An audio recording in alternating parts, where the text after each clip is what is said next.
Alright, you and I are diving into a story where our main character gets reincarnated as a prince, only for his stepmom to poison his mother and leave him in a 5-year coma. But get this, those 5 years were actually 1,000 years in the land of heroes. Learning epic magic, swordsmanship, and weapon crafting, now that he is finally awake, he is ready to shake up this entire fantasy world. But first, smash that like and subscribe button to hype up the video. Done? Awesome, let us jump right into this madness. A legendary hero is, basically, an absolute ruler. Everybody knows these mythical figures dominated their own crazy eras with ultimate power.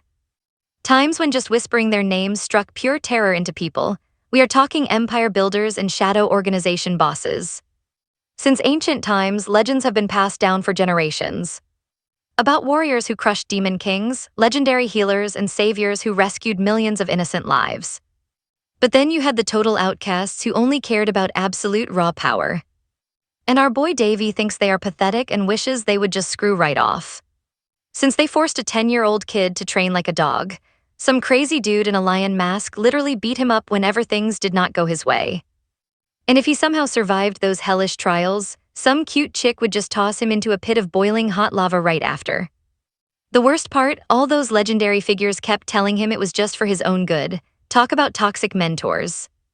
Davy feels those painful scars deep in his soul, forever tying him to this dreadful place called the Hall of Heroes. But he is finally saying goodbye to them. Suddenly, a voice calls out his name. A girl yells that he is still way too weak to leave them behind like this. And yep, that is the same girl who probably should have kept him cooking in that hot lava pit a little bit longer.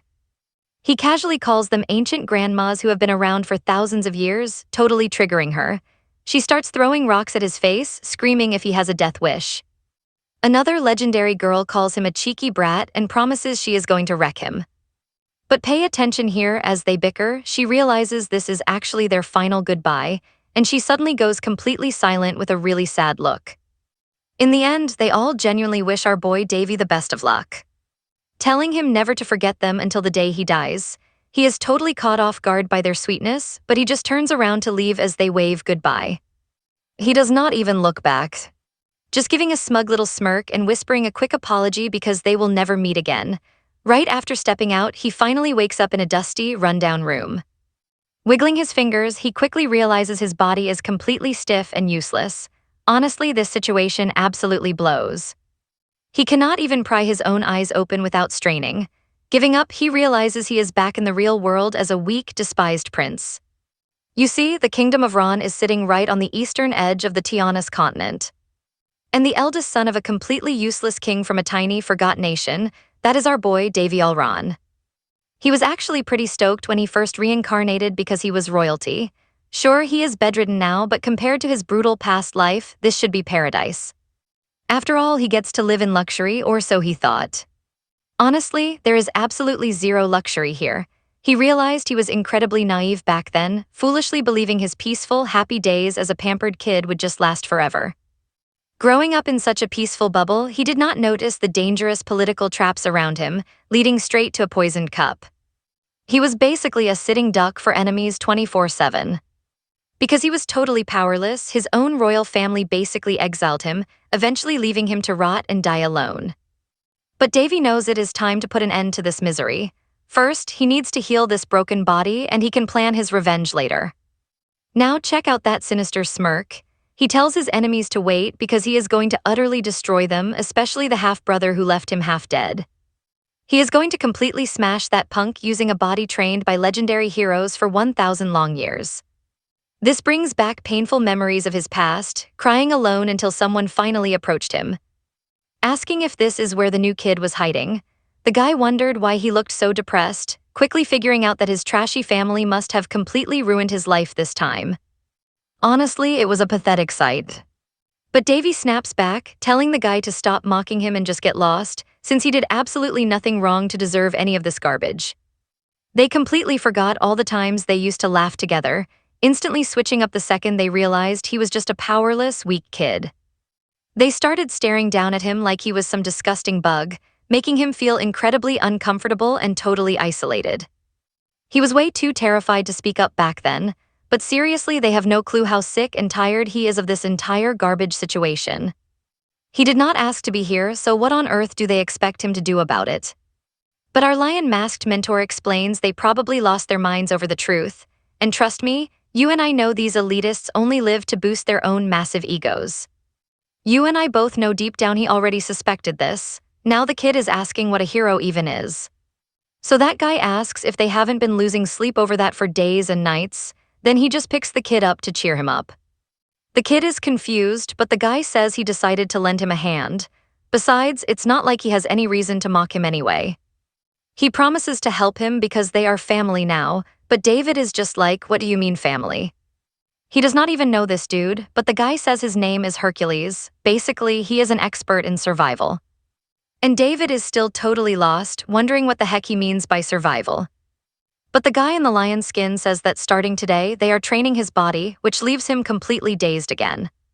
While he says they might as well get along, he suddenly wakes up from that dream again, realizing it was all actually real. He is actually back, and now someone is slowly approaching him in the castle. He realizes some time has passed since he woke up, and the person who has been looking after him all along is his maid, the only one who entered the room. It makes sense considering he was in a coma for so long. Watch closely as he wonders if she is really just a maid but decides she is. He should be grateful there is at least someone to take care of him. He opens his eyes to check if she left, and once he is sure she is gone, he sits up, realizing he does not have enough strength to move around freely yet. But at least he can stand up on his own, which is a start. Now there is one more thing he needs to check to finally uncover the truth. He had always wondered what today's date was, and it turns out to be the year 278 of Balds. And since the moment he was shot by that arrow, 6 years have passed since he was backstabbed by that absolute jerk. He knows he cannot afford to be pathetic ever again. To prevent that, he has to recover fast. He wants to start right now, so he activates his restore skill. But to his absolute shock, nothing happens. He wonders how this is possible and if it really will not work. This failure triggers another memory of someone telling him that, as he can clearly see, his divine power is only average. She is not saying it is terrible, but he definitely has room to improve his skills. While David just begs her not to lie to him just to get him to clean the temple. But she insists that is not the case. Meanwhile, he knows divine power belongs to the god of purity and health, a sacred gift granted only to those loved by the heavens. And the one who taught him all about this sacred power was Daphne, a legendary figure chosen by God. But how he would end up using these powers was completely up to him. Ultimately, after training relentlessly for hundreds of years. Let's pause here because you and I can see how mastering that sacred power is going to be incredibly annoying. The real issue is his body has been stiff for 6 years, and he is worried about losing all his hard-earned experience by returning to it. But it seems almost everything actually transferred over with his soul. Either way, just trying to get this body moving proves it will take some time before he can unleash his true strength. He tries to cast Restore yet again, completely unable to believe that even the most basic healing spell is failing him now. He tries 1, 2, 3 times, thinking that normally he would just quit, but he refuses to back down today. He literally commands his own body to move before he loses his mind. Suddenly, glowing wings manifest right in front of him, shocking him with the realization that it actually worked. He cannot miss this golden opportunity, so he uses his Restore skill immediately, getting up on his feet and realizing he actually did it. With this, he can finally tap into his sacred power, and he can always recover the rest of his abilities after getting some rest. Walking over to the window, he stares out at the bustling city below, thinking about how long it has truly been. He throws his arms wide open and starts shouting at the top of his lungs to praise the glorious sun. But to his absolute horror, the maid from earlier is standing right behind him, dropping a plate as he turns around realizing he messed up. The poor maid immediately bursts into tears, asking how on earth the prince is standing. He realizes he is dying of pure embarrassment right now. She rushes over to help him back to bed, and soon the royal doctor arrives, calling it incredibly bizarre. This is the legendary royal physician himself, Dr. Ramses. He declares that the state of his body is surprisingly excellent, asking if there are any hidden injuries they might have missed. But our boy says he is fine besides being tired. You and I are in for a wild ride. Alright, you and I are jumping into a crazy story where our boy thinks back in the day, he'd never disrespect this old-timer. And even if he hates it, he totally gets his situation. See, this guy Devi is from the Ron family, which is literally the most pathetic royal name in all kingdoms, being the son of Lenny Alishad and the nation's first prince. But right next to him, a woman says he's super persistent, while our guy glares at her, knowing this beauty is the snake who poisoned his mother and stole her spot as Queen Ailint's Bariat. And even her kids are there, namely the second Prince Carlos and the third Prince Benitez. He just stares at our boy while her son mumbles that he honestly didn't expect him to be this ridiculously persistent. Then she asks him if he saw who shot that arrow. And David says he's not sure since the arrow basically came out of nowhere. So he asks what kind of punishment they'd get if they were caught attempting to assassinate the prince. This totally terrifies the kid, making him shake, but the current queen says nope, unfortunately, the case is closed and they're done here. And then the doctor says the initial treatment is finished. So he just needs to call the priest for checkups every now and then and he'll be fine in a few days. Dave thanks him. The doctor says he is leaving the patient in their hands, while telling the maid to make sure she feeds him food that is easy to digest. She nods, but the queen in the back mutters that it would have been way better if the prince had just died in his sleep. Now watch closely, our boy asks if she's disappointed that an eyesore has come back to life. And that little prince sneers that the so-called first prince getting attacked and falling into a coma is seriously embarrassing. The queen just tells them to get lost right now, calling him a disgrace to the kingdom and a total joke. Meanwhile, our boy realizes he used holy magic right in front of them.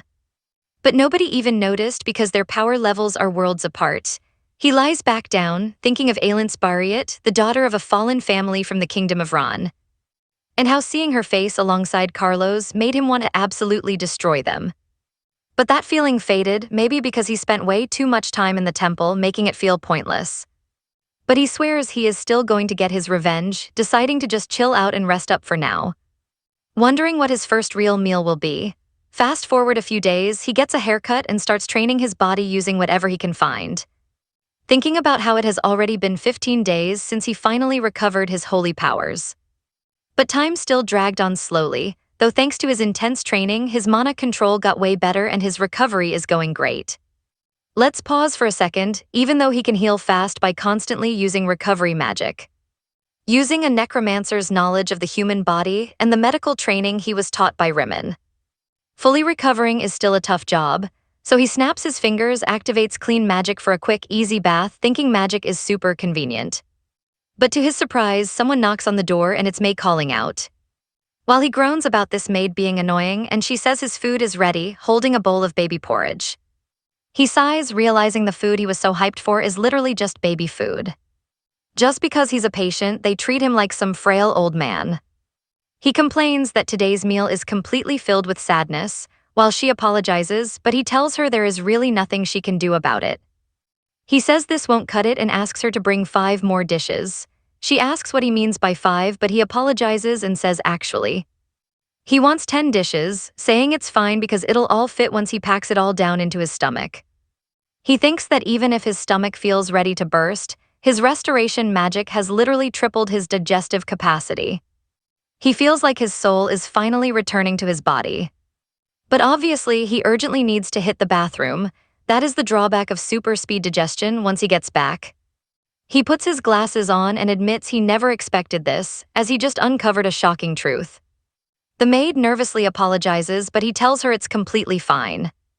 She did absolutely nothing wrong and shouldn't worry about the sheer amount of food he's eating, though it is already pretty obvious where the real trouble lies. He asks her how many maids and butlers actually work in this castle. She's too embarrassed to say, so he asks if she's the only one working here. She panics and says she's sorry. He thinks to himself that this place used to host legendary kings in the past, but look at it now. So what do you and I think? Having just one overworked maid in this huge castle is absolute madness. You and I are starting at a point where eating is a luxury, so he asks for the castle's estimated assets. She drops the bad news, just 6,000 euros, so he asks about their monthly pay, hoping they can squeeze by on that budget. But she says officially they should be getting 500 every month. But the actual gold they get is under 100 euros. Yep, they are definitely getting totally ripped off. So he asks about her own pay. She goes, "What do you mean?" He just tells her to spill the beans and say if she gets paid right. Turns out she only gets about 1/3 of her actual salary. Our boy is absolutely shocked. She is sweet but seriously clueless, Plus, back then, maids were basically property of the royals. See, Amy is actually an artist's daughter, but fell on hard times, so she had to work as a maid. Yet she stayed alone for 6 years taking care of him, even spending her own pocket money to keep things running. He gives a little smirk and tells her to take whatever they owe her, but she is way too stubborn to accept it. Our boy says he hates repeating himself and orders her to take the cash, but she is like, I am sorry, I really cannot. Then he asks if they literally have zero food for tomorrow and she nods. Well, at least he feels a tiny bit better now. Then he tells her to cut the formal talk and stop calling him by his official title. She says she has to, but he explains that if she keeps calling him Prince, it just makes him feel super distant from her. This totally shocks her, and honestly, you and I can agree that having just one loyal person in your corner means everything. Our boy marches right into the office, but the clerk says he is sorry, spending pre-approved funds is completely out of the question. David stares at the guy's super annoying mustache, realizing the shady finance department is just as corrupt as he originally suspected. These snobs are actually looking down on him like he is trash. Even that smug mustached guy makes a gross face. But surprise, our boy sits right down on the couch and tells him to stop playing dumb, completely catching the smug clerk totally off guard. David demands to know why they only get 100 gold when they are legally owed 500 every single month. But Fellow claims that is just the leftover change after deducting all the massive costs for basic castle maintenance. He even claims other nobles are copying their genius money-saving tactics. David is totally losing his patience, pointing out that this supposedly maintained castle is actually completely covered in weeds and cracked floors.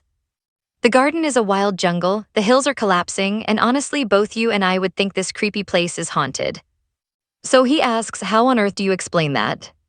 The corrupt administrator starts shaking in his boots, glaring at our boy and wondering what kind of royal actually monitors his own castle finances. The greedy clerk tries to scramble for a solid excuse, claiming that the maintenance fund is actually not supervised by his finance department. Even if he makes a scene, this office only manages the budget and is absolutely not a place to demand cash. The prince just nods, saying he understands and had no idea. Whether here or back on Earth, bureaucrats love passing the buck. Since he is done here, he decides to leave with Amy. The clerk asks if he is visiting the maintenance office next, but David asks why on earth he would do that. He knows it will be the same story, and they will just blame someone else to buy more time. So he just orders him to buy supplies using the cash currently sitting in his pocket. Walking back, he realizes why all the other servants ran away from this dumpster fire, yet those corrupt nobles still make sure they get paid in full. Leaving poor Amy to carry the entire burden alone, she asks if he is okay, but to her absolute shock. David casually asks her to fetch him a sword. She is totally confused, but he tells her not to worry because he is not going to slash anyone, asking if he scared her. She just nods and immediately heads off to search for a weapon. He thinks to himself, yeah, I do not have any plans to cut a human. What he is actually planning is to slice down things that cannot even be called human. But honestly, since his position is already shaky, what happens if he just starts hacking away at nobles and servants? The answer is obvious. They will brand him insane, throw him into exile, and never accept him again. And he has absolutely zero interest in becoming easy prey for those rotten nobles. He ends up using the sword to hunt some wild game. She asks where he even got that, but David claims he has no idea. He says he just found it outside and tells her to fetch a plate and some paralyzing agent. Trust me, you and I need to see what happens next. Yo, you and I are diving into a wild ride where our boy is low-key lying about hunting this beast himself. So he just leaves out the details, but then she randomly begs him to just kill her, making him go like, what?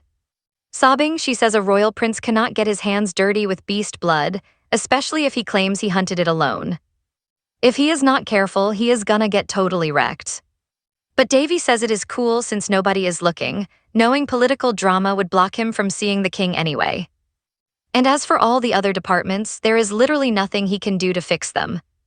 It looks like the evil queen is doing the absolute most to stop him, but as a student of Hercules, the ultimate survival master, he is a certified pro at this. Now it is finally dinner time, and honestly this tiny bit of danger is absolutely nothing to our boy. Later that night in her castle, the queen wonders what the prince is plotting, while her maid is totally confused. But the queen insists she is right. The more she overthinks it, the weirder the whole thing gets. He is nothing like she remembers. Still, the maid points out he is just a weak patient, and doctors say the first prince can barely even walk. At this rate, it is gonna take at least 1 whole year for him to fully recover. Now pay close attention because Ran asks if she is wrong, straight up calling her Shirl. Even if she is an A-rank spy for the Black Moon Guild, she is nothing but a basic C-rank servant in her presence. As she realizes the notorious assassin guild hiding in the capital of Ran is indeed the Black Moon. It is not that she does not trust her, she just cannot shake this bad feeling about the first prince, whom even the king abandoned. Just like Schley said, nothing is gonna change even if he finally wakes up after 6 whole years. She still holds his entire life in her hands, which is how it should be, but she still feels uneasy. But Shirl warns her that her crew does not care about ranks, and if she keeps insulting them, things will end badly. The queen quickly plays it cool, saying she was just sharing some harmless concerns and meant absolutely no disrespect. She can easily shut down Davy's plans whenever she wants, but if she fails, she is gonna pay a heavy price and better keep that in mind. She dismissed her and tells her to get out, thinking that no matter what, it is always best to get rid of disobedient dogs. Meanwhile, our boy is happily eating the wild boar he caught for dinner. Davy thinks that guiding his mana is like threading a single string through hundreds of tiny needles, slowly and carefully creating a flowing stream. Some teacher asks if he gets it, because we both know the hardest areas to control are the pathways and the brain. If he does not want to go blind, he can never forget the pathways she taught him. But another girl just starts laughing, saying this is hilarious and he honestly should have just died already. Our boy remembers a drunken priestess who can split oceans with a single word, a necromancer who acts more saintly than her, and a grand mage whose giant staff is all you can see. And also that hypocritical goddess sister, also known as Sister Rhea. She told him that since he is taking part in this experiment, she will do her absolute best to finish her job. They are not just standing around watching after all. So he might as well help. She begged him to trust them, while he realizes this is all just a flashback to the temple. He is slowly approaching the exact moment they started that brutal experiment, something he never wants to experience ever again. The next morning, the maid asks if he is exploring the gardens today. Our boy says she is welcome to join, as the forest garden looks incredibly elegant now. He tells her he is perfectly fine, so she can go ahead and only look for him in this area. She promises to let him know, begging him not to overdo it. Davy thinks that even though she usually freaks out when he does anything, she is finally getting used to it. His hard work to build a genuine friendship with her is finally starting to pay off.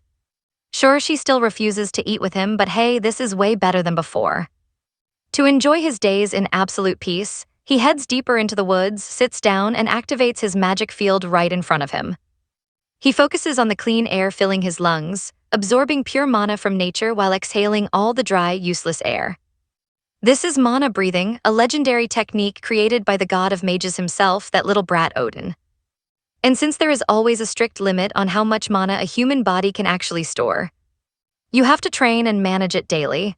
But with this insane method, mana that usually takes a month to gather takes just a few days. Seriously, you and I just saw a literal miracle technique. Alright, you and I are diving into a secret so big it could spark a massive revolution, but he is keeping it hidden. Besides, it is not like this is easy to pull off anyway, but to his absolute shock, someone is actually lurking in the shadows. He is left wondering who this mysterious spy could be, especially since nobody has kept tabs on him in forever. This is definitely the queen's dirty work.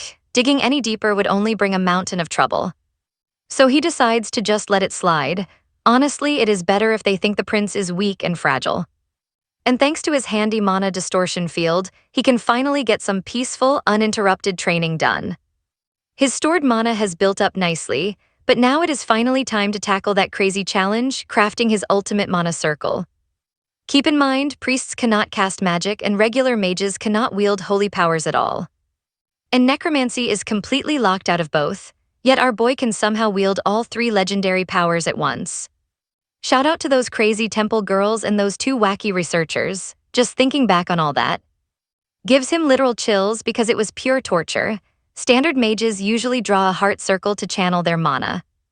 But unfortunately, that basic method cannot handle the violent clash between necromancy and holy energy. Now watch closely. If he messes this up, his heart will literally explode. He needs a custom arterial mana loop. By linking the main arteries across his entire body, he forms an unbreakable ring to unleash his mana. Turning his whole body into a giant circle stops the clash between holy and dark powers, leading to some seriously mind-blowing results. The catch. Since this is basically extreme body modification, even a single tiny mistake will lead to instant, painful death. He really hated the idea of doing this again, since his last success was only because of those 4 amazing girls. It seriously sucks. Can he pull it off solo this time? He gets a strange feeling as memories of them flash in his mind. Knowing that failure cannot be worse than spending 1,000 years locked in that temple, flash of a cocky grin and he starts the blood process. By evening, Ami is getting worried, noting that dinner is long over and the young master is super late. He is always late, but he never skips a meal. He told her not to disturb him unless there was an emergency, but if something actually went wrong, she could not help anyway. Suddenly, our boy sneaks up right behind her, teasing that he explicitly told her to stop calling him a prince. She spins around and gasps, totally shocked to see Sir Dave standing there. He asks if she was waiting up and she nods, while he chuckles at her stubbornness, realizing he has got more work to do. He leans in for a sudden hug, muttering a quick apology to Ami before hitting his limit and completely passing out. Okay, I know what you're thinking. Is he dead? Nope, he wakes up in his room totally fine. Ami ended up nursing him all night, plus that risky arterial loop he was so hesitant about. It is fully complete, sending all 3 legendary energies rushing through his veins.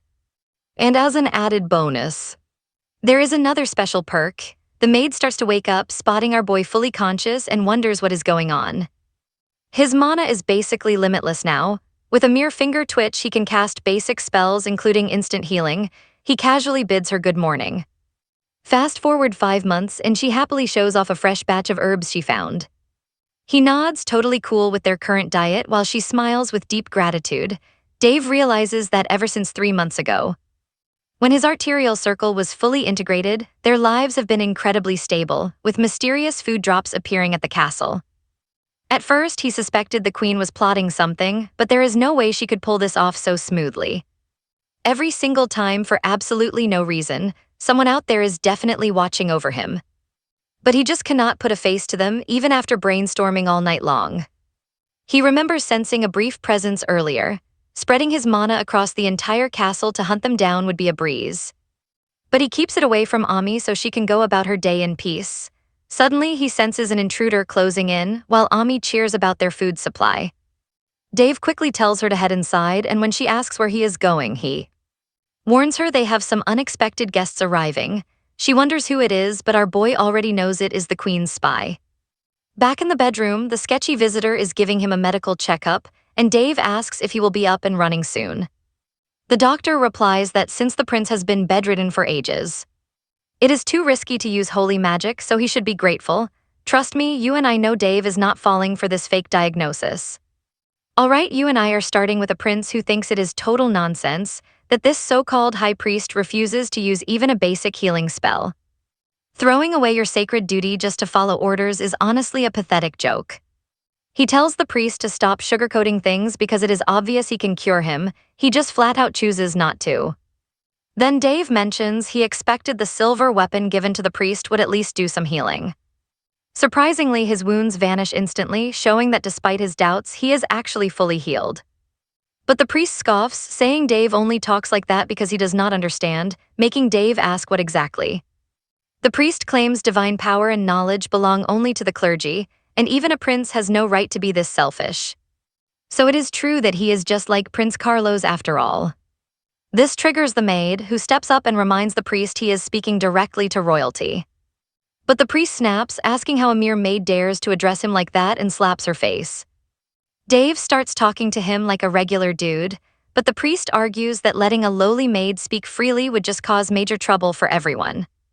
He grabs her chin, mockingly saying this girl has a pretty smile, which makes Dave absolutely lose his mind with anger. But wait, watch closely, because here is where the creep gets bold, ordering her to walk him out before announcing his exam is done and he will return in 15 days. Then Dave calmly asks the maid to escort the priest out, please. She reluctantly agrees, looking embarrassed while the priest smirks, but once they are outside, the corrupt priest corners Amy, telling her to remember this moment. He orders her to come to his room alone tonight, holding the prince's life in his hands. He mockingly asks if she is really just a maid and why she would care about some sickly, useless prince. Back in his room, our boy Dave feels a strange sensation as his body starts turning ice cold. He realizes this feeling is pure rage, and that priest has built way too much pride to be let off easily. The temple laws say failing to control your anger makes you worse than a beast, but Dave does not care about that. He grabs his sword and heads straight towards them. The guards block him, demanding to know who goes there, but they gasp when they realize it is the prince. Dave believes that a properly directed rage is the true spark of life, driving him straight toward his ultimate goal. You and I both know laziness sparks progress, but for Dave, pure rage is the ultimate fuel to get things done. After effortlessly dropping both guards, he finds the priest still claiming Dave's life is his, while Amy desperately asks if he is threatening royalty with murder. The priest laughs, asking why he should care since Dave is nothing but a half-breed. He boasts that the queen would actually praise him, asking if Amy honestly believes anyone in this entire kingdom supports Prince Dave. He mocks them, asking who would dare punish him, the queen's trusted servant and a member of the Holy Land. But to his absolute horror, our boy appears right behind him laughing, saying this is actually perfect as the priest spins around terrified. Dave says he needed a solid excuse anyway, immediately slashing the priest's face while the panicked priest gasps in disbelief. Then Dave calmly turns to Amy and asks what the penalty is for committing royal blasphemy. The priest panics, wondering how Dave can even move, but Dave insults him, saying this is exactly why he never got promoted from a low-class priest, and he never needed holy magic anyway. Dave looks at Amy and coldly asks if he did not already tell her that he hates repeating himself. Remembering his question, she stammered out immediate execution as Dave violently swung his blade, leaving the priest clinging to life by a thread. This moment left a lasting scar as he speaks. The dying priest warns that Riene and the Holy Land will not ignore this, but Dave just smirks, thanking him for the heads up before completely tearing his head off, promising everyone on his side will die too. Now back in the office. Riene slaps Dave across the face, furious that he killed a priest. A holy disciple of the sacred land, acting like it was absolutely nothing. But our boy defends himself, arguing the priest threatened his life so he just enforced the law, asking what is wrong with that, which only makes her raise her hand again. Dave chuckles, asking if it is not hilarious that before his coma, kingdom laws were never this brutal, yet His Majesty the King remains completely silent through it all. He laughs at the absurdity that a prince punishing a blasphemous priest would ever be penalized, saying it makes no sense. And he asks, when did royal status become so worthless that even a low-class priest could openly threaten him? But Riene demands to know how he dares insult the king's authority. But Riene fires back that without proof, he has no right to judge anyone with his empty brain, leaving us wondering what happens next. All right, stick with me because Davy knew this idiot Carlos inherited his mother's total stupidity, prompting a Holy Land complaint. But Davy just replies that of course a son should take after his mother. He straight up calls them both trash, saying they make a perfect pair of useless losers. Now pay attention here.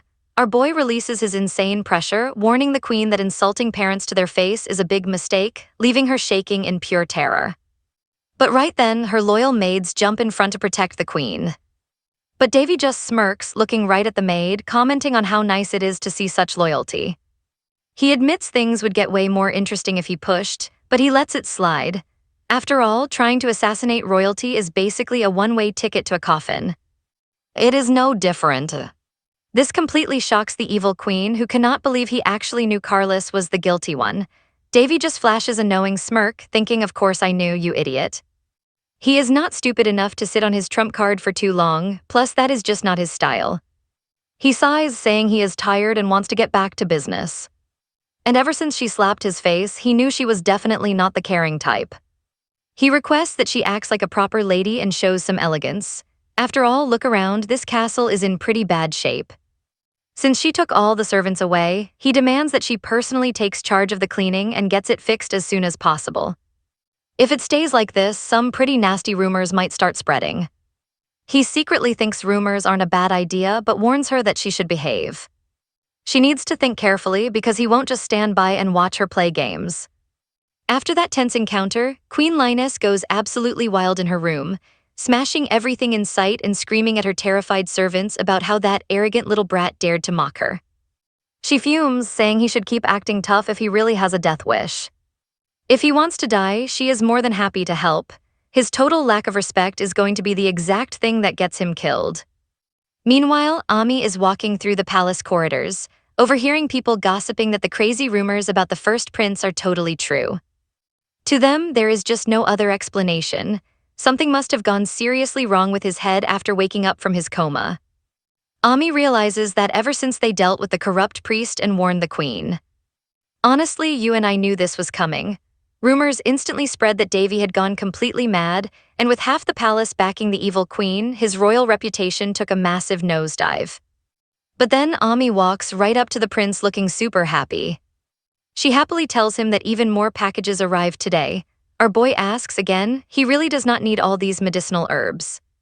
Ami insists someone out there must recognize his kind soul, but Davy raises an eyebrow and asks if he really seems that nice. And with a massive smile, she says yes. Davy is stunned by her instant reply, realizing she genuinely feels that way. Even after seeing him eliminate someone right in front of her, she's still so pure, she's incredible. Suddenly, the old chamberlain approaches them. He respectfully salutes the rising hope of the kingdom. This is none other than Baris, the grand chamberlain of the royal family. The old man explains they captured and brought the culprits who were previously being protected under the queen's influence. These thieves stole funds from the palace budget and tried to run. Our boy nods, immediately recognizing every single one of them. He asks Baris what the standard penalty is for this crime. The old man replies that while it is up to him, they usually face public execution alongside their entire families. Hearing this, the thieves scream, begging for mercy. Davy calmly asks if that is really standard procedure. In fact, he recalls a pretty wild rumor going around about him. People are calling him a bloodthirsty monster, which honestly makes sense under the circumstances.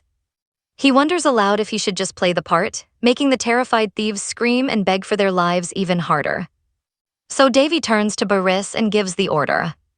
As they wail, Baris commands his guards to throw them in the dark dungeon without a single drop of water, letting them slowly rot for stealing precious royal funds. Davy silently agrees to play along, finding this situation incredibly entertaining. Baris then adds that they will be beheaded in 20 days. The old man then promises that all vacant palace staff positions will be filled by noon. Davy nods, declaring that Ami will definitely remain his personal maid, and orders her salary to be bumped up to a high-class tier immediately. The loyal old chamberlain quickly agrees. But Davy has one last question, and trust me, you and I are dying to know why he is still blocked from seeing his father. Alright, you and I are diving back into the drama as this old guy apologizes, and David asks if these orders are from his dad or the queen. David says he gets it, but the old-timer tells him to stay patient, which our boy totally expected anyway. David promises to think about it and heads out, but before leaving, he casually mentions he ate the food sent to him, leaving the old man absolutely stunned. He says the food is plenty. But there is no need to keep sending medicinal herbs anymore. Since times have changed, maybe those should go to people who actually need them. The old man just chuckles, playing dumb about the whole thing while saying David's kind nature must be blessed by the gods. And hey, he mentions a special guest has arrived to see him. With that, the old guy takes his leave. Once he's gone, David rolls his eyes, thinking what a sneaky old fox he is, playing totally clueless. Even though he's acting blind despite clear evidence, that's Beppo's, the Grand Chamberlain, the big boss of everyone working directly under the king. They used to hang out a ton when David was younger. He honestly had no idea anyone besides Aine actually had his back in the snake pit. But then it hits him, didn't Beppo's mention that someone was waiting to see him right now? Suddenly, Aine knocks and bursts in, announcing that the fourth prince and fourth princess have officially arrived at the palace. Now watch this, these two literally bust down the door and tackle our boy to the ground, screaming for their favorite brother. This hyper girl is Inli, the second princess. She is literally sitting right on top of him, totally ignoring personal space. She asks if he is doing okay, looking super worried. David knows he can't exactly bring up his secret mana training while she is clinging to him like this. Luckily, her brother grabs her and tells her she needs to chill out and be a lot more careful. Meet Barasi, the fourth prince of the Ron kingdom and Inli's twin. He smiles warmly, saying how much he missed his big bro, David. Now for some royal lore, the current ruler of the Ran kingdom is King Cryones or Ran. This king has 3 wives, starting with the ruling queen Elena's Barrett along with 2 other consorts, namely Anisha and Alice. While Alice is basically the queen's ultimate sidekick, the first consort, Anisha, plays by her own rules. She stayed completely neutral in the palace power struggles, earning her a reputation as the odd one out. Barasi and Inli are her kids, making them David's half-siblings. Barasi apologizes for the absolute chaos while Ain just watches them. Inli suddenly lets go and tries to kick her twin, but he slickly dodges it. He yells, asking what her problem is. But she calls him a hypocrite, reminding him that he was the one crying like a baby to see their brother first. Just like that, the twins start bickering over who actually loves their brother David the most. Let's pause here. While Ain asks if he's okay, you and I are probably thinking these rumors about them running with bandits are definitely true. These two definitely do not act like royalty. Unlike the queen's stuck-up children, these two are actually close to him and listen to every word he says. Barasi mentions it's been 6 long years since they were exiled to some remote wasteland after David fell into a coma. David nods, having heard bits about their struggle. They were only 8 years old back then, so there was absolutely nothing these helpless kids could have done to stop it. And to make matters even worse, Anisha had to send her eldest daughter Dana away to a foreign kingdom because of the queen's nasty schemes, barely managing to protect the twins she left behind. David tells them he understands and that it is all fine, though he knows they still feel guilty. They clearly cannot let it go. Changing the subject, he asks if they have seen their father yet, and they both nod. They paid him a visit right before coming over. David asks how the king is holding up. Barasi says the king looked pretty exhausted, but Inli interrupts, surprised, asking David if he still hasn't seen their dad yet. David says not yet, but he will eventually get his chance, which leaves his sister completely stunned by his calm attitude. Barasi chimes in, saying they noticed the state of things on their way in. The palace conditions are absolutely terrible. David reassures them that those corrupt bastards who stole his budget will pay, and things will return to normal once they are caught. But Barasi insists this is completely unacceptable. They robbed him while he was lying helpless in a coma. Inli fumes, declaring she is going to demand answers from their dad right now. David simply tells them to relax and not waste their energy on this nonsense. Barasi tries to argue, but David's firm look stops him right in his tracks. David reassures them that he will handle his own business. Secretly, David wonders if having this many loyal allies in his corner is just a fluke or his imagination playing tricks on him. Changing the subject, he admits he had no idea Inli possessed such an incredible talent for magic. Hearing about their traveling troupe left him seriously impressed. Trust me, you and I need to keep watching. Alright, you and I are jumping right back in. Barris claims this dummy would be toast without him, but Elen says he always runs to her crying. He is totally confused, and the kid explains that scoring an invite to the Continental Swordsmanship Tournament with a goofy personality like his is actually super impressive. But our main character is completely shocked, like, wait, a swordsmanship tournament? Both of them freeze instantly, whining that their secret plan is totally ruined. They immediately start pointing fingers, yelling, "It is your fault, no, it is your fault," and bickering like crazy.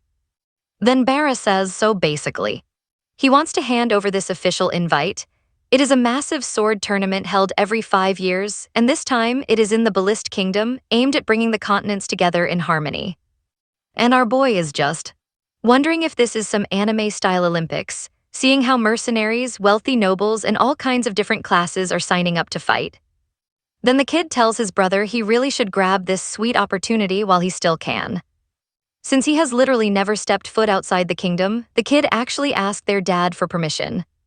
But Elen snaps that she was actually the one who begged him first. They both gush about how the Ballist Kingdom is a gorgeous city on water. As our main character just stares at the letter, he chuckles at his 2 totally stressed siblings, making them look up. He tells them it is fine, and since he cannot possibly refuse a direct request from his siblings, he accepts. They go wild, throwing their cups into the air in pure joy. Our main character quietly thinks they are way more thrilled about this than he ever expected. And honestly, like Barris said, he has never traveled beyond the palace gates. Enjoying a massive festival in this fantasy world sounds kind of fun. He might actually get to enjoy himself. He is seriously hyped for this trip. Meanwhile, in another palace, a guy having a drink notes that with the sword tournament coming up, Barris turns 14 this year. which means he is basically a grown adult now and they must be scheming together already. Marden steps in and begs him not to stress out, explaining that the young master has matured, showing incredible calm and brilliant perception. Even Marden was shocked at his growth. Hearing this, the drinking noble asks if that is truly enough. Even he admits it, which is honestly pretty sad. Fast forward to the next day and our boy is staring at a picture of his mother. He whispers that it is absolutely perfect, relieved he saved this rundown mansion from looking like a creepy haunted house. And he knows it is all thanks to the lightning fast. Legendary work of his butler, Beppo's. Now his home actually looks like a proper royal palace, and even Amy gets super emotional seeing how clean it is. She sighs that this day has finally come. Looking at her teary face, he wonders if he pushed her a bit too hard to get here. But she cries tears of pure joy, happy that things are finally turning around. Then his brother asks if he is ready to roll and our boy says yes. Wondering if it is time, he asks Amy to finish packing and handle the rest for him. And just like that, they set off for the Pelist Kingdom. We learn that the Continental Sword Tournament has always been a massive deal. Now pay attention here, this grand event grabbed everyone's attention and held massive political power, which is why Baris was allowed to go under the fake excuse of being sick. Even if he fails, if Baris can achieve absolutely anything in this tournament, the annoying political stance of the second prince, Karl, will totally crumble. For some weird reason, Ranha easily agreed to let Baris join the tournament. It is almost as if she is fully confident he will fail miserably, or maybe she is plotting something sinister. Suddenly, a heavy presence approaches, and everyone bows down to salute the ruler of the realm. King Clions of the Ron Kingdom, while our boy just stares intensely at the old man. Thinking that this man is supposed to be his father, this is their very first meeting since he woke up from his coma, having successfully avoided him for the past 6 months, before the king commands him to look up. The king asks Baris if he feels confident about winning, and our boy confidently says yes, promising he will bring great glory and honor back to their kingdom. You and I can feel the tension as the king just tells him to return safely, staring coldly while David glares back with a dead serious expression.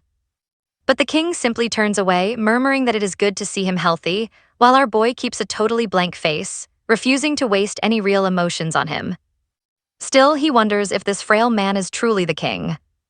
Up front, a royal official announces that the grand participation of the fourth Prince Baris in this massive swordsmanship tournament is a huge deal, so they are lifting the city curfew and throwing a massive festival. Looking at his father, our boy notes there is no trace of his once legendary, heroic strength left. And that is where we leave it. He has become an old, tired lion, completely exhausted from life. Alright, you and I are joining David in this carriage, where Bears is bragging about how they hired elite guards. Meaning, not even wild beasts could get close to them. His sister asks if he is feeling uncomfortable, but David plays it cool and says he is totally fine. She tells him not to stress, especially since they prepped this wine for them. So they have zero time to worry, while her brother grumbles that she needs to actually drink responsibly.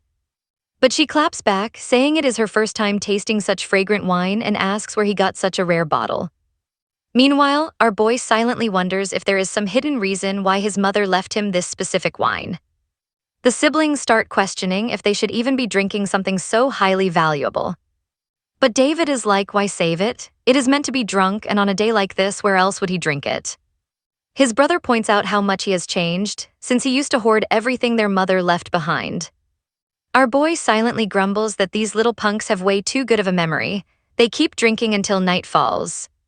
Bear says they will head out tomorrow morning, and it will take another full day to reach the Pelist Kingdom. And this is going to be his first time camping out. Now pay attention here, they think he is struggling, but David says he is fine and the carriage is actually pretty big. When he checks on Helen, his sister laughs and says she sent her off because she definitely drank way too much wine. She asks if he remembers always wanting to camp out in the wild, and now they are doing exactly that. They even tried to keep this journey as short as possible, thinking it would be way too exhausting for him.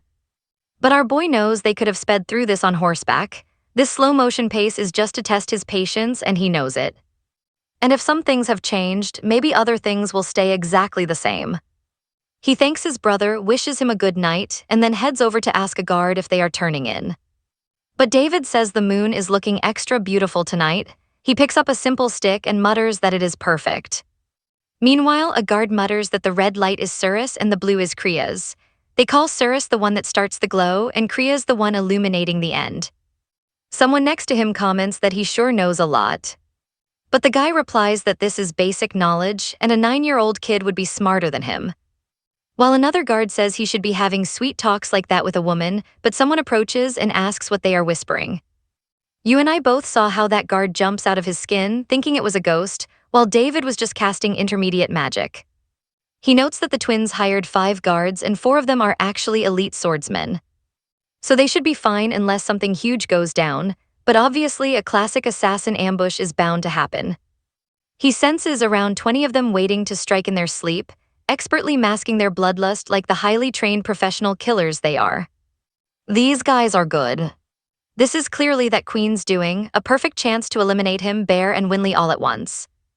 There is no way she would pass this up, and he is not thrilled about showing his power and raising suspicions. But honestly, it does not even matter. Twirling his stick, he knows these lowlifes are not leaving this forest alive. He instantly slices through 3 of them, reminding himself that if you do not have teeth, you gotta use your gums. That is what his old master, Pegasus Doc Ji-jun, taught him. He was told that absolutely anything in his hands can become a deadly weapon. There are no rules in a real fight, and weapons are just an extension of your body. With the right mindset, even a simple cloth can become a legendary sword. He wonders if this is really the best they can do. These weaklings are nothing compared to Hermesa, the one who taught him the Hand of Death. Calling them incredibly boring, he asks just to confirm his theory. Did Queen Lines actually send them to do her dirty work? He tells them to get lost if they refuse to answer. Sprinting right behind one of them, he says nothing changes anyway, wondering what that woman was even trying to achieve with this. With 3 royals dead, the whole kingdom would shake and even Raylines would face massive trouble. He really wonders what on earth makes that woman so incredibly confident. Cut to another room, where a servant is watching red candles blow out while our boy keeps slaughtering assassins, asking the survivors why they have not run yet. Trust me, you and I are going to love this part. He tells them to run back and warn her that he will destroy everything she owns if she ever bothers him again. And the 3 scramble away. Stick with me, our boy just smiles and asks if they are seriously trying to run. Because he straight up tells them their escape is a lie, instantly decapping one and slicing the other 2. With 1 survivor left, Cyan asks how he could trust that fool. An assassin's core rule is patience, just like the hit itself. If there are 0 witnesses around, it is a clean kill, that is a famous saying. So they better remember that as 2 more bad guys charge straight at him. He claims attacking his back is useless, but notices 1 runner trying to flee while the others fight. He quickly slashes those 2, calling them worthless. He already marked his target the second he laid eyes on them. Once they fail to reach the other side, there is no escape. With a finger snap, he freezes the runner solid. The frozen dude just drops dead. Cyan admits that was a pretty brutal way to end things. But his mentors taught him to wrap things up cleanly, show 0 mercy to anyone trying to kill you.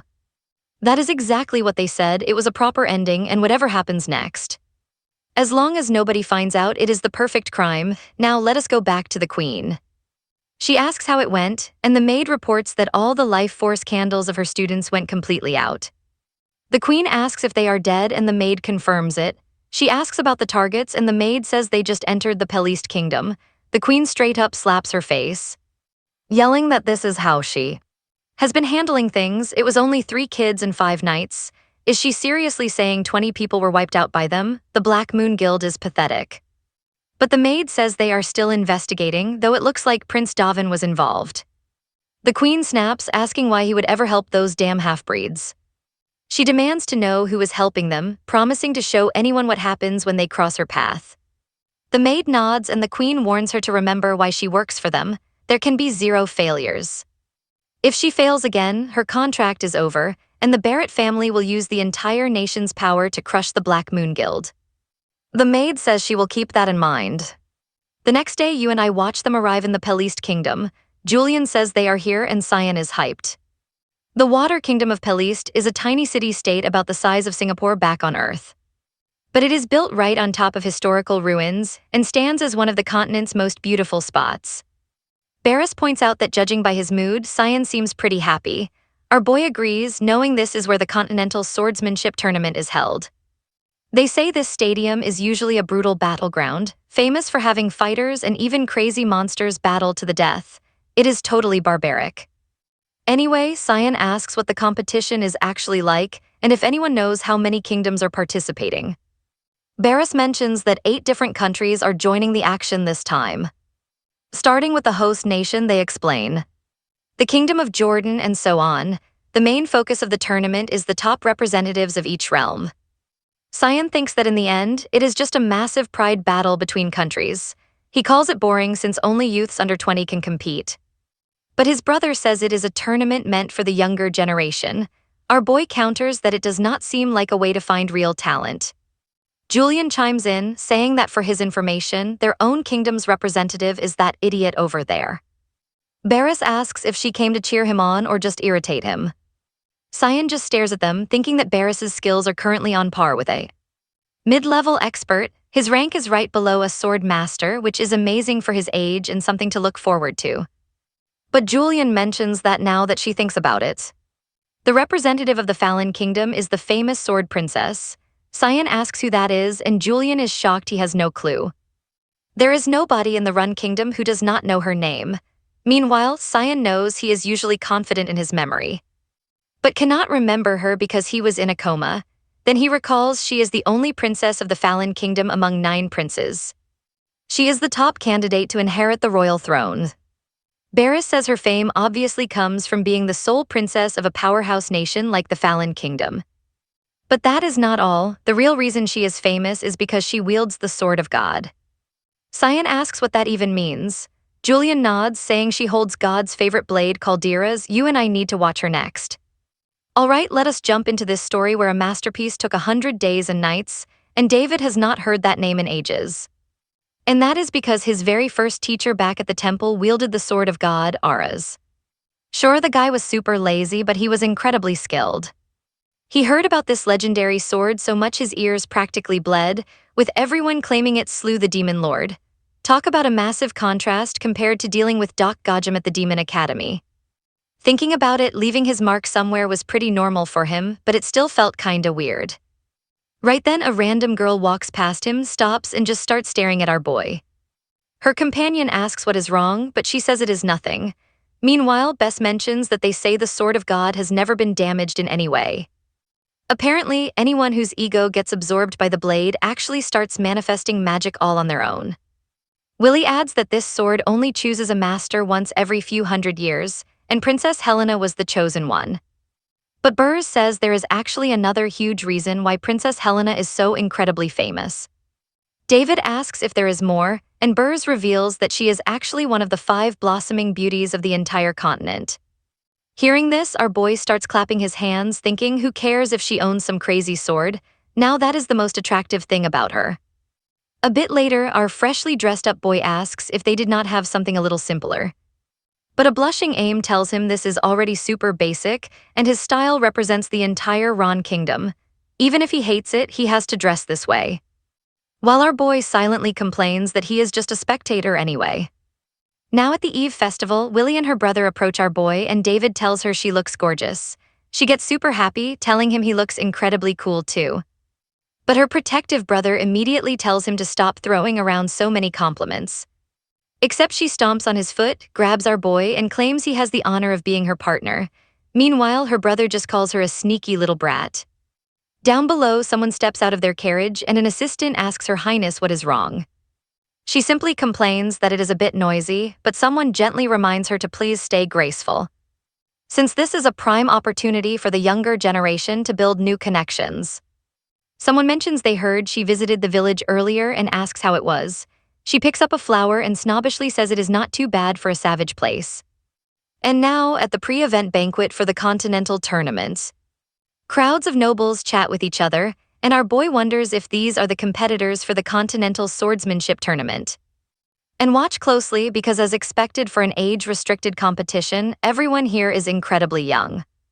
Of course, there are some like him and Inley, where the participant is chaperoned by someone older, but the youth crowd is still massive. But the most popular guy in the room is easily Prince Burrs, and everyone rushes to greet him.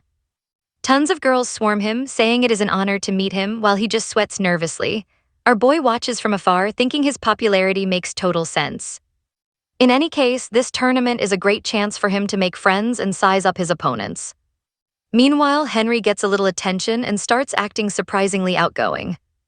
Suddenly, Burrs looks over at our boy, practically begging for help, but David just grabs Henry for a dance. He silently apologizes, thinking that youth must be fully enjoyed. As they dance, his sister mentions that despite how she is dressed, it has been a really long time since she joined high society. Our boy agrees, but she asks if he feels a little frustrated. If that past incident had never happened, he would be competing too, given his incredible talent for swordsmanship. But David asks if she is not giving him way too much credit, since reaching an advanced level at just 14 would have been totally impossible. Besides, if she really thinks about it, talent is just an illusion. But let us be real, if you do not back it up with hard work, you cannot achieve anything. While secretly, he thinks about how he had thousands of years to perfect his skills, he tells her none of that matters anymore. He says his dream is just to live a quiet, peaceful life. She laughs, saying he sounds like an old man, but smiles beautifully at him. But out of nowhere, someone approaches them from behind, saying it is quite a surprise. Finding her in a place like this, the guy steps closer, claiming he has been eagerly waiting to meet her. And our boy immediately wonders who this creep is and if he is somehow close with Henry. He stares at her, checking if she is all right, but then this random guy grabs her hands and asks for the honor of having a quick private chat. She excuses herself, calling him Prince since she is with her brother. Stick with us to see what happens next. All right, you and I are starting with this arrogant prince getting totally called out for being rude. Meet Prince Barton of the Vault's Kingdom. So our boy just casually introduces himself as Dave Ron, and the prince is like, wait, is that it? While our guy is thinking, what else do you want me to do? The little prince then asks what brings him here anyway. And our main character says he is just there to watch his brother fight. The brat says he gets it, but adds that he should only focus on the absolute best performance. He then drops to one knee for Princess Henry, promising to dedicate his victory in this continental fencing tournament to her, telling her to look forward to it. But the princess is not having it and asks if he even realizes what he just said. It was incredibly rude to everyone in this room. But he says if it is the truth, it is not rude. She reminds him that her twin brother Bari is also in this tournament. So what he said is basically just trash-talking him. With that, she grabs Dave and tells him they are leaving. Our boy thinks his little sis has actually grown up, but it does not look like this prince is letting her go. The guy walks up to her asking if she is seriously ignoring him, but Dave decides that this is as far as he goes. So he straight up trips the guy, claims his hand just slipped, and starts twisting his wrist. He warns him never to put his dirty little hands on his precious, sweet sister again. And he should consider himself lucky. Since Dave spared his bones, he cannot let trash like him ruin Bari's match, even if his trashy attitude practically begged for it. Now watch closely, this makes the prince throw his glove right at our boy. He demands a duel, completely shocking everyone in the crowd. Henry tries to shut it down, but he tells her to butt out, claiming it is about his honor as a knight. But then, out of nowhere, someone steps up, saying that if anyone is talking about honor, they would know they just did something incredibly disrespectful. Prince Barton. Everyone turns to look, and it is that girl from earlier who says she has been watching the whole time. She asks the prince if he really thinks he has any right to speak of honor, leaving our boy totally stunned as he stares at her and mutters the name Harris. Now, legend says that the sword god Harris was an ancient hero who saved the Fallen Empire, turning it into one of the three great powers. He was the true master of the Holy Sword of Calderas and the founder of the long-lost Clayer swordsmanship. And anyone mastering his style could supposedly unleash a massive tsunami with just one single swing of their blade. That kind of power is legendary, but the moment he accidentally blurts out the name Harris, she stares at him, completely shocked.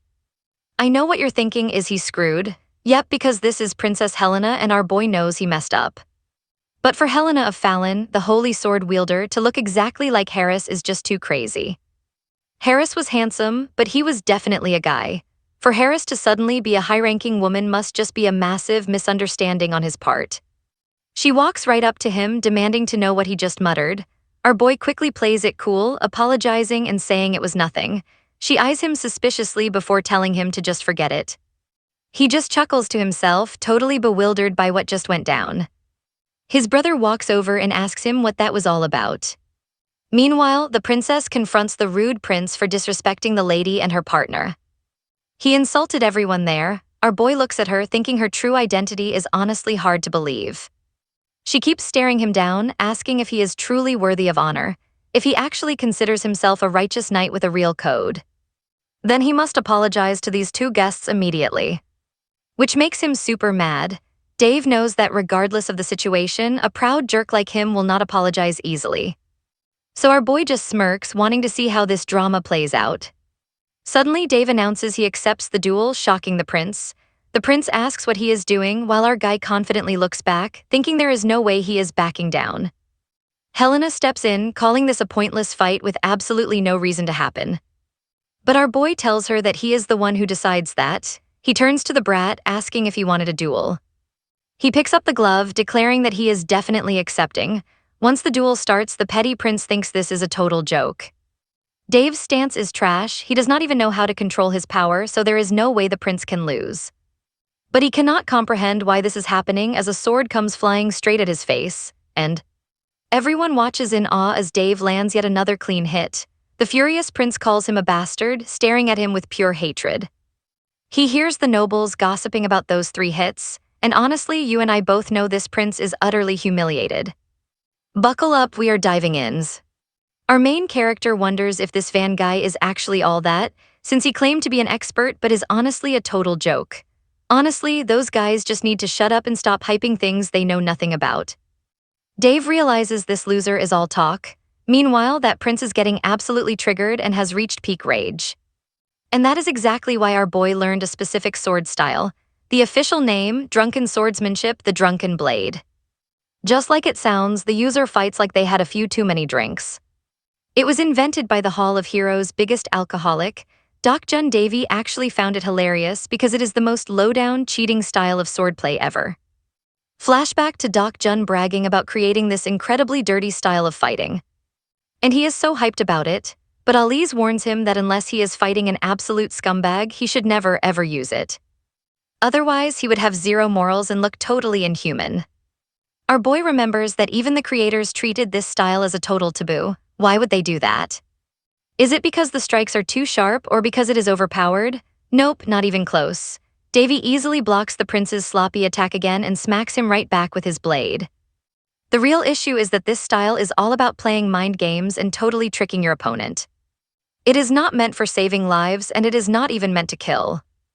Watch closely because its only goal is to completely embarrass the opponent in front of everyone.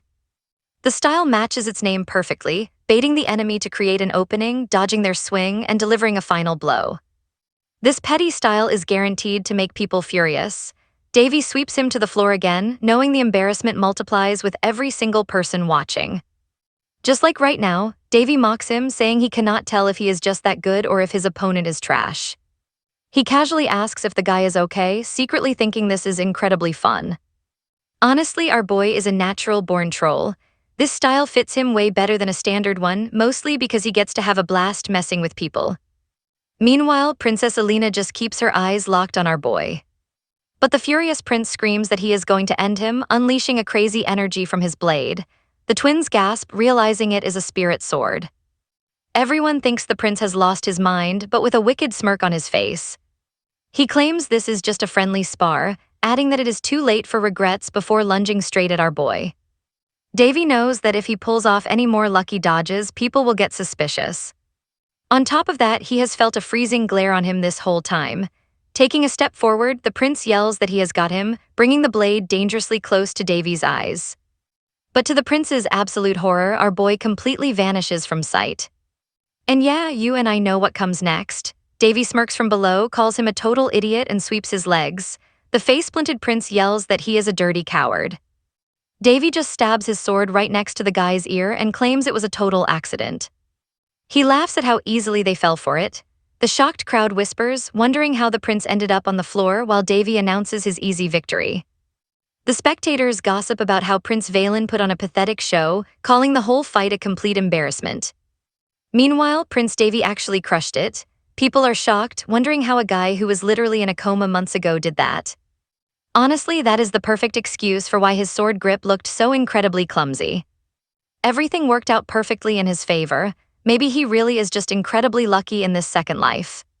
The humiliated prince hears the mocking whispers, getting absolutely furious and miserable while the other princess looks on. She admits it was a highly entertaining show, but dismisses him as a fool before turning to leave. Her companion scrambles to keep up, while our boy watches her walk away, thinking she is ice cold. Later, inside the carriage, his sister scolds him for being reckless and causing such a scene. But Davy asks why she is so stressed since everything is already over. They handled the situation perfectly, but his brother tells him he just got lucky. He adds that while Davy's attitude sucks, his skills definitely do not. Davy asks how he could possibly know that. Barris reveals they all saw him showing off during their previous meetings. He kept chasing after William every single time. Honestly, he says Davy is a nightmare. Our boy just smiles, saying everything went exactly according to his plan. The others ask what he means. Bis just sighs, warning him that he got lucky and better not pull a stunt like that again. In fact, he prefers if Davy stays completely still. Instead, our boy grabs his hand and starts squeezing hard. Shocked, his brother asks how his grip strength is this insane. Davy tells him to stop treating him like an invalid, promising to remember the advice since it came from his beloved little brother. You and I both know they were bound to find out anyway. Alright, let's dive back in as his happy sister sighs in relief. She says her bro is awesome for catching that guy totally off guard, especially when facing a heavy sword strike. Our main boy admits he did not expect such a flashy victory, but hey, a win is a win. Meanwhile, back in his room. That spoiled prince is trashing his entire room, screaming about how anyone dares humiliate the future heir of Balds. He thinks he has the ultimate handsome looks and unmatched talent. There is barely anything in this world he cannot grab. As for the Princess of Ron, he is actually pretty indifferent. But he chose her as his future bride, knowing he would also secure the highly experienced Baris. And thanks to Ron, their marriage negotiations had actually been going pretty smoothly. But now he is raging, wondering why he has to endure this humiliation. Ordering everyone to get out, he keeps smashing things, swearing he is definitely going to kill him. But watch closely now. Someone creeps into his room, asking if he wants to commit murder. He asks who is there, but they just repeat the question, leaving him shouting, "Who the hell are you?" Suddenly, a maid steps up, offering to help him murder that annoying kid. The brat asks if she can really pull it off, and she chillingly promises to help carve his flesh and shatter his bones. He demands her name, and she introduces herself as Serio, telling him he will never forget it. Under her eerie spell, he freezes as she whispers to leave everything to her. He is free to do whatever he wants. Fast forward to tournament day, where someone warns our boy that the elimination round against Baris is starting. David just nods calmly. While circulating his magic, he silently complains he has a long way to go, prompting a confused "What do you mean?" He plays it off, claiming he is just talking to himself. Meanwhile, Baris is geared up for battle with his sister cheering from the stands. Standing across from him is that same smug prince wearing a cheeky grin because he thinks today is his day. As the match begins, our main boy heads to the stands. The crowd is absolutely hyped. He notices Baris is fighting this afternoon, but honestly cannot believe he is wasting his precious time watching amateurs duke it out. He skipped the earlier matches by pretending to be sick, but his sister reaches out, letting him know she is right here. She asks if he is okay, and our boy nods, claiming he overexerted himself yesterday and got a bit sick. I know what you're thinking, but he obviously can't confess he was lying. Though to be fair, his stomach did hurt yesterday from creating a mana circle at such a ridiculously young age. That trick gave him the raw power to wipe out random royal assassins.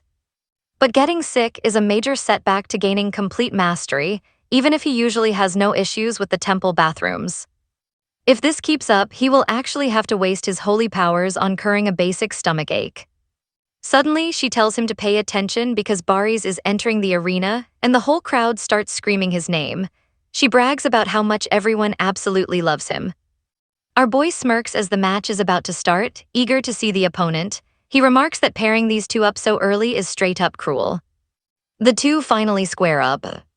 The referee warns them that while the swords are blunt, lethal attacks are strictly banned. They will also face heavy penalties for trying to sneakily charge their blades with mana. So they need to play nice. Our boy thinks public opinion is no joke, but his sister interrupts, worrying that Baris will end up hurt because he gets hyped up like an angry bull. But he reassures her that Baris is a seasoned fighter who will be fine and has protection. She looks confused, asking, "What do you mean?" Now, the referee commands them to step forward and activate their barriers as they lock eyes. With the signal to fight, they immediately charge and clash directly. Our boy analyzes that based on yesterday, Valen uses highly unpredictable sword movements. In contrast, Baris relies on raw, heavy power to crush his opponents, just looking at their core fighting styles. Baris has a clear advantage, and to add to that, Valen shouldn't be able to handle those heavy blows and should be trying to avoid direct clashes. But to everyone's absolute shock, including Baris himself, that brat has gotten way stronger, sporting a super smug grin. Baris is left wondering how on earth his massive strike was just blocked, while Valen laughs like a total psychopath, unleashing a relentless assault. The hyped-up crowd goes absolutely wild over how fiercely they are clashing. Nobody realized Valen was this powerful, and he clearly has tons of hidden potential. They think he's somehow leveled up since yesterday, but David knows that is completely impossible. Trust me, you and I know even geniuses need time and effort to level up. Alright, you and I are about to see if Baris can handle this heavy greatsword. Even though Valentin is holding his own, he's quickly hitting his absolute limit. But he wonders what's going on near his sword. There's this super bizarre vibe. He's honestly never seen Baris move this fast, which means our boy is literally leveling up mid-fight. He really needs to train more. Meanwhile, our boy is thrilled, thinking he's right. He is insanely dedicated, remembering how he promised he'd become an epic knight when he finally grew up. He figures he got invited just to show off his progress. It's been 6 whole years, and you can really see all the crazy hard work he's put into this. But what about him? This complex sword technique can't be mastered overnight. It's like he has become a completely different person compared to yesterday. Plus, there's this dangerous, creepy aura. What the heck is that? Still, Baris is now totally confident he can win this duel. But he never expected Valentin to hold out against his giant sword. The guy is tough, moves weirdly, and is actually a solid opponent. So he has to stay on high alert. Pay attention here because he is about to unleash his ultimate move right now. Floating right above him, ready to strike, Valentin flashes a psycho smile. Honestly, Baris wonders if this guy is literally begging to die. He cancels his attack instantly and immediately starts prepping his next insane combo. But to his absolute shock, the kid unleashes a massive flow of mana, pushing his sword right against his chest as Baris thinks he's a goner. We flash back to last night. Dave's brother is out practicing his swordplay when Dave walks up, complaining that all of the clashing noise kept him awake, making his brother quickly apologize for it. He says Inley is already asleep, yet the star of tomorrow's tournament is still up late grinding. He admits he just couldn't sleep a wink. Sure, Prince Valentin managed to beat him once before. But he's not satisfied. He wants to totally crush him using his own raw power. David tells him he has zero doubts and says there's absolutely nothing to worry about. Since he'll do amazing tomorrow, Dave just keeps reading his book, noticing his brother's clean, fluid posture. His mana flow is incredibly smooth and honest. He wonders if he should help him out. It's a secret technique that would cause total chaos if anyone found out, but since he's his brother, there is no reason to hesitate. The brother notices David walking right up to him and wonders what's going on. But our main character just grabs his shoulder. I know what you're thinking, but he just tells him to relax for a quick massage. Suddenly, he begins transferring mana to remodel his brother's body structure, thinking this part is going to hurt a lot. Instantly, Baris is hit with overwhelming pain and begs him to stop. David just jokes that his body hurts because he chose to stay up practicing instead of getting some actual sleep. In reality, the mana of the caster activates the target's energy by using friction between the two forces to jumpstart a massive flow of power. It sounds simple, but this cheat technique is literally otherworldly, breaking all natural laws. Honestly, he just became the greatest chiropractor on the entire continent. He yells out a random phrase and slaps him hard on the back, leaving his brother wondering what kind of language that even is. Dave just slaps his back one more time, leaving him absolutely exhausted on the floor. Dave thinks it went perfectly. The technique is taking effect fast, giving his brother a massive, permanent upgrade. But then he gets another idea, telling his brother to get up before he catches a nasty cold sleeping on the dirt. While secretly casting a protective spell, his brother groans that he's pure evil and asks for a nicer way to get helped up. David threatens him with another round of massages, sending his brother running for his life, while David quietly activates a protection barrier on him. since he's hyped for tomorrow. Back in the present, the deadly blade strikes his chest, but the protection barrier holds. In fact, Valentin's sword gets blasted completely out of his hands. The entire crowd falls dead silent, whispering in utter confusion. The prince's sword is glowing red, and everyone wonders if that unconscious body on the ground belongs to Prince Barry's. People are losing their minds trying to figure out why the arena's mana shield just shattered. But then, the crowd erupts as Willen cheers that her silly brother actually pulled it off. But when she turns to congratulate Dave, he's already completely vanished. Meanwhile, Barry starts coughing up blood, forcing the panicked referees to call a timeout. Declaring that Prince Valentin went way too far, violated tournament rules, and literally tried to assassinate his opponent. This crazy stunt could literally start a war. Trust me, you and I need to see how they handle this insane drama next. And Momo tells the prince to chill. Alright, you and I are about to watch this prince grab his neck and straight up explode his head, shocking everyone on the spot. Everyone is left wondering why the prince just brutally murdered him, while this creepy ex-royal starts smirking sadistically as a massive demonic shadow rises right from his back. After that total nightmare, everyone starts running for their lives. While still in the arena, that cackling prince starts screaming, flexing his evil aura. Down below, our boy smiles, looking at his brother on the ground as Davy asks if he is doing okay. Barris asks about the tournament, but Davy tells him he did awesome and can finally chill now. Still, Barris grins and asks if he saw his mana barrier, which totally shocks our main character, who realizes this shield is actually a high-level barrier. An expert-grade shield made of raw mana that automatically protects the user from danger, which he set up just in case. But thanks to Barris's own power, he is 100% fine. He is only 14, and anyone would be flexing after showing off that kind of skill. And for him to be this polite after almost dying, what a sweet kid. But Davy jokes that it would be way cuter if he just cried and complained about the pain. Davy basically tells him to stop talking like an old geezer and go get some sleep. Once his brother is wheeled off, our boy eyes Valerius. Now you and I need to watch closely as the mages try to blast the prince, but their spells do absolutely nothing. They are losing their minds, wondering how the prince is still alive while his flesh is literally tearing apart. The mages realize they are completely outclassed, admitting this monster is way stronger than them. Right now, they need to evacuate the crowd because the arena shield is about to shatter. But then get this. To everyone's absolute shock, Davy steps right onto the battlefield. They yell at him to back off, warning him it is way too dangerous to get any closer. But Davy does not care, leaving Winley up there looking super stressed out, screaming his name and worrying if our boy is okay, standing right next to a prince who looks like a straight-up demon beast. Our hero casually notes that the guy looks way different than last night, wondering what his next move should even be. As Valerius unleashes his demonic power yet again, terrifying the crowd and charging straight at Davy. But right then, his sister jumps directly in front of him, screaming at him to get out of there. Davy gets startled and distracted, almost getting grabbed by Valerius. Luckily, someone grabs his collar and flings him back, telling him to back off. I know what you're thinking, and yes, Princess Helena just saved him. After saving his butt, Valerius glares in pure rage while she readies her holy sword and activates her skill. The heavy mountain splitter, aiming to slash him in half with one earth-shaking strike, shattering the arena floor. Davy watches from afar, totally amazed by her insane power, wondering if she is really trying to steal his target right after her attack.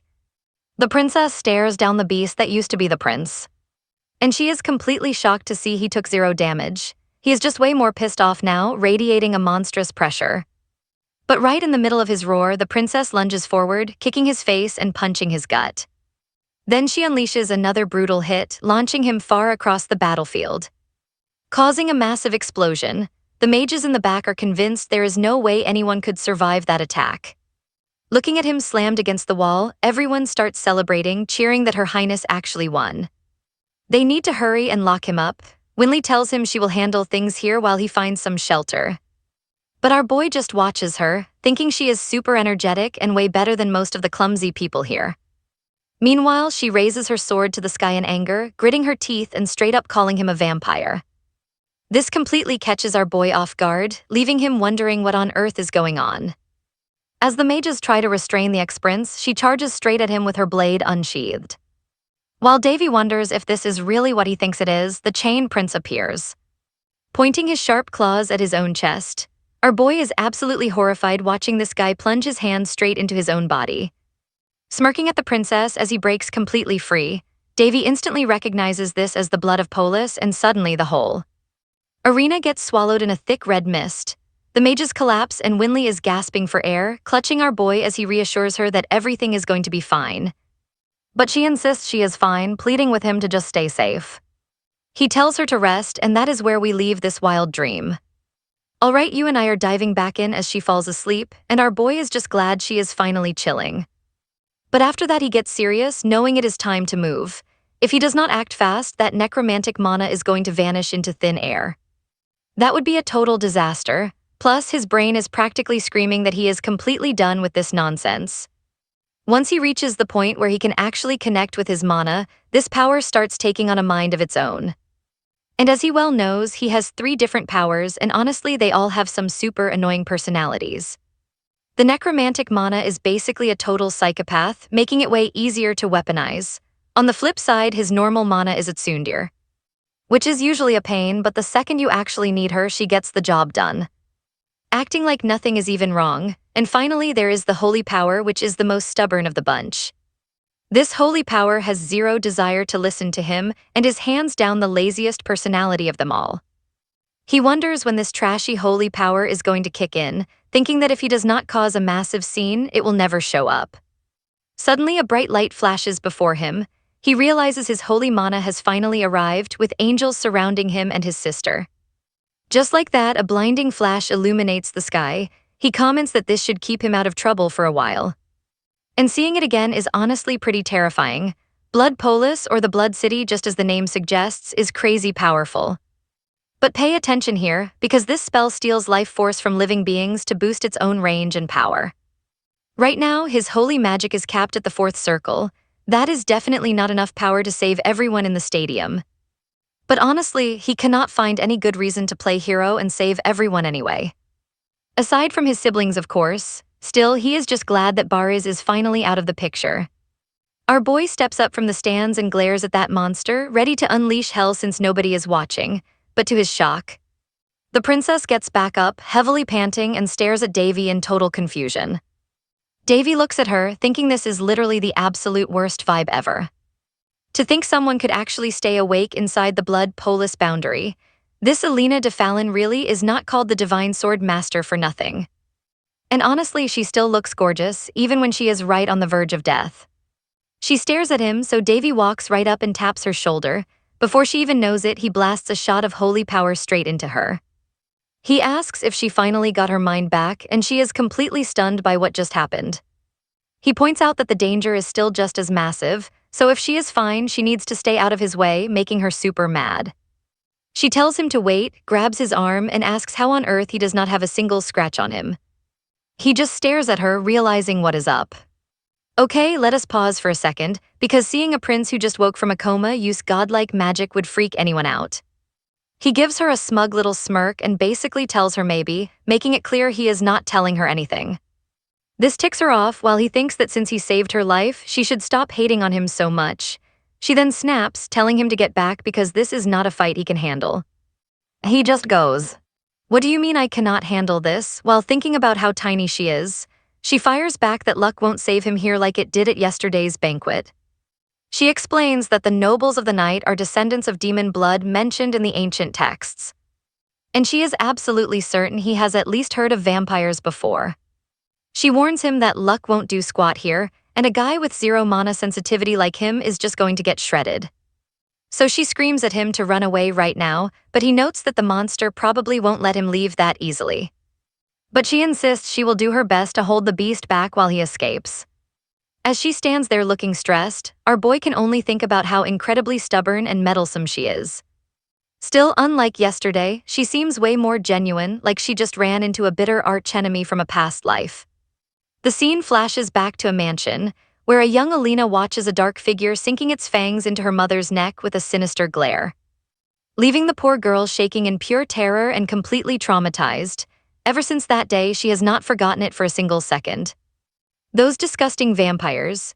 She is determined to hunt down every last one of them and slice the evil out until her very last breath. Suddenly, the demon starts radiating massive power, and she is totally rearing to charge straight into the fray.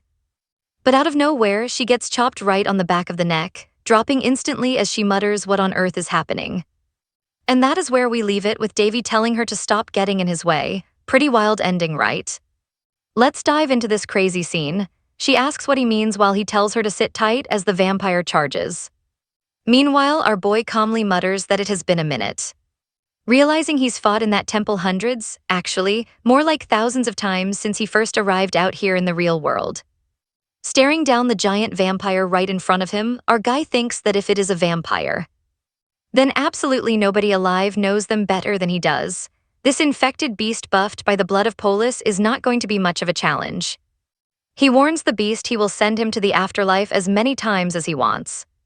He literally catches the massive attack with just his bare fingers and slaps the monster right back, mocking him that he clearly did not learn his lesson after catching that beatdown yesterday. David declares it is his turn now, channeling necromancer magic into his hand and aiming straight for the monster's heart, unleashing his pierce skill to make him drop dead. He triggers blood vessel combustion, and his devastating strike blasts clean through the monster, shattering a massive chunk of the stadium. This completely blows the girl's mind back there, making her gasp that this is impossible after watching the beast fly out of the arena. Now watch this. She is staring in absolute shock at the demolished statue split in half, wondering what on earth is happening. Our boy just turns back to her with a smile, saying he finally feels totally relieved. She is totally baffled by the insane power he just unleashed, questioning how a regular guy could stop an infected beast that even elite knights couldn't handle. Neither high mages nor her own sword could stop it, yet this simple human did without a single drop of mana. Even crazier, he is supposed to be some tragic prince who was in a deep coma just months ago. Then he reaches out. Offering his hand, he tells her to get up, chuckling at her terrified expression. Not knowing what else to do, she accepts reality and grabs his hand. But to her absolute surprise, our boy casually asks if he can borrow her sword. This completely flusters her, leaving her super embarrassed about her misunderstanding. She points out that, as he can see, the blade shattered in the last fight. But David tells her he does not want that one, pointing instead to the one right under her nose. She asks how he could possibly know about that, and our boy jokingly replies that he is supposed to get loot after beating the boss. He tells her he is here to claim the mighty power of the divine sword. We are talking about the legendary blacksmith who dedicated his entire life to crafting the world-saving blade, the master smith of his era, Sudir. In his hands, basic ores were transformed into priceless blades, and junk became legendary treasures. Blessed by the spirits, he could forge swords far beyond any normal human capability. His incredible fame quickly spread across the entire continent, lasting for many generations to come. Especially his 12 legendary swords scattered across the land, which are widely revered as absolute national treasures. Out of all the magnificent masterpieces he crafted throughout his life, Sudir named his ultimate favorite the Caldera's sword. In the ancient spirit tongue, Caldir means the White Guardian. While all of Sudir's creations are magical, Caldera's easily stands out from the rest. That is because he fused his own life force into the blade, gifting it to his close friend Horus, the sword deity. Over time, the sword acquired a sentient ego, gaining its own consciousness. He marvels at the idea of a weapon that can act on its own free will. Sure, it sounds incredible, but for anyone who actually knows this blade, they already have a pretty good idea of its awful personality. Right on cue, the sword starts trash-talking him, screaming how he dares to hold it like that. Our boy just thinks, yup, here we go. This garbage attitude is already giving him a massive headache. As the sword keeps screaming, David snaps that he is not deaf and hears it loud and clear. The sword asks, wait, what? Our boy teases that a vibrating sword sounds like a highly questionable hobby, leaving the blade completely speechless. David simply tells the weapon to shut up and cooperate with him. But then the princess rushes over, demanding he give it back. Here is the thing, if she keeps pushing her body like this, her host is literally going to die. Still, he is amazed she can even move. Even though the power keeping her conscious is completely fading away, honestly, he has to respect her sheer grit. Sure, this princess might have crazy potential, but she made a terrible first move. Knowing your limits is part of the game. Meanwhile, the sword warns him not to even think about pulling anything funny.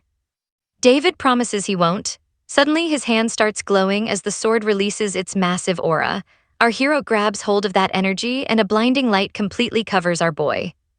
The legendary Caldera's finally awakens, and our boy can't help but smile, admitting that it really is one hell of a weapon.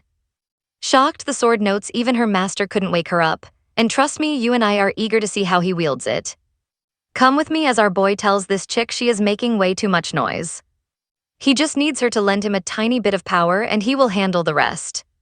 The talking sword gets curious and asks who he is, so Dave activates the divine blade resonance, slicing through the arena using Cleor's massive lightning strike.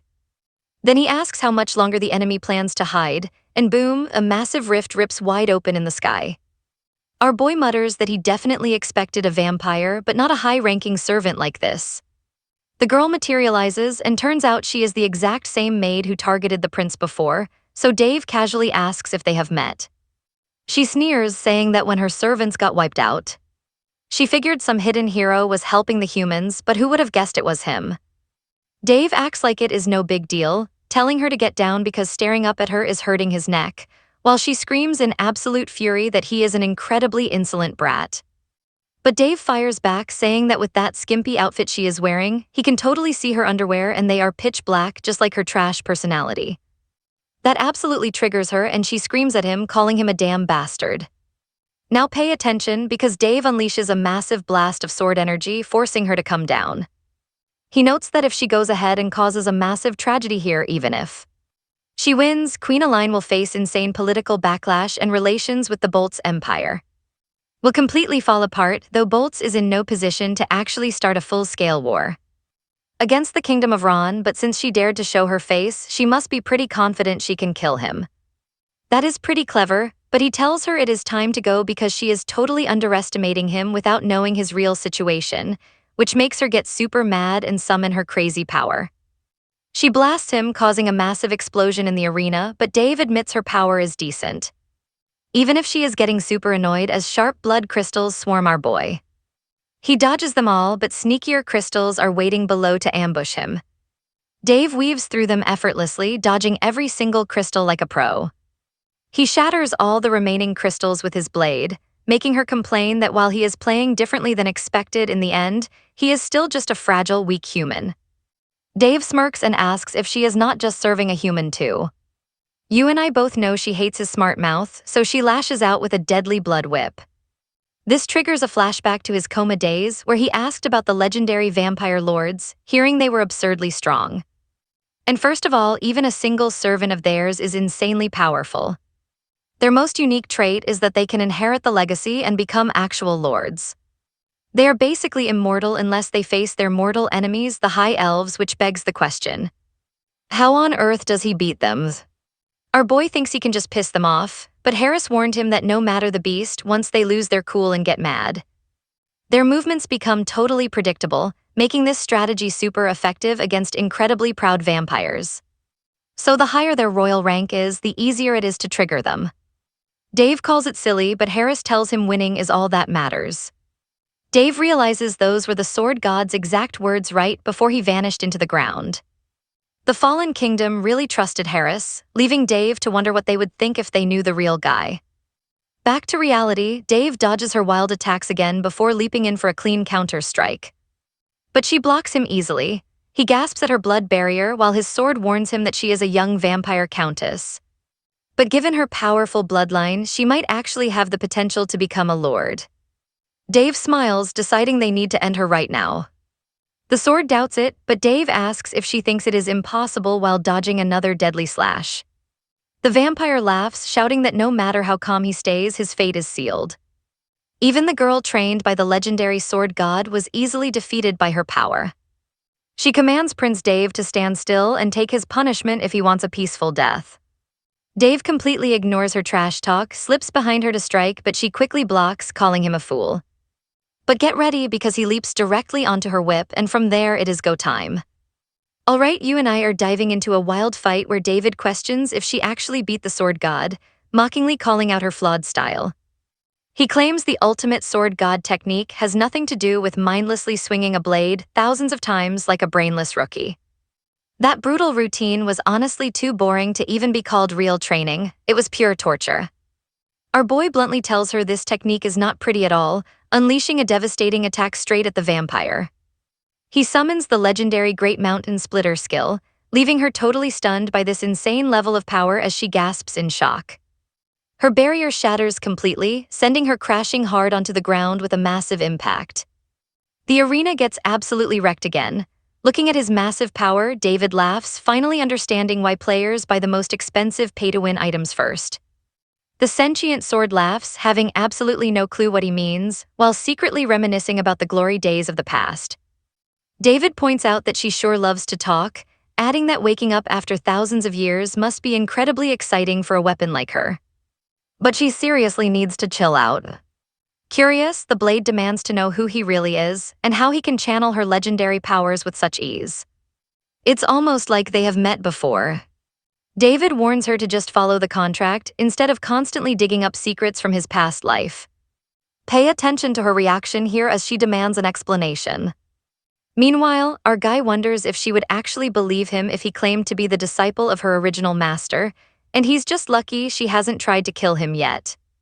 The sword points out the vampire fled, but David says to let her go since they lack the strength to hunt her down right now. Staring at the glowing crystal, the Blade recognizes the blood powder, muttering that it has been ages since she last saw this disgusting substance. It hasn't grown at all since destroying the energy core in that massive explosion a moment ago. But this cursed bloodstone won't stop expanding until every single human inside this place is dead. Since it's weakened, they can purge it in a few months using large-scale purification, which requires a level 6 spell or higher. David grimly realizes the worst part is that anyone exposed to this energy for too long will become horribly infected. The sword notes the humans outside are probably panicking, betting that this entire region has already thrown itself into complete chaos. Watch this closely. He's lucky that despite his youth, his power is already at master level, making him completely immune to the corrupting effects of the blood powder. David acts surprised, asking what she means by master, though her estimate isn't far off. He notes he needs just a bit more time to fully suppress the sword's overwhelming aura. He knows his rapid growth didn't come from ordinary training methods. Master tier, that's barely scratching the surface. His insane strength is actually the result of some highly dangerous, abnormal power doping he put himself through. Utterly shocked, the sword asks who he really is, calling him an absolute terrifying monster. How can one person possess massive mana, holy magic, and death energy? Our guy casually chuckles, saying he just likes breaking the rules. The stunned Blade asks if that's even possible, calling him a lunatic, but David just shrugs. He argues he's just an ordinary guy, telling her not to look down on his years of intense research. Plunging her into the ground, he cuts the small talk, demanding her cooperation since he can't fully control her yet. The Blade warily asks what exactly he's planning to do. David replies they are finishing this now, secretly resolving not to sacrifice his life to save a bunch of random strangers. But if this helps him recover faster, he might as well seize the chance, using it like lubricant on rusty gears to jumpstart his old powers. Admitting this flashy display isn't his style, he prays to the god Lord Priya, guardian of all living creatures. His lost little lamb is wandering in pitch darkness, completely unable to see even 1 centimeter ahead. He asks for a small lantern, or better yet, for the deity to just handle this annoying mess personally. Though he knows the god would never do that. Sweating, the sword wonders what's going on, baffled by this incredibly bizarre, disrespectful prayer. David secretly reflects that his holy magic is unique, altered by the sacred influence of Maiden Daphne. His abilities aren't built on blind faith, but on understanding absolute truth, making him a subject of divine curiosity rather than their love. And that's where we leave it. Let's watch if the gods actually help him out this one time. Let's dive in. Why won't he give permission already? And the sword asks if he seriously thinks God would listen to a ridiculous prayer like that. But David just looks at it and says the sword knows absolutely nothing about the gods. He thinks maybe the clergy did, with his speech and prayers carrying the deep faith of a true devotee. It is not about being loved by the gods. Those who carry out the actual desires of the gods are the only ones they truly care about. And he cannot do a single thing about the life force that is already trained. So all he needs now is some higher power to fill in what is missing. The holy maiden Daphne, possessing the strongest sacred powers in history, created this high-tier holy spell which she used with direct permission from the gods. Then he tells the gods that they definitely prefer crazy people, and the crazier they are, the better. The sword is completely shocked as a blinding light begins emanating over both of them, activating an ultimate level 9 holy spell known as the Most Holy Sanctuary. The stunned sword screams, asking what he means by level 9 and if he is trying to kill her. But Dave just tells her to relax because she will not die, she will just feel a tiny pinch of pain as this massive power floods the sword. Watch this, an immense power with several wings surrounds them, healing the princess. Healing his sister Inli and shattering that blood crystal. After praying, our boy opens his eyes to see a gorgeous level 9 holy spell spreading across the entire stadium. Everyone nearby only sees this blinding flash, not understanding what it is but knowing for sure it is divine. Just like that, 2 wings sprout right from Dave's back. Opening his eyes again, he watches the crystal turn to dust, groaning that the aftermath of battle hurts like crazy. He feels like his back is literally being branded with a red-hot iron. He checks on the sword, asking if she is okay, but she does not say a single word. Our boy laughs, saying she has been totally wasted, and jokes that he is ready for the afterlife before collapsing to the ground, completely exhausted. He spots a notification on his status window granting him the Disciple of Insane Heroes title from the Hall of Heroes, with a special note.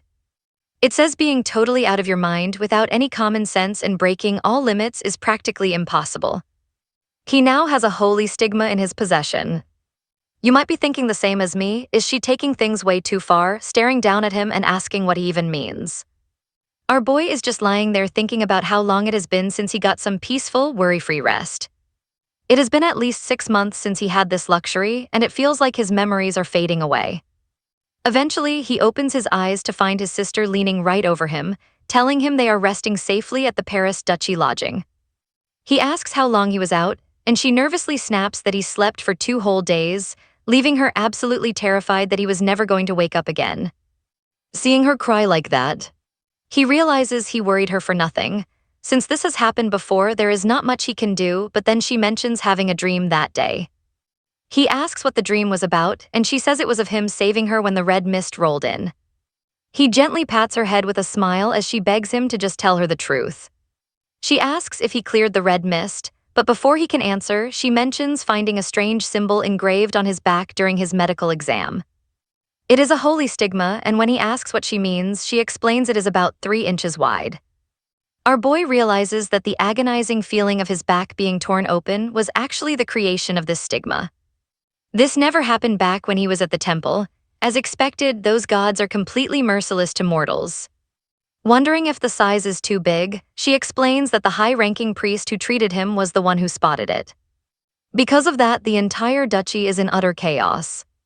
Since the red mist was purified and the place they found him was brimming with holy energy and marked with a stigma. Everything is turned upside down. Our boy is not at all surprised that everyone is panicking over this. Unlike normal priests, this stigma proves he was directly chosen by the gods, so she asks him if he has any clue about what really happened. He realizes that while everyone is relieved the disaster is over, they do not actually know anything beyond the stigma itself. Now he has to decide what to do next because he is still torn between hiding his insane powers or showing them off. He has no clue what would happen if he went public. It could make things way worse and cause massive trouble for everyone, especially after the stunt he just pulled. So what do you and I think? He just plays dumb, apologizing and claiming he was totally out cold, and thankfully she says she understands. You and I are starting with something totally unbelievable. She immediately asks him if he got hurt anywhere, but our boy tells her that, as she can clearly see.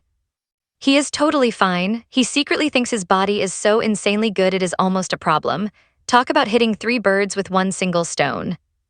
Not only did he snag a level 9 holy magic, the divine sanctuary to wipe out the blood of Polis, but he also boosted his holy power just by using it. Pretty wild for a simple little experiment.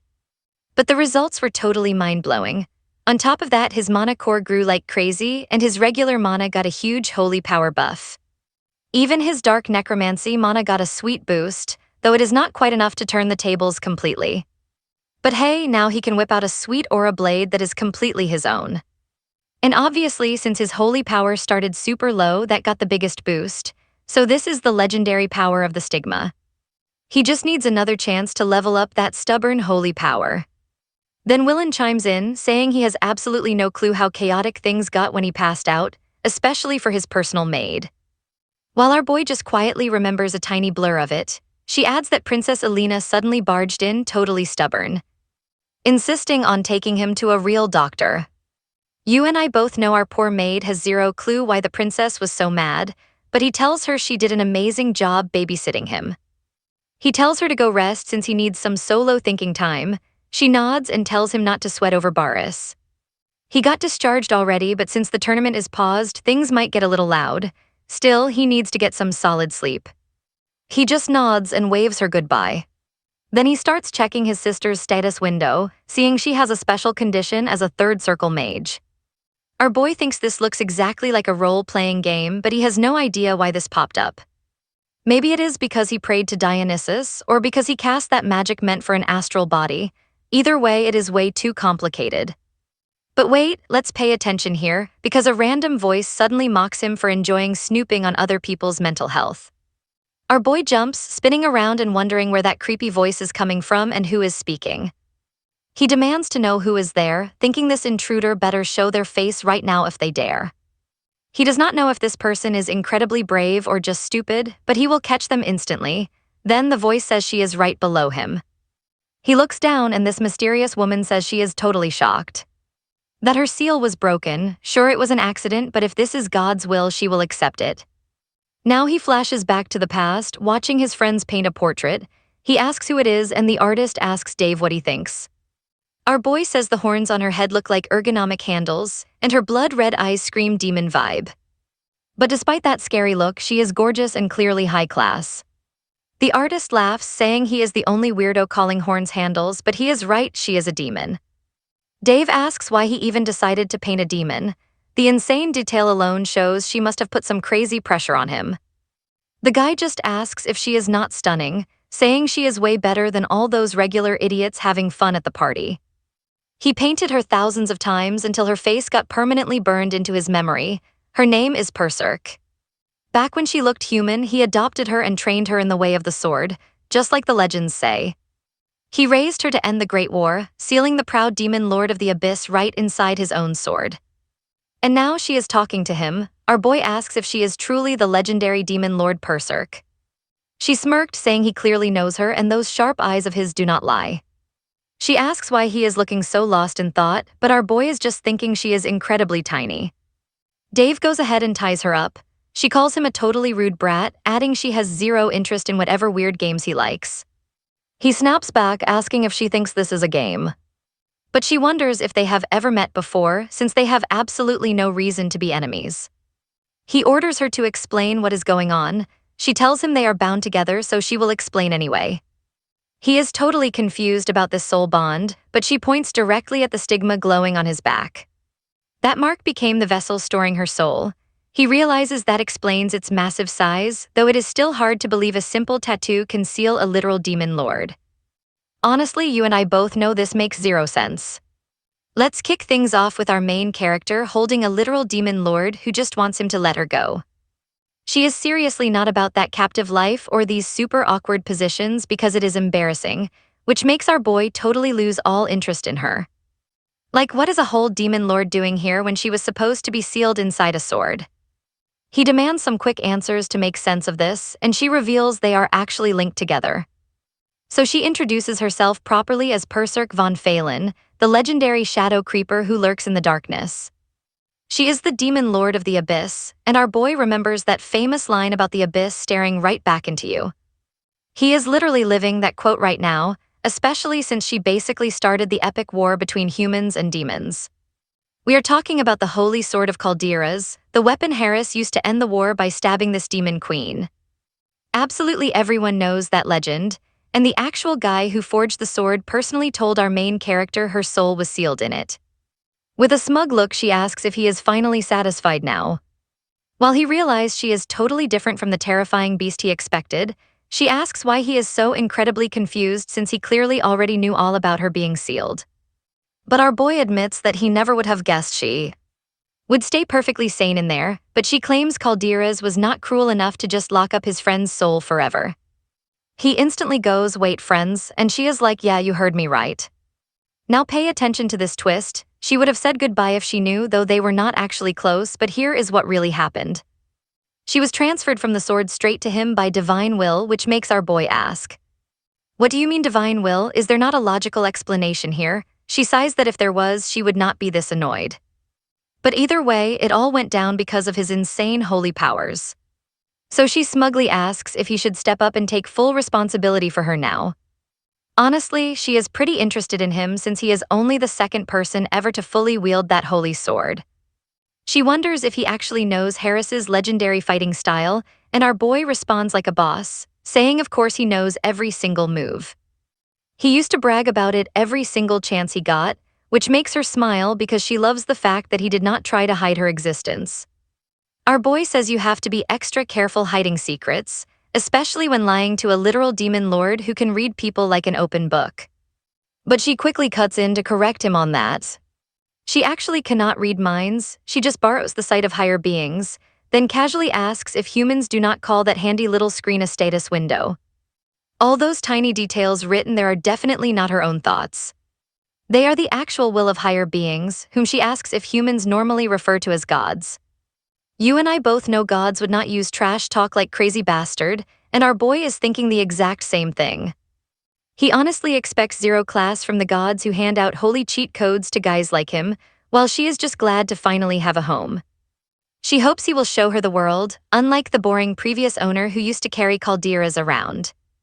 He is confused about showing her the world, but she explains that when you live for centuries, sightseeing is literally the only fun thing left. So he asks what is in it for him, and she laughs, pointing out he already unlocked her overpowered skill set. She compares them directly to the epic video game mechanics from his past life, which function exactly like character skills. David realizes he cannot let his guard down around her, since she literally knows everything about his previous life. She asks if that is not an amazing deal for him, because she is genuinely excited to explore the world together. Staring down at the tiny hands of a mighty demon lord, he admits her skills are just too broken, meaning he honestly has zero choice but to agree. Once he finally agrees to her deal, her face lights up with pure childish excitement. At least he now has someone he can share his biggest secrets with. Fast forward a few days later. The Paris Duchy was supposed to be hyped for the Grand Continental Sword Tournament. But instead, everyone was celebrating the sudden appearance of a holy stigma right after a brutal surprise attack. As the new bearer of this legendary mark, he instantly becomes the ultimate star, while Perserk comments that all this fame looks incredibly exhausting. He complains that he absolutely hates the spotlight, especially since a bunch of priests flocked here just to stare at his new mark. She reminds him that any stigma, no matter the type, is considered ultimate proof of divine love. She thinks their crazy obsession is totally fair, but he begs her to shut up because it is giving him major goosebumps. Over the last 300 to 400 years, only 3 saint candidates ever appeared, making his stigma ridiculously rare, and trust me, you and I are going to want to see how he avoids being sold to the Holy Empire. Let's dive into our boy's next crazy move. He declares a final decision has been made, ordering Winlin and Baysiri to pack their bags immediately. They ask what's going on, but Davy complains that explaining the details is way too annoying. Winlin then asks if he is just annoyed by all the random visitors lately, even though they are not breaking anything around the place. So he has no idea why they keep showing up since this spot is not exactly sacred ground. Davy just smiles and says that even if it's only temporary, this place is technically a holy site. To be exact, it spans almost half the city. Outside with his luggage, Persek asks if leaving like this is really okay and if he's sure they will follow him to his kingdom. But he says he is totally fine with that since he left a massive distraction behind. Once the news of his departure drops, the princess is utterly shocked, asking if he actually ran away. Her maid confirms the bad news, making the princess absolutely furious since he dumped all of his duties onto her, spread massive rumors, and then ran off with his brothers. She angrily rants about how he somehow clutched a victory against the enemy using that holy sword during a major crisis. Now pay attention, because the real shocker is that the power in that sword is what exposed his stigma. She jumps up, yelling that it's all a lie and that Davy definitely pulled this off by himself. Her maid thinks that after serving her for so long, nobody would ever believe this wild girl is the actual princess. Behind her cold and distant royal facade, the princess is actually super aggressive and completely wild. She orders all of her soldiers to get ready immediately, as fast as humanly possible. Cut to later that night inside the carriage. With his siblings fast asleep, Persek comments that looking at him like this, he actually seems like a sweet brother. She then asks if he has any regrets. Davy asks what she means, and she clarifies that she is talking about calderas, assuming he would be highly interested in it. Besides its actual owner, Davy is the only person alive who knows the sword's true legendary nature. She honestly thinks he is the only one who truly deserves to hold it, and our boy Davy admits to himself that she is right. Calderas is a magnificent weapon that absolutely anyone would die to own. But he knows he cannot tap into that massive holy power until he gets his own strength fully back. Persek is certain he could easily claim it anyway, but Davy says that while it is tempting, the sword is not his yet. He doesn't want to steal something that doesn't belong to him, plus, calderas and him do not get along at all. Persek is just baffled, asking how a literal sword could possibly not get along with him. To be completely honest, Davy isn't exactly the type to swing around a massive greatsword, especially since he already has another legendary blade in mind. Seeing his confidence, Persek quickly catches on that he has some secret plan cooking. I know what you're thinking, she knows everything, right? But she claims she is totally clueless. Even when she snoops inside his mind, there are locked rooms that not even she can access. Davy chuckles, asking if there are really places the Great Abyss Demon Queen cannot see, so she just tells him to drop the boring details. Anyway, she asks about his next steps. Since he obtained the Holy Stigma, his enemies will have to think twice before making a move. She thinks it would be a blast to just wipe them out now, but Davy promises he never acts without a solid game plan. You see, the nobles led by Duke Beretta hold way too much sway in the kingdom, unlike Queen Liney's. That is why the royal family cannot just recklessly punish them, as taking them down one by one would take forever. This is exactly why the queen remains so cocky, but Davy tells her he has already cooked up a perfect solution. Back at the castle, Baysiri apologizes to the king for bringing shame, but the king quickly reassures him otherwise. It was actually the king of Vaults who violated the Continental Treaty, and the king is just relieved that Baysiri returned completely unharmed. Having heard about the stigma, the king listens as Davy cockily suggests that the gods just took a liking to someone as worthy as him. The king praises the wonderful news, turning to his queen to ask if she agrees with the sentiment. The queen forced a smile, claiming it was indeed wonderful, while Davy boldly asks her if she actually means that. She glares at him, absolutely boiling inside, telling him of course she does while cursing the smug little brat. She sweetly adds that a son's joy is his mother's happiness, while the king tells Duke Beretta that these epic achievements cannot be taken lightly. They must immediately file a formal petition against the Vaults Kingdom to the Continental Union. The Duke quickly agrees, and the king, noting how exhausted everyone must be after their long journey, tells them to go get some rest. And that's where we leave it. Stick around to see what the king wants. Let's jump in. While sipping tea, David points out it took His Majesty 6 months to call him after he woke up. Yeah, this was literally the first time they spoke since he woke up from his coma. The king asks if he holds a grudge, and our boy is not gonna lie about it. Then they ask each other how long it has been since they last had a real conversation. Still, the king was low-key watching over him through the chief chamberlain. The king is like, so you knew, and our main character bragged about his sharp senses. The king agrees, silently realizing that life never stays peaceful, especially when your kids start changing right before your eyes. Dave definitely changed after waking up from that coma. Honestly, this king does not deserve to be called a father at all. He asks the kid if he actually wanted to see him, and Dave admits he thought about it a lot.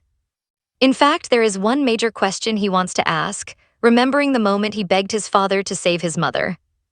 It was not some random sickness, but a clear case of poisoning. Didn't the king hear about her condition back then? But the king just kicked his own son out, throwing him to the curb without a single care. 4 years later, at just 9 years old, Dave discovered the ugly truth about who was behind his mother's brutal murder. Yet the king dodged the whole subject, using his own illness as a cheap excuse. So he straight up asks the king how it felt to abandon his mother, the woman he once loved. Your Majesty chose to protect the kingdom instead of saving her life. Just to keep the peace, he abandoned her and married the actual enemy. Talk about cold-blooded. The king tells him not to blame that other woman, but Dave snaps back saying he does not care about their tragic little romance. All he wants to know is if he felt anything at all. Even if someone lives for thousands of years, memories can fade away in an instant. Yet his poor mother kept calling out his name, even on her painful deathbed. She died begging for forgiveness, which is just heartbreaking. She was crying until her very last breath, and that is why Dave needs to hear the truth from this man. The king looks at him and says, "Become the next ruler." He admits he could never be both a great king and a loving father. He lacked conviction, power, and wisdom. He felt completely useless and unable to protect his family. A ruler must make choices about things he barely understands, so he tells Dave to grow strong in secret, away from all the drama. That way, nobody can mess with him. Our boy wonders if that is all his dad has to say as the king begs him to do this. Watch closely because Dave is thinking this is exactly what he suspected. Sure, the king did not totally forget his mother, but the guy is still a total deadbeat. Dave tells him that sons are supposed to be like their fathers, but not him. If a king dumps his family for a crown, that is a father he does not want around. He is going to carve out his own path. Did the king seriously just tell him to take over the throne? A shiny throne that everyone is drooling over. Dave just turns around and tells him to give that crown to someone else, because he would not take it even if they paid him. Once he walks out, Persek points out that he can honestly be pretty brutal to people sometimes, including his own dad. But Dave says he had a solid reason today. Persek reminds him that she can see right through his act, but our boy claims the final result would have been the same regardless. Besides, she has been watching him this whole time anyway, so why hide it? He goes up to May and says he is hitting the sack, ordering her to make sure nobody breaks into his room. Heading out to the balcony, he whispers that it is finally time to jump straight down the rabbit hole. Let's pivot over to the Rye Kingdom at the Black Moon Guild, where some guy is screaming that Shirley has vanished, and his assistant confirms she is gone without a single trace. The boss asks if her squad of assassins also went ghost a few days ago. The assistant confirms that, according to their reports, the hit on Prince Dave, Prince Baris, and Princess Winley was a total failure. This dude with the scar on his eye is actually the chief of the Black Moon Guild Harney Kingdom Division. Right next to him, some cocky guy laughs, mocking how their top-tier intelligence unit sent from headquarters couldn't even handle a simple mission. But the chief warns him to watch his mouth if he wants to keep breathing. The long-haired guy asks who that missing chick really is, questioning if headquarters actually sent her in the first place. Unbelievable that she couldn't even handle a few pampered little royals. It is the perfect time to show these kids what an elite assassin from the Black Moon can truly do. Stick around with me, because he promises to bring back the heads of those royal kids and show us an execution worthy of the kingdom's top assassin. Alright, you and I are jumping right into a mess where this worried assistant asks if they should really just let him walk. The boss says yeah, totally, figuring she is probably some crazy elite agent. But Shirley's skills are way past that. Deep down, every agent knew she was straight up lethal, yet somehow, a powerhouse like her failed the mission and vanished off the grid. Sensing danger, he panics, realizing something is totally off and he needs to pack up and get the heck out of there immediately. And with that, he slams the panic button under his desk but gets zero response. Why is nobody picking up? Now he's sweating bullets, knowing he's completely cooked. Suddenly, a massive crash echoes and a voice behind him tells him to stay calm and take a seat. He looks and sees his helper dead on the floor. The voice warns that standing up will only make things worse, pinning him to the desk. He mocks him, saying he's just a regular human, though he expected a vampire. The boss screams, demanding to know what those idiots outside are doing, shouting at the top of his lungs about an intruder. Don't blink, because the moment he looks outside, he sees his entire crew flat on the floor. That chilling voice reminds him that nobody is coming to save him. And yeah, the boss realizes this guy is absurdly strong. He quickly demands to know who sent him, was it the Russo Guild or the box, but then he doubts it. Neither group has the firepower to destroy his entire guild in a single day. If not them, only one suspect comes to mind. He asks if it was headquarters, but David just coldly asks if he wants to live, demanding crucial information in exchange for his life. The boss asks why he didn't just go through normal channels if he wanted info, acting like he's just an aggressive client. But our boy replies that the intel he's looking for isn't up for sale. Totally losing his mind, the angry boss screams at him to just spit out what he actually wants. David says if he insists, he'll tell him. Releasing his grip, he promises he won't ask for much. He wants a complete list of all the corrupt nobles backing Duke Beretta, who holds massive power in the kingdom. He demands all the dirt on their crimes, completely shocking the boss. Our boy keeps talking, saying he's positive the Duke keeps these blackmail files somewhere to keep those nobles in line. And he's absolutely sure they are hidden right here. The terrified boss asks how he knows that and who he is, slowly turning around, but our boy snaps at him not to look. With our hero pressing a finger against his head, the boss feels like he's standing directly under a guillotine, seconds away from losing his head.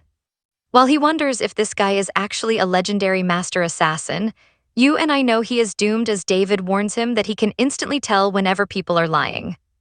So lying would be a terrible mistake. The choice is his. Sweating bullets, the boss thinks it's impossible for a master assassin to be in this tiny kingdom. David tells him to think fast and decide what his life is worth. Just like that, the boss hands over the files. Reading them, our boy notes that one major problem is officially solved. Perak remarks that she's never seen a list so packed with nasty people. While David warns that some info might be fake, guessing the real dirt is scattered across other guilds. She asks if that's the rabbit hole he mentioned. He explains that combining all the list will completely expose the nobles, and she smiles, saying a total bloodbath is coming soon. But our cheerful boy says wiping them all out isn't a great plan. He wants to play this as honorably as possible, leaving her confused about what that means. He explains that no matter how untouchable a noble seems, they always have major political rivals. Like his mother's former knight, Marquis Patris, who is one of the 3 great swordmasters of the Hani Kingdom. Over in his office, the Marquis reads the intel and freaks out, screaming for his butler to find out who just snuck into his room. And Perak dramatically mutters that as night falls, the city lights reveal a massive sea of hidden lives. Our boy wonders where on earth she got that corny line from. Smiling, she says she has a question, and when he says shoot, she asks what he truly desires. Our boy replies by asking what the point is of questioning him if she already knows. But she argues that it sounds way more meaningful when spoken. He says it's obvious, keep his family safe. Make sure they have food, a roof over their heads, stay out of trouble, and live a long, healthy life. She giggles, saying that doesn't sound like typical royalty, and asks if he isn't already living that quiet life. He asks what she thinks, but after laughing it off. She says not at all, calling him hilarious. But trust me, we're about to see things get wild as he prepares to leave this tiny kingdom. Alright, you and I are starting with this royal outcast who actually owns a tiny plot of land. He is heading over there to live a chill life, make tons of cash, and spend his free time building something super epic in his new home. He asks what she thinks of the most advanced city on the continent, and she admits it is a solid goal, but what about his revenge? He just smiles and says payback is something he will grab along the way, but it is not his main goal. He cannot spend his entire life chasing a grudge, you know, he needs to keep moving forward too. She points out that becoming king could speed things up, but he says a ruler never gets to live a quiet, peaceful life. So she asks if managing a tiny territory is any different. Oh, absolutely. He can cut corners running a territory in ways a king never could. Plus, his real plan is just to build a sweet place he can actually call home. The next day, a noble tells His Majesty that Prince Dave is the total pride of the kingdom for unlocking that crazy stigma. The Queen chimes in, asking why they do not reward him for such a massive achievement and suggests a special prize. She says since Prince Dave already has his own land and is fully healed, why not just ship him off to manage it? Now pay attention because the nobles are totally shocked by her sudden move. They really thought she was going to praise him. But deep down, she is absolutely fuming. Her hitman plot totally failed and her top agent surely has vanished into thin air. If he had returned as a broken mess, she would have locked him up as a lunatic, but that legendary power completely ruined her plans. But she has bigger fish to fry. Last night, her secret intelligence guild, the place holding all her dirt, was completely wiped out. And it was not just one base. All 7 branches in the kingdom were completely destroyed in a single night, leaving her remembering her spy chief warning her to stop. That monster is a god-tier assassin. Looking for him is useless because there is not a single agent in the kingdom who can beat him. She thinks they are a bunch of absolute clowns. They should know how insanely valuable that lost data really is. If that info falls into the wrong hands, it could easily be used to frame Marquis Peratris for starting a full-scale rebellion against the crown. They might even be the same person. She is not positive yet, but her gut feeling is never wrong. You and I can see where this is going. If the mastermind behind this chaos and the prince's supporter are the same person, the fix is easy. All she has to do is wipe him out right now. Since her hit squad got destroyed, she has to kick him out legally. He just glances over, knowing exactly what she is plotting. She definitely did not expect the king to agree so easily. But to her shock, the king totally agrees, saying it is not right for a grown, uncrowned prince to just keep freeloading at the palace. It is decided they need to pack his bags right now. This quick decision totally panics her, while the king summons his chief servant to bring the prince in immediately. As the nobles whisper about the king's weird plan, our main character strolls in, already expecting this exact move. The royals view him as a ticking time bomb, so they were bound to decide that keeping him at the palace was a bad idea. The king commands him to go build up his new territory and prove his actual worth to the crown. Our boy agrees to the orders. His ally notes that the king seems terrified of a rebellion, but our main character honestly could not care less about their fears.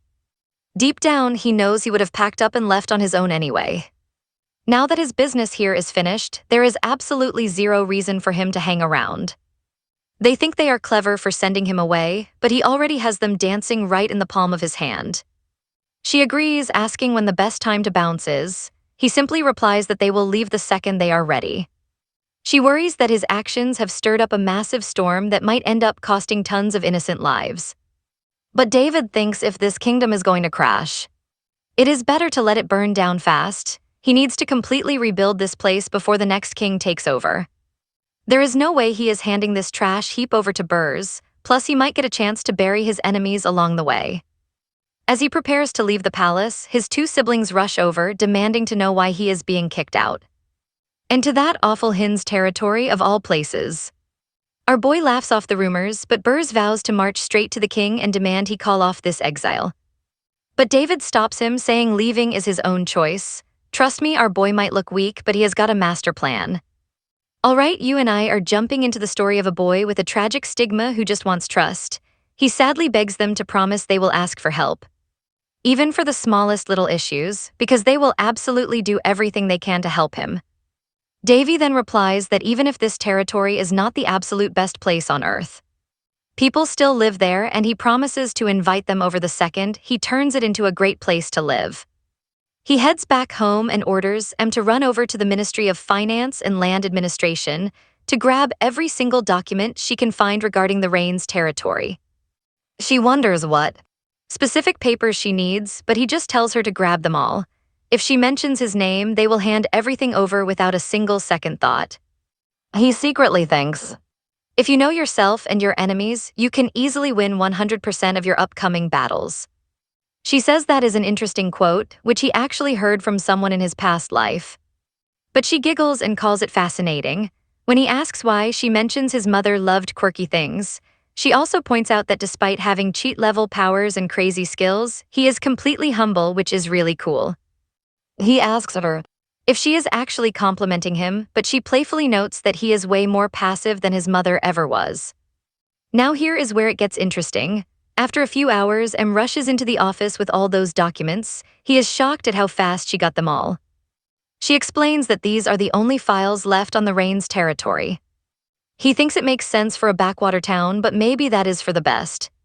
Since it means there is massive room for growth. He is hyped to start, but as he reads, Persek takes a quick peek and gets super curious. Realizing this land is completely cursed and wondering why he would get stuck with it. The next day, M is busy prepping everything, while Persek asks if this small group is seriously everyone who is going. Our boy says it cannot be helped since no knights or nobles have sworn loyalty to him yet, but suddenly someone calls out to His Highness from right behind him.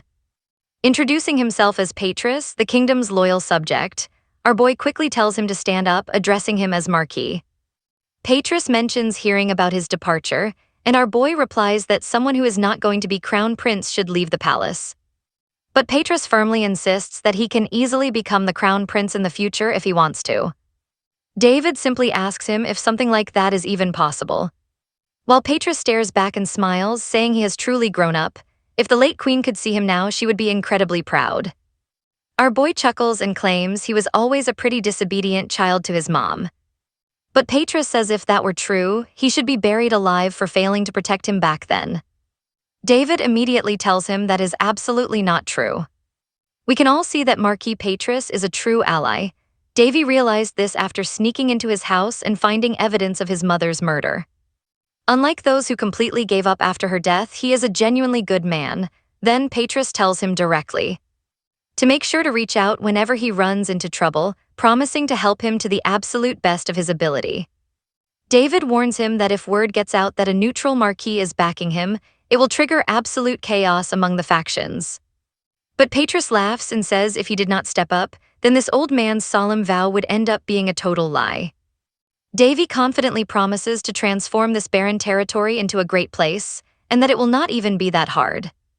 So he wants Petrus to hold down the fort. Davy plans to let him shake up those blood-sucking nobles in the kingdom first, while he prepares to deliver the final, devastating blow. He tells him he has taken up enough of his time and starts heading out, ready to make his way toward his new territory. He figures it will take a day to travel via the Manhwa Gate, and since the Rain's territory is fairly close to the capital, they should be able to arrive there without getting too bored along the way. Persek falls fast asleep looking gorgeous, making Davy think that the classic term Sleeping Beauty fits her perfectly. David realizes he just discovered a major secret about Persek, which is her weird sleeping habit. She is likely stuck in this tiny form because her current magic reserves are extremely low. When he jokes that renting his legs is expensive, she mumbles that his thighs are firm, soft, and perfect for sleeping on. He covers her with a tiny blanket, chuckling at how relaxed she is. Just then, a guard alerts His Highness that they are about to reach their destination: the completely desolate territory of Rains. It is a barren eastern wasteland overrun with monsters and zero resources. But hey, you and I know he will turn this massive land into an empire. Alright, stick with me here, this road leads to the capital, so some fast upgrades could turn this place into a massive hub. Only problem: this is no ordinary place. People call it a cursed, barren wasteland, a dying territory, and pretty much a total dump. And looking at the map right now, a region that took 10 years to build up completely died in just 5 because of a massive drought, and nobody knows why. So our boy starts digging into his new territory stats, and let's just say the numbers are looking absolutely terrible. Apparently a mix of endless dry spells and some weird supernatural power completely fried the soil and killed the land. Nobody can identify this curse, and it can't even be purified. He grumbles that he hates dealing with mystery question marks. Perseker asks if it is a spreading curse, a nasty plague that started small but is now growing forever. Meanwhile, David admits he had no idea this kind of ancient magic was still lingering around in their world. She points out that some clueless villager probably messed around with a cursed medium. But our boy knows this place has to succeed. He stretches out his hand, preparing to cast a high-tier magic spell: the holy spell Purification. But absolutely nothing happens. Pay attention here, she warns him that breaking an old curse like this is gonna be brutal. Our main character sighs, realizing his new home is a total disaster zone. He notes that info on this curse is as rare as dark magic secrets. After all, dark mages went extinct ages ago, leaving behind 0 clues. So nobody knows how to fix a massive curse of this scale. He reminds himself that things always change, whether back then or right now. But suddenly a voice outside barks for them to freeze, demanding they reveal their identities before entering Hind territory. Our boy looks around the entire area. It is completely in ruins, with barely any guards, making Perseker comment on how terrible the management is. Our guy wonders if he should just be glad there are any guards left alive. Since monsters raid this place constantly, letting their guard down for even a second would lead to a total bloodbath. After a quick chat, the guards tell them to sit tight while they go grab their captain to sort this out. They actually expect the prince to wait, but he steps out of his carriage and tells them that is enough. Since he has not officially taken over the territory yet, there is no need for a big fuss because they are family now. Hearing that, the guards quickly welcome His Highness, begging for forgiveness for their late and sloppy welcome. Our boy notices their hands shaking. You and I know something is seriously off here, he asks when they received the warning about his arrival. The terrified guard stammers that the news arrived 2 days ago, begging the prince to just execute him on the spot. But to his shock, David just asks if monsters attacked during those 2 days, leaving the guard completely confused by his words.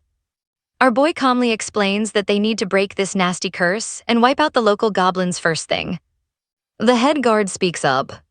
Introducing himself as Mommer, the captain explains he has been doing his absolute best to protect the territory. Our boy opens his system to inspect the man. He is 42 years old, holding the title of Rain's Watch Captain. His current status shows extreme exhaustion, but his special traits reveal he is a master swordsman and a deeply loyal knight. Seeing how well he managed the region, our boy asks if the captain actually knows how to read. The captain admits he picked up some reading skills over the years, making David realize this guy is seriously talented. The captain starts saying that now His Highness is finally here, but cutting him off. David tells him he wants him to keep leading the guards, shocking everyone nearby. He praises the captain for his hard work. Starting today, this local watch is officially promoted to formal guards, and Mr. Berna, a legendary former lieutenant general, will assist you with everything. Make sure to organize your defense force properly. The stunned captain stammers that he is just a commoner.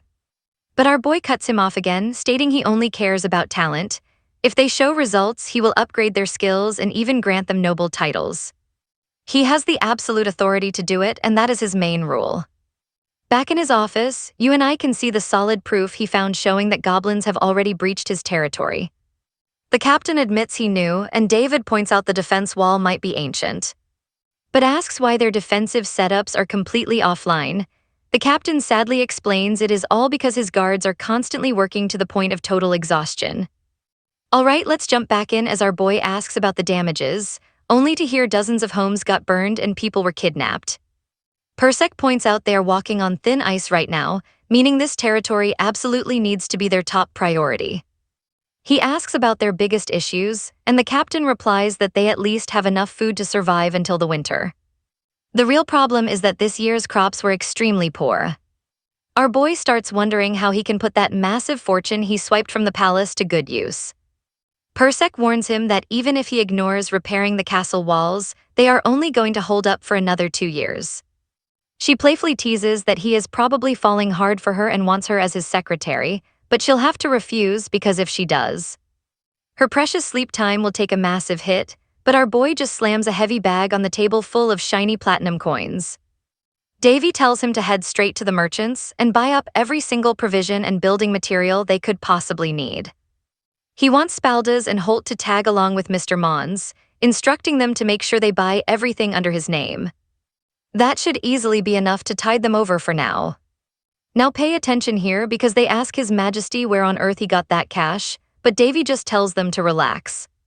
Even though he totally just acted like a vigilante thief and completely cleaned out the intelligence guild. Persek reminds him that there is absolutely no justice in being a thief, while the first prince's chief butler, Beryl, steps forward. Beryl says he should tag along too, promising to track down the finest furniture for His Majesty in 3 days max. Our boy tells him he is counting on it, declaring that it is finally time to start getting things organized. They will leave a skeleton crew to defend the town while they rally the rest of the knights and sentries. The current captain and the old captain are both stunned, asking him what he means. Our boy points out that saving their people quickly is the top priority, and soon, he stands on a podium thanking everyone for gathering. He introduces himself as Davy, the newly appointed lord of this territory. As they all know, goblins raided them last night and took prisoners, making many eager to run off and save their families. But others just want to hide, while Davy notes that none of these guards show real high-level potential. But he warns them that if they do nothing, those nasty green pests will just keep invading their borders, and he has zero intention of letting these intruders survive. Before he can finish, the terrified villagers shout that launching an attack with so few men is straight-up suicide. Our boy asks if they just want to let the raids keep happening, but they reply that they understand his duty as lord. However, they are the town's absolute last line of defense, and if this counterattack fails, you and I both know what's coming, as a super confident Davy simply tells them they just can't fail. He tells them not to worry because he is fighting right alongside them, shocking everyone while he reads their doubts. He knows they quietly think this pampered prince is just relying on his royal blood and is going to fail miserably. And honestly, it makes total sense for them to think that. But he loudly declares that he is no mere prince, but the Lord of Rains, where high or low birth status means absolutely nothing. every single citizen is now part of his family, and he has zero intention of letting his family die like this. And if they refuse to believe in him, then he'll just put his faith in the power God granted him. It's a tough ask, but he wants them to follow him and stop letting those green monsters push them around. He is willing to risk his life to protect them, telling the stunned crowd that nobody has permission to die without his say-so. Deep inside the demon forest, Persek praises his speech but raises a valid point, asking what he plans to do with this untrained, useless bunch. Our boy secretly agrees that throwing these exhausted, untrained guards at a horde of goblins is absolute suicide. He points out they only have 150 men, which is definitely not enough to guarantee a victory. Persek chuckles at how he always takes the easy way out, but he simply grins, saying that numbers can always change. She jokingly asks if he magically bumped the count to 200, but he replies that 150 is correct since he'll handle the rest. He always manages to keep things exciting, which is exactly why she likes him so much.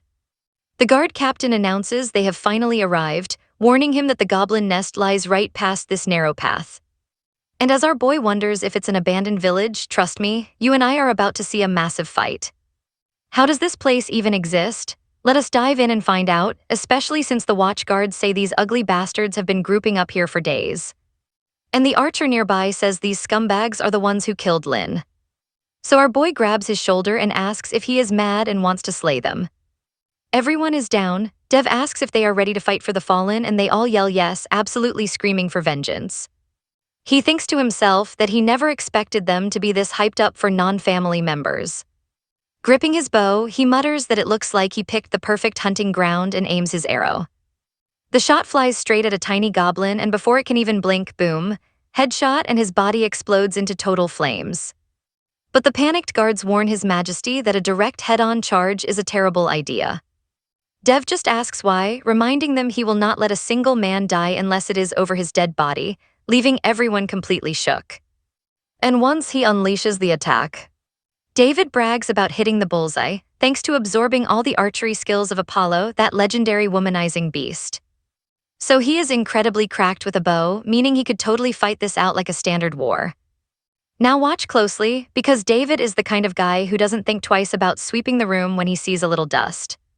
Suddenly, to everyone's utter shock, his body starts glowing with an insane level of light, making them all wonder what is happening. Our boy steps up, declaring he will lead them, and using his absolute authority as their lord, he announces that starting today, they will get their sweet payback on the goblins. With a single hand wave, he buffs their stats: agility, toughness, stone skin, energy boost, mana shield, divine blessing, basically every cheat code you can think of. The little demon girl next to him is practically begging him to stop spamming them all. But Dev just laughs, saying he might as well act like a genius commander. Since they are already here, he showers them with legendary blessings they have never even heard of before. The troops get incredibly hyped and ready to rumble. He even drops an area of effect buff on them called Holy Glory. David knows these top-tier buffs are super rare, and even the high-ranking paladins from the Holy Kingdom of Vultures would struggle to pull this off. He gives them the green light to let out all their anger, slaughter every single goblin, and just go completely wild. He orders his squad to charge ahead and erase those little green monsters. David thinks that these local guards must have been dying for a chance to finally get payback on these goblins. Otherwise, there is no shot they would be fighting with those crazy expressions, looking like straight-up bloodthirsty psychopaths. You and I can see why they are hyped as a guard slices off ahead, shocked by this unreal new power.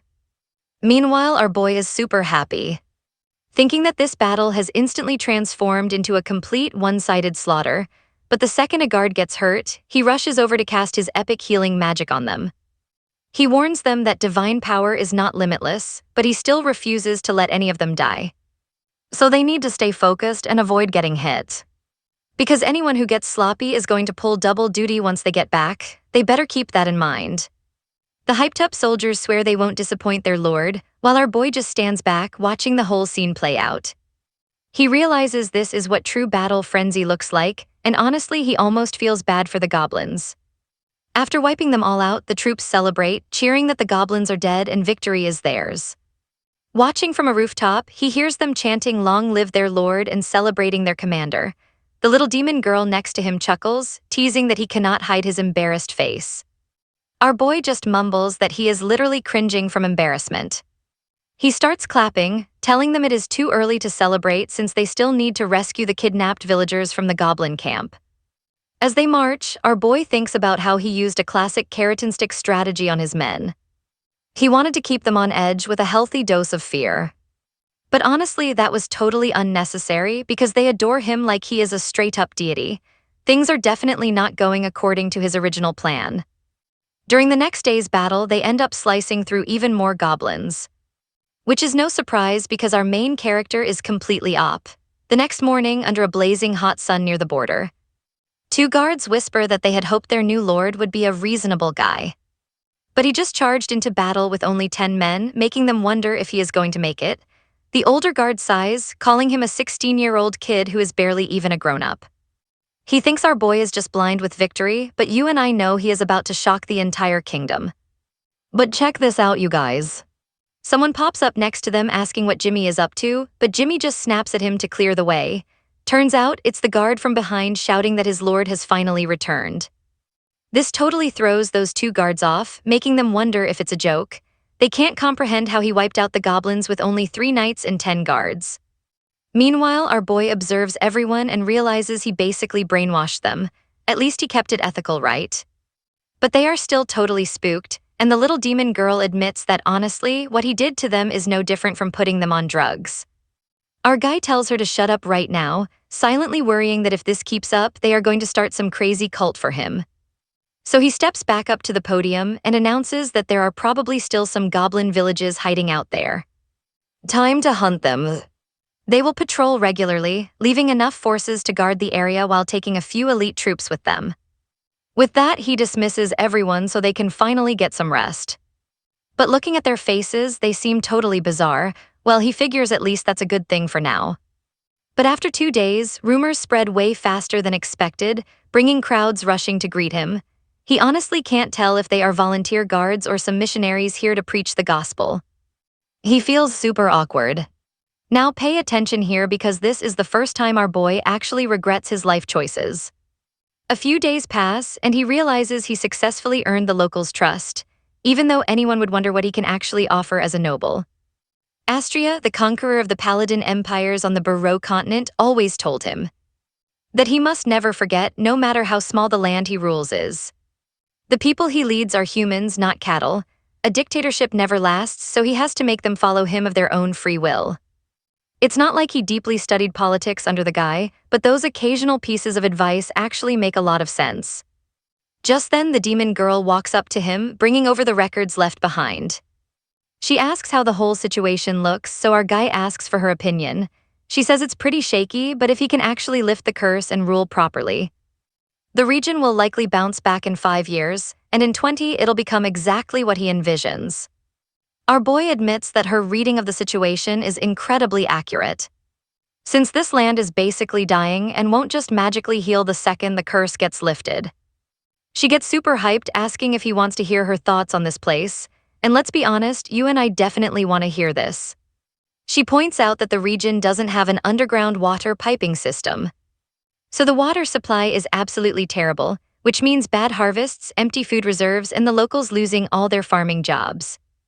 And that massive pile of platinum coins he acquired from the Information Guild is nothing more than a temporary fix. The biggest issue is definitely a lack of funds. Our hero notes that the profits of this region have always been close to zero. Changing the subject, he asks when she learned to use telekinesis. She brushes it off as no big deal, admitting that lifting light objects is currently her absolute limit. But our hero says if money is their main worry, there is actually a way. She gets super curious and asks what it is, while our boy stares at her, realizing she is definitely no ordinary demon. He explains that based on his expectations, they have some capable youth. The first option is to survive by hunting monsters or wild beasts. But that's the worst-case scenario. The second option is to produce local specialties for the region. Though that's incredibly hard to do unless they solve the issues with the land first. And the third option is trade, basically turning their crops into diamonds. But she points out there's no reason other cities would ever want to trade with them. Plus, this place doesn't really have any unique specialties. But our hero points out that their trading partners don't necessarily have to be human. Just to be safe, he decides to survey the area first, knowing he has to use everything at his disposal. So he heads straight to an isolated spot in the middle of a wasteland, muttering about how he always wanted a building, but now he is about to own an entire land.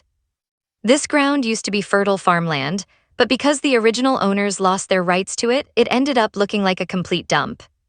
But he knows that hidden somewhere in this wasteland is the very ruin where the curse was cast. If he could just cast a high-level holy magic spell, it wouldn't even be an issue. But in his current state, it's a no-go. Still, stick with me and we'll see if he gets that holy sword back. Let's dive in. Our main character is wondering if he should call Empress Helena, who is super proud of her weird rabbit swordsmanship. What if he just borrowed Sierra's power? That could actually work, but the girl is just lingering right next to him. He admits she would never do that, and honestly, he knows she is totally right. Guess he has to lift this thing himself. They have been whining about wanting to get used lately. She asks what the heck he is talking about, but our boy says she will see. Calling them a bunch of showy kids, he slams his hand onto the dirt and suddenly the magic circle glows as he activates the curse correction. She just stares at it, completely shocked, saying she has never seen this magic before. Well, obviously, because the creator is a royal from another continent, and this spell is basically the C++ of the entire curse magic world. See, curses are literally programmed using math equations and specific mana arrangements. Because of that, dark mages have to spam magical artifacts or waste tons of time just to cast one.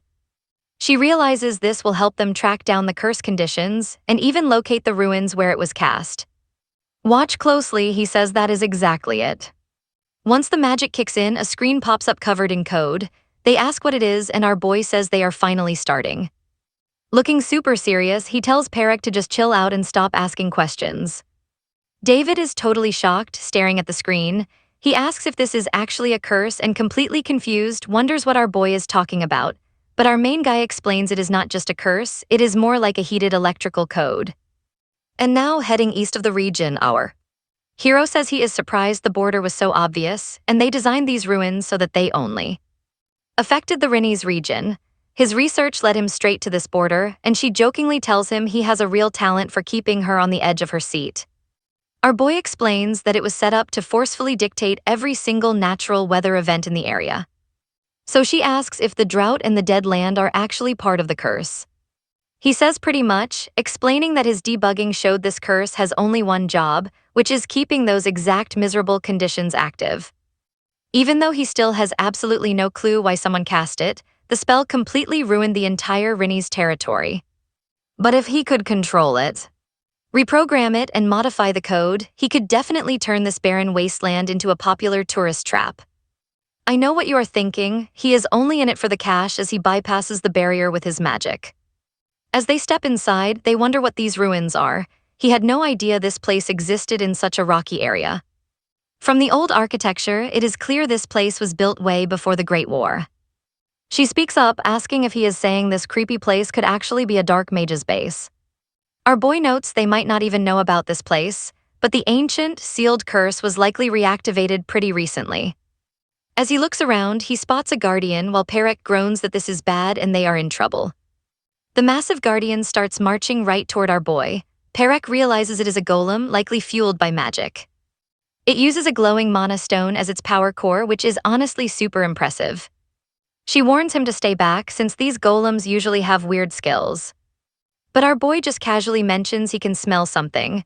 She asks what smell as the golem lunges right for him, but he takes a quick leap, dodging easily, and confirms it. Mid-jump, he lands right on the golem's head, grabbing onto the magic stone, trying to rip it straight out.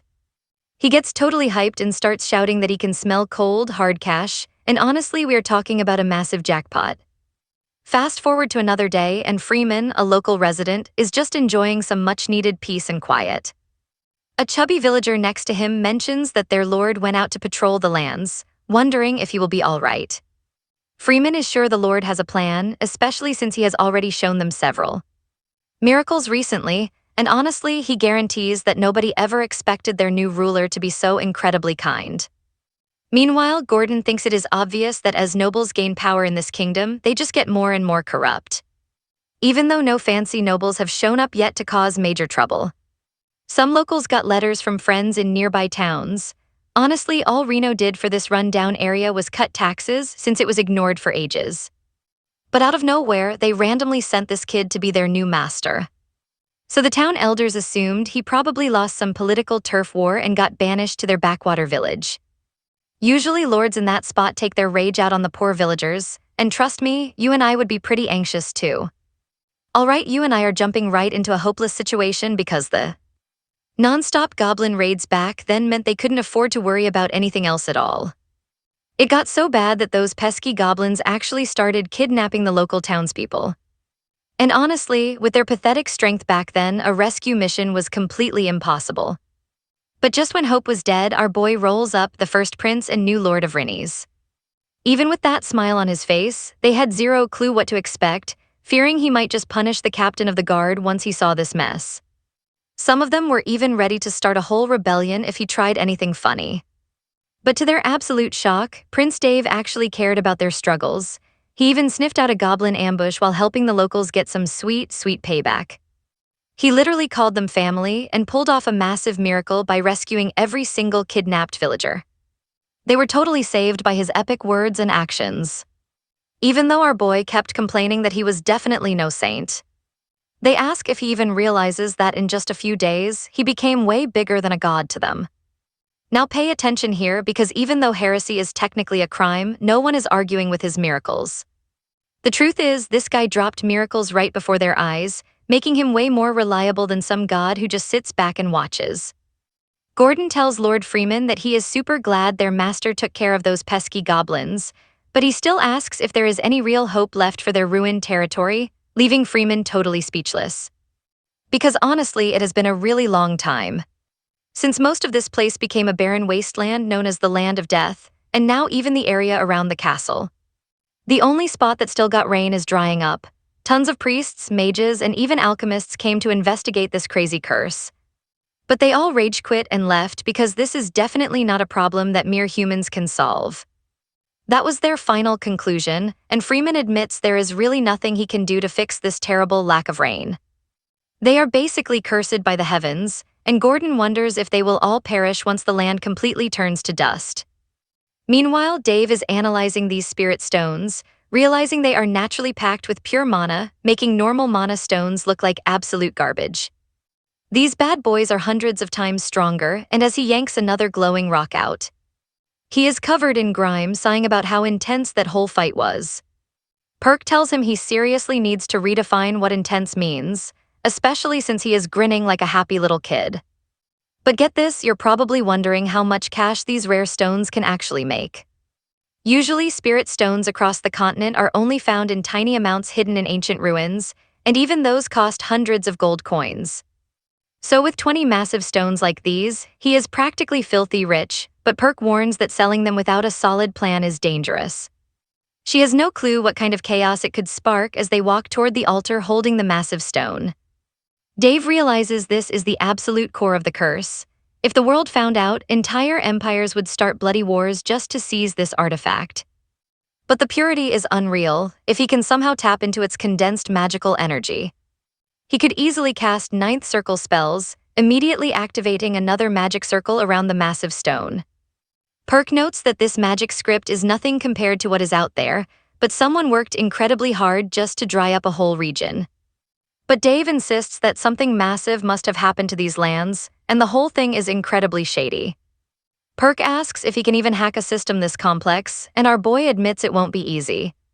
But if he can find the flow, he can totally rewrite the magic.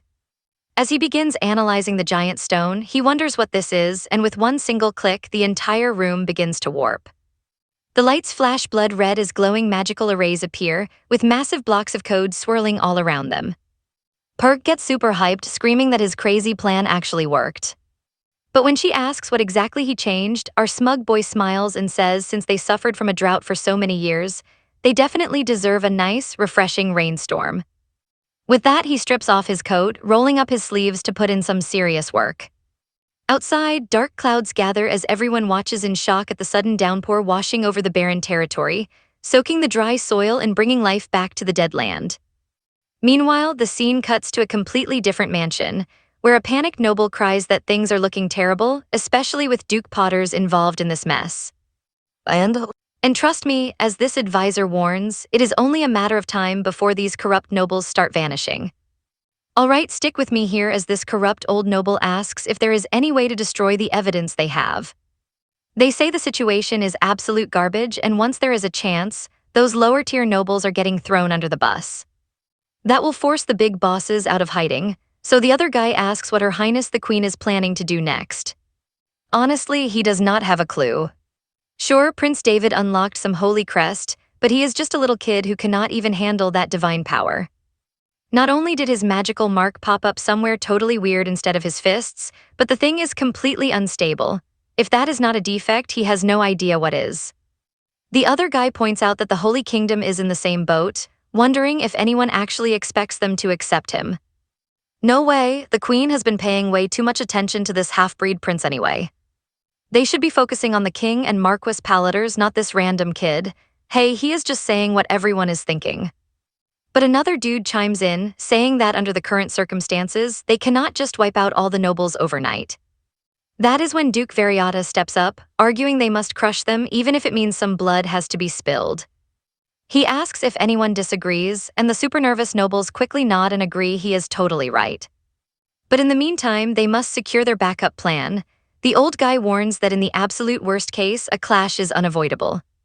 He calls on Marquis Houts, who promises to get ready the second he gets the word, but the old boss tells him to keep it quiet. No one can find out about this until the stage is fully set. Meanwhile, the old man realizes he severely underestimated that kid. Even though he still does not understand all the bizarre senses and powers the kid has picked up over the years. His instincts are screaming that something is deeply off. It might not have been true before, but he is dead certain now.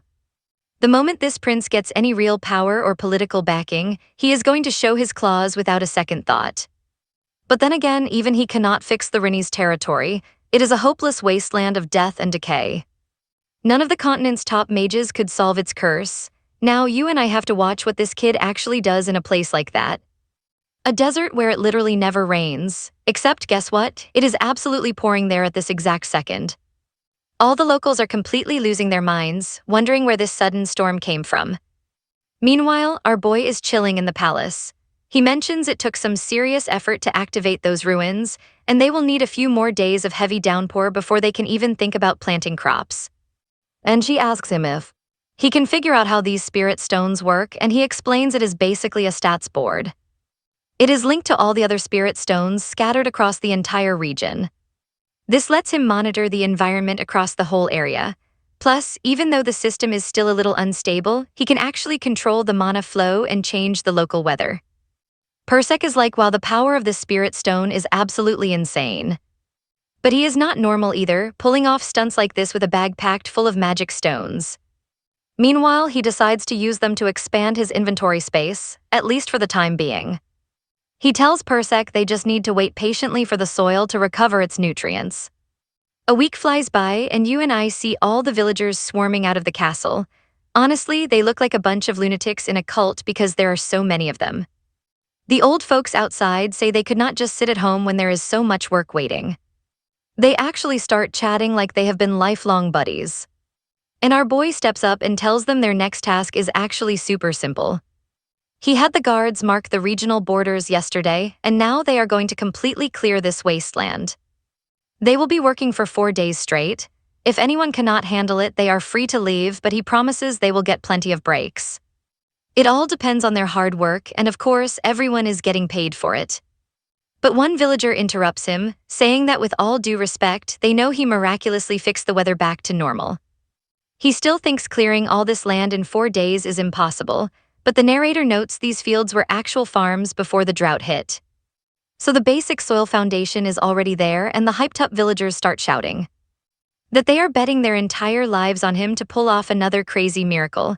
Meanwhile, the guard thinks it is foolish, but tells David he is still grateful for his help with the goblins. But this task is just too much.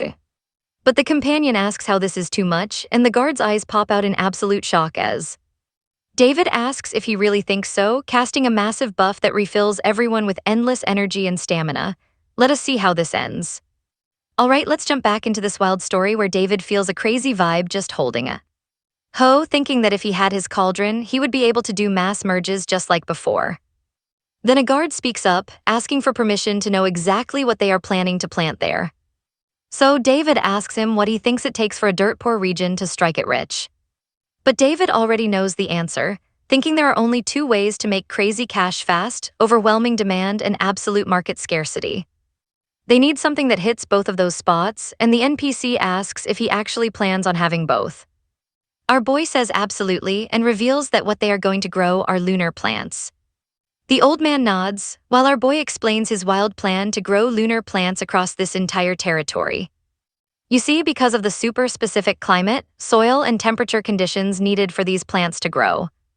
They simply cannot grow on the eastern continent. That is huge, because alchemists from the magic tower and temples constantly need them to brew potions. So these moon plants are imported at an insane markup, selling for absolutely ridiculous prices in extremely tiny quantities. With massive market competition going on. This crop is basically an agricultural gold mine, but a very nervous guard speaks up, saying that with all due respect, moon plants just cannot grow in this harsh climate. But our boy just tells him not to worry, because the heavens are about to bless them again. Now watch closely here, because all he needs to do is tweak the environment settings, which is super easy for him. He then tells the crew that their next move is to gather some wild forest vegetables. Meanwhile, in a different locations, a pointy-eared elf girl stares out her window as the wind blows through her village. She prays that nature's blessing is with them, mentioning that the spirits warned of visitors entering the Rinni's forest. Meet Yuria, the chief elf of the village, who is currently hosting Master Medit, and a hooded stranger apologizing for dropping by unannounced. She reassures them that they are always welcome, inviting them inside to chat over a warm cup of herbal tea. Medit tells his dear friend Yuria that he had a powerful dream, prompting her to ask what kind of vision would make him rush over in such a hurry. He goes completely silent, carefully choosing his next words. He tells her about his bizarre dream where the spirits brought a dark shadow over the forest, a revelation that clearly leaves her deeply shaken. Staring back, she reminds him of his own words from long ago, that the spirits' actions are just part of the natural order, totally unavoidable and natural. But Medit argues that regardless of that, the entire forest is drying up rapidly, and he desperately wants to return to their roots. To go back home right next to the sacred tree. But Yuria calls him Master Medit, reminding him that this is their home now and they are no longer welcome back there. He begs her to at least lead the others away so they do not fall victim to the spirit's curse. He snaps, asking if she really plans to stay behind and throw her life away like that. She calmly replies that even death is just part of nature's flow, but then, keeping her composure, she wonders aloud if there might actually be someone out there destined to save them. You and I both know she's talking about our main character, right? This lucky event is definitely a sign of good fortune. Shifting gears, she asks Master Medit how he is enjoying the special tea she brewed. He takes a sip right as she casually mentions she brewed it using grasshopper wings this time. He instantly spits it out in horror, thinking she has completely lost her mind. For a split second, he totally forgot why her own people call her a heretic and basically a psychopath. She just smiles and says she has a feeling they will be hosting a very special guest today. And our boy goes walking through that forest while the assistant says that to think anyone could live there, let alone elves. According to historical records, the elves went into hiding over 300 years ago after a massive incident. In fact, most people today don't even know they exist. But our boy counts himself lucky because while they were raiding the goblins, he spotted some curious spirits watching their every move.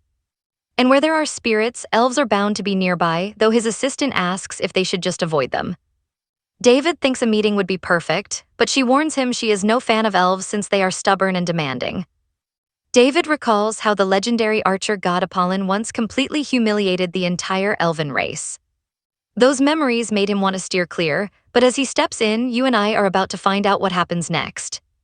Alright, you and I are about to watch our main character pull off some straight-up Disney princess magic. Our boy Davy casually flexes to perk that these spirits are totally drawn to his high affinity, meaning they definitely like him more than actual elves. I mean, elves can't compete with a guy who literally bathed in a lava pit just to level up his fire magic. Now that is some straight-up legendary hero training. Talk about transcending races. After all, his spirit magic teacher is none other than the legendary spirit Empress Uriana herself. She was born a human, yet Perk is still left wondering why these spirits are so attached to Davy. He just asks if she is jealous. Totally deadpan, she sighs and wonders why spirits would choose him when he also carries the literally terrifying mana of death. She asks how he even plans to find a lunar plant, but Davy's like, relax, I can track down the seeds alone. Just as he says that, he spots a spirit casually drifting over to hand him a fresh lunar plant on a silver platter. Perk asks if she is seeing things, and Davy just smiles and goes, yep, you are looking at it right now. It is an actual lunar plant seed, and they have just been guided straight into the garden of the moon goddess. He thanks the little spirit for the directions, and Perk gets absolutely hyped over their crazy luck. There are tons of lunar plants here, but watch her face closely now. She is staring at Davy, completely questioning what he even is. On the flip side, Davy realizes that because of the pure spirit energy mixed into his mana, along with his divine power and absolute authority, anyone with this kind of juice can summon spirits, though their actual skills depend on their elemental affinity. So basically, there isn't a single spirit in this entire world he can't summon, even if dragging a spirit king here is still a bit of a workout. Curious, she asks if he is actually using spirit mana and if he plans to form a contract with one of them. But our boy pointing out that this is the moon goddess's garden, meaning everything here belongs to a powerful spirit. Taking stuff without asking is a great way to make them mad, so she needs to just sit tight and look pretty. Instead, our boy starts speaking in the ancient spirit language, asking if anyone is around and if they can hear him. His voice echoes throughout the cavern, calling out to the core elements of earth, wind, fire, and water. The spirits guide him as he speaks their secret tongue, and he tells her they got full permission to take the plants. Now they just need to move fast before some random elf spots them. Perk teases him, asking what happened to his big bravado from earlier and if he is suddenly getting scared. But Davy replies that avoiding unnecessary fights is always the smart play. Wait, I know what you're thinking, but look, someone is secretly watching them, whispering about how incredible this all is. She is stunned, thinking that just getting a blessing to enter this sacred garden is insane. Yet this guy just casually chatted up the nature spirits and got their approval completely penalty-free. And to top it off, this human is just a young boy visiting the most sacred ground of the elves. An ordinary human talking to spirits just to pick sacred flowers. She is left totally lost, wondering what to do. If she reported this unbelievable situation to her superior, he definitely wouldn't believe a single word, so she just turns and addresses Master Medit. He asks what's wrong and why she looks so stressed, while she nervously wonders why he isn't drinking his tea. She is thinking about how hard she worked on this tea, collecting plump grasshopper carcasses, pulling off their wings, drying them for a week, and fermenting them. And yet her beloved master is completely ignoring all that loving effort. He breaks her heart by asking her not to make another, while he secretly panics because the bug tea is exactly the problem. I mean, this girl will eat absolutely anything as long as it is healthy and tastes okay. She quickly changes the subject, asking him which of two options he thinks is actually more likely. A human tricking the elves to chat with spirits in their sacred garden, or some legendary giant beast waking up from its slumber. He casually asks what she is even talking about. But seeing her dead serious face, he asks what she really means. He shrugs and says since they are just talking stats, he'll bet on the giant beast waking up. Even though a massive amount of time has passed. Since the ancient dragons vanished into myths, those legendary scaly beasts definitely still exist somewhere in this world. Mere humans could never pull that off, regardless of a few rare magical exceptions. They never reach the level of actually seeing and talking to nature spirits directly. She tells him he is right, leaving us wondering what is she planning. Alright, you and I are jumping right back in as she says she's leaving the village while he's like, what on earth is this girl talking about? But then she drops a bomb, she found a way to save their home. And now back in their own territory. They start planting those moon herbs. Our boy is shocked because a job that should have taken 4 days got wrapped up in just half a day. The guard nearby explains that everyone was super hyped to pay him back for everything he has done for them. David realizes they are totally committed now, looking straight to the future and putting their whole hearts into growing these moon plants. But when he first asked the citizens to plant them, he heard the same doubt everywhere, with people scratching their heads and wondering if this weird crop would actually bloom. Experience shows that these moon plants take a sweet time to bloom, like 4 to 5 months. Sure, you need spirit magic to get actual flowers, but the real money maker is the leaves anyway. As long as they meet the requirements, everything is going exactly according to his master plan. The guard nervously asks if they are fine, since the locals do not know a single thing about farming this stuff. Our boy asks what the issue is, and the guard points out that the crops are slowly drying up. But our boy just smiles and tells him to wait because rain is on the way, a few days later. Even with the scorching heat, our boy promises it will start cooling down by tomorrow morning. Knowing how stressed everyone was about the dry spell, and boom, right on cue, the rain pours down the next day. Now pay close attention because 4 months fly by in a flash. Suddenly we find ourselves at a fancy noble party, where the rich snobs gossip about some tiny eastern territory in the H Kingdom actually growing moon plants. They ask what kind of crazy ruler is allowing such a ridiculous experiment. But a girl chimes in saying their lord himself started the whole thing. An old man steps in, explaining that the Rinnies region was abandoned by the academies 5 years ago due to a curse laid upon the land. The nobles ask who he is, but gossip travels slow, and somehow life is actually thriving in that cursed, barren place. A girl argues that the region is still just a wasteland, and it will take at least 10 years to rebuild. Plus, the ruler of that territory is rumored to be none other than the first prince of the H Kingdom. The guy who probably lost his mind after getting exiled to that dump.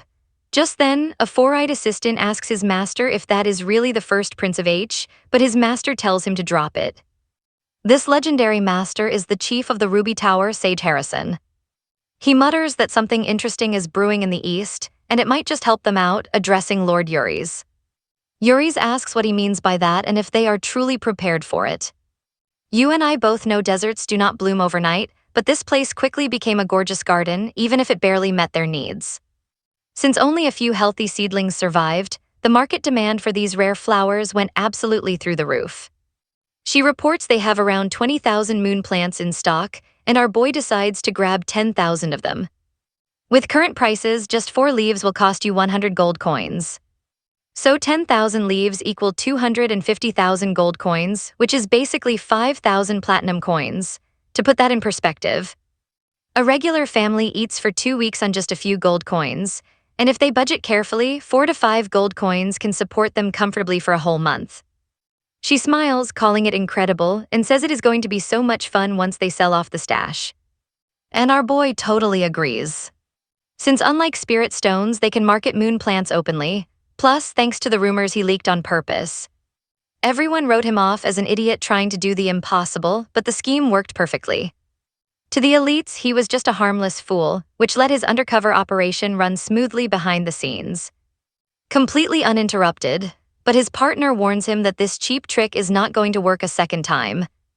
But he says that is exactly why they need to milk it now. With preparations complete, they are ready to shock the entire continent. As he smiles, smelling a massive and delicious pile of cash, he knows that moon plants are usually only sold twice a month and the supplies are always too low to satisfy both the eastern and western continents. It is the primary catalyst for alchemy and magic, not to mention a key ingredient for church healing potions. Which means we are about to see them get insanely rich.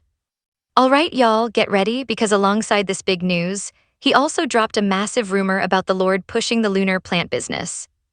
Dave Wrong fell super sick and is bedridden. Sure, he looks totally blinded by cash, but hey, sometimes you gotta play the game. Meanwhile, the lady thinks it is totally abnormal for demand to just tank like that. But hey, the high price is only because of limited supply, and prices will obviously tank once the market gets flooded.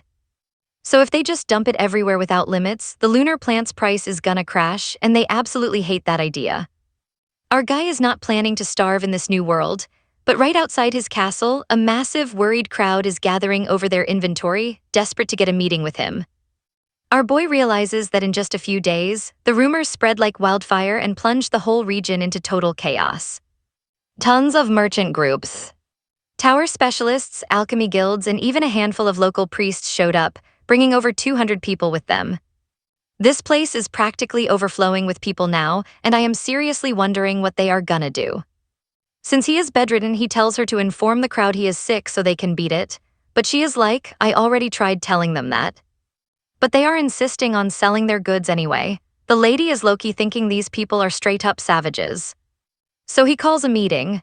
Now watch this because he immediately asks his captain how the guards are actually holding up. The captain says they are working their butts off but are super short-staffed, making it brutal to control this massive crowd that suddenly spawned. And the old butler adds that the paperwork is an absolute mess right now. Pure chaos with zero guidelines or rules, but our boy simply tells him to kick out anyone who looks even slightly sketchy. The butler asks if he is sure, and Dave says they need to do this before some major disaster goes down. At the end of the day, he holds the cards, so there is no reason to be nice to all of them. Though of course he still needs to play polite to keep up good relations. Then he asks if the housing issue has been sorted out yet. The butler says yes, they are remodeling some buildings, but it is not even close to being enough. Our guy gets it, so he suggests pitching those tents they bought a while back, setting up mini camps and selling them to the crowd. Plus, he can adjust the prices. The old man promises to get on that immediately. But as everyone is leaving, our boy tells Midur to wait behind for a second. Midur asks what is up, and our boy says they need to talk. Now you and I are about to see him head back to his post hours later with his crew welcoming their boss back. They congratulate him on being captain now and invite him out for a drink. But he says he will take a rain check. Heading to his room, he complains about being dead tired from morning training with Mr. Berna, managing troops all afternoon, and on top of that, taking etiquette lessons with the Lord's godmother. His schedule is completely packed, and he seriously wonders if he has ever been this busy in his entire life. Just then there is a knock on his door. Someone is there to see the captain, and he asks who it could be. A hooded guy steps inside, politely apologizing for the late intrusion, and introduces himself as Rawlaz, a fourth-class specialist from the Green Tower. He praises his flawless management, even though he knows it must have been pure chaos squeezing so many people into such a tiny area. And he noticed how he kept this region safe long before the Lord even arrived. The captain replies that it is all thanks to him, and Rawlaz says Prince Dave must be thrilled to have such a brave and reliable man, while our captain humbly says he is just a simple knight. Though in his head, he is thinking this guy sounds like an absolute creep. So he asks him what brings him here. Rawlaz explains that he really wanted to meet with the Lord, but the place is locked down tight under heavy security. He asks if there is any way to get a private meeting, but the captain is like, no way, he is currently sick in bed from overworking. Rawlaz calls that terrible, and our captain apologizes, saying that while he knows this must be super important business, his lord's health has to come first. Rawlaz agrees that nothing matters more than a leader's health, but adds that the Green Tower does not exactly have a ton of free time right now. He asks if they can work something out, while sliding over a massive pile of gold coins and sparkling gems. Our captain is completely shocked, telling him he does not take bribes. But Rawlaz plays it off, saying it is not a bribe at all, just a small token with absolutely zero strings attached. He begs him to take it, claiming he just wants to build a friendly connection between them. Our captain says he normally never takes gifts. Rawlaz says he knows, but trust me, you and I can see right through this shady guy's real motives. And besides, it is not much. Alright, you and I are jumping right into a crazy scheme. He begs him to take a gift, while the captain eyes the coins, knowing his lord predicted everything. Honestly, our genius main character saw this coming miles away. Flashback to a few hours earlier, when our boy explains they are facing greedy factions desperate for a meeting, making the captain their prime target. Since he is easy to track down, they will corner him first. The captain is totally confused and asks, "What do you mean by that?" Our hero explains they will definitely try to bribe or squeeze him. He needs to play it cool, keep a close eye on anyone putting pressure on him, and write down their names. And his main job, just accept whatever fat bribe they offer. Those offers are going to skyrocket since these guys belong to a massive tower of elite alchemists. And in return, like he is finally folding, he will hand this over. Watch closely as the captain asks, "What even is this?" Our boy reveals it is magically treated, worth 100 gold coins each, but he does not actually want the captain to sell them yet. He just wants him to flash the goods, so crazy rumors start spreading, aiming to drive the hype and value through the absolute roof. This keeps competitors locked in their own territory for now, and when the captain finally reveals the product, Alas is completely blown away. The captain smoothly explains this is the final top-tier product. It is already harvested and beautifully packaged, so showing it off is not a big deal since it goes on sale soon anyway. Alas realizes the quality is insane, noting he has never seen anything like this before, not even on the Western continent. Western products cannot even touch this level of raw effectiveness. He absolutely must secure a sample even if it takes massive bribery. Alas points out how the magnificent glow proves its high quality, but the captain tells him to save his shock for later. His lord personally put his soul into cultivating this, and basically all of their batches hit this exact golden standard. Anything less than perfection is literally thrown away as fertilizer. Alas is floored by this waste of premium goods, but the captain casually drops they have around 10,000 ready to sell. You saw his jaw drop, right? 10 to 20,000 is a goldmine. That means half the harvest is already shipped. With a mere 17-year-old lord showing such insane ambition, Alas has to make a move. The captain adds that from what he heard, his lord plans to put these items up for bidding. He does not know all the details, but it seems he intends to ramp up production. Alas asks if it will really be a live auction, and the captain mentions there might be priority VIP access for top buyers. But the captain quickly backtracks, saying he probably should not be sharing this secret info. Alas says it is fine, he will not push, but promises that the Verdant Tower will reward the captain with a massive pile of cash. The captain accepts, acting reluctant. Once Alas leaves, the captain is completely shocked that this ridiculous plan actually worked like a charm. He runs to Dave the very next day, asking how on earth his lord predicted all of this. Our boy laughs and says that is just human nature, because no place on earth is truly free from the grip of pure greed. Secretly, he knows he just flashed a shiny new toy to bait the super wealthy demographic who have money to burn. It was nothing special, but the captain is still totally starstruck by his sheer brilliance. He hands over a mountain of bribes collected from rival regions and the Verdant Tower alike. Our boy calls him a natural expert and hands the cash back as a generous bonus for the guards. The captain is stunned. Asking what he means, our hero tells him he did the heavy lifting, so distribute the funds and enjoy them. He tells him not to get all teary-eyed, as this is just fair compensation for putting in the hard work. Knowing damn well that 90% of the lunar plant profits are going straight to him anyway. Building tight loyalties like this is smart, and his companion admits it is brilliant but raises a concern. Are you absolutely sure we can handle taking on these massive, powerful factions? The pressure will be insane. Our boy explains that once word spreads, they will be flooded with elites begging for long-term deals, establishing massive tower branches right here. Alchemist guilds and high-ranking officials will flood the entire territory, boosting business across the board, which naturally lines our hero's pockets too, since his tax revenue skyrockets right alongside the surging population. With the lunar plant making this miracle happen, he is almost grateful this land was cursed in the first place. Later that night, inside a dark, secluded cabin, a spy reports he is done investigating Wrens. As other magic towers debate their investments, the voice on the magic stone agrees.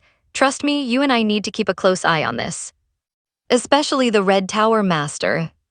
Alright, you and I are starting with Yuli's, a level 5 expert who is stressing about setting up a branch. But his old master tells him he is still way too cautious for a certified pro, reminding him that making a few mistakes here and there is totally fine. He can do as he likes. Still, Yuli's admits one thing is bugging him. Why is the city lord insisting on a live auction? It takes way more investment and prep work, whereas just selling directly would bring in a mountain of easy cash. So his master asks him, are you saying he is basically cheapening his own brand? And Yuli's is like, yep, exactly that. The master explains that while direct sales might start high, without a fixed price, it could end up dropping lower than what those Western goods sell for. Which explains why you almost never see live auctions being held for these lunar plants. But the master tells Yuli's that this is all a setup, because the first Prince of Kingdom H is crazy smart. Yuli's goes, wait, what do you mean? So the master asks, what do you think Rinny's population is? And Yuli's replies that it only looks like a few hundred people.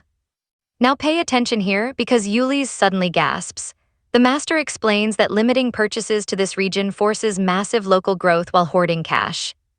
He is stacking up serious investment capital, and honestly, you rarely see a city with so many factions packed together. We are talking magic and alchemy towers alongside countless trade guilds, all squeezing into this one hot spot. Rinny's has prime routes and easy access points, making it the ultimate trading hub. Yuli's is totally blown away. He notes that merchant guilds only came to flip the products, but the master cuts him off, saying that is why they will not increase production. They want to hoard as much cash as possible right now while already securing a solid backup plan for the future. And there is more. The prince is acting like he has absolutely nothing to lose, even if this fails, meaning this lunar plant business is just the tip of the iceberg. So Yuli's asks if the prince has even more tricks up his sleeve. The old master nods, saying other sharp-eyed folks will catch on too if they can crack this mystery. Even if the kid is bluffing, there is nothing to lose, so Yuli's needs to play his cards right and build a solid relationship. Yuli's agrees to meet him ASAP, but his master warns him to just focus on booking a single hour of his time first. Even the master wants to meet this bold, super clever kid. The scene shifts as he recalls the princess asking the great sage how a boy with 0 mana could possibly exist, let alone defeat a high-ranking vampire in one shot using calderas, without even making a contract with her. The old master remembers telling her that life is full of surprises, but such a feat is impossible unless he is a disciple of the sword deity or the deity himself. I know what you're thinking, and yeah, the pieces of this puzzle are finally coming together. And honestly, it is absolutely magnificent. A little later, just as David predicted, a massive wave of housing and land requests under his name floods in, sparking major property drama. Amy frantically asks him what they are supposed to do now. Since 2 separate groups are fighting over the exact same plot, our boy tells her to host an auction and sell to the highest bidder. The butler asks how they should set the starting limits, and our boy tells him to set them sky high, fully knowing that the real money lies in real estate. He wants to squeeze every single penny out of these loaded landowners, and watching him plot, Amy admits she will never get used to his totally evil grin. Then the butler mentions a letter just arrived. David asks if it is actually worth his time, and the old man reveals it is straight from the royal palace, completely shocking him. The next morning, the auction kicks off, with Amy announcing the bidding starts right now. Starting bid is 90 gold. A rich guy bids 95, a lass bids 100, and someone else jumps it to 110. People warn him to take it easy as his wallet quickly drains. But alas, smugly tells his rival to stop messing with him unless he wants to lose, throwing out a bid of 130. The other guy snaps back that he started it, while the auctioneer on stage watches the heat turn up. But despite feeling confident, she calls out 130 gold, warning that if no one bids in 3 seconds, it goes to a lass. Buyers scramble and bicker over the land while a nervous Amy prepares to slam the hammer when suddenly. And that is where we leave things today, but trust me, you are going to want to see what happens next. Stick with me, we're starting with a massive deal of 150 per box, with Aliu buying 5,000 units. David is thrilled that his butler made them a ridiculous amount of cash from the auction, and those empty houses sold out in the blink of an eye. The old butler reports the rest went for 130 each, selling a whopping 500,000 units. Exactly like he planned, spreading the goods across every single major guild. Honestly, this is an absolute win and a massive, mind-blowing success for them. Keep this up and their revenue will hit over 1 million, making them literally the richest region in the entire kingdom. So our boy tells everyone they will keep growing that precious moon plant. But they are capping the supply. They need to prep land for other crops and return the rest to the owners. Knowing that flooding the market is a rookie mistake, it is all about keeping that perfect supply and demand balance. He then asks the madam to go check out the local infrastructure, patching up the broken spots for now, with plans for a total makeover the moment he gets back. The butler nods in agreement, while our main character remembers receiving a royal invitation a few days before the big auction. The message was incredibly simple. They were praising all of his achievements, stuff that the kingdom and the eastern continent totally missed, and now they wanted to celebrate him. They wanted him back for a quick visit, but the moment he got that letter, he burned it instantly, like how dare they kick him out and then try to leech off his success. Now pay attention to this, they are probably beefing with marquee palaters and desperately need backup. Isn't that just hilarious to you? Some arrogant royal sealed it like he owns the throne. Either way, David is moving forward with his next scheme regardless. He is heading out immediately since his destination is right on the way, so why not drop by for a spicy little visit? He suddenly recalls a memory from back when he was in a coma, where his friend mentioned building a secret dungeon underneath his last hideout. Inside there was a special project he couldn't finish before kicking the bucket. If David finds it, he wants him to complete it, do whatever he wants with it, publish it, or sell it for crazy money. Our boy asks if it is really okay to trust him with this, worried he might totally mess it up. But his friend tells him to trust his gut. He is the most dedicated guy out there and will get it once he sees it. Because as long as it gets completed, the rest is up to him. Fast forward to the next day as they prepare to head out. The butler asks if he is sure about going solo, and David tells him he should already know what he's capable of. The old man just warns him to stay safe, while David tells him to keep an eye on Ami so she does not overwork herself. He wants to make sure she gets some proper rest, and the butler admits she is a very special kid, even knowing her secret royal background.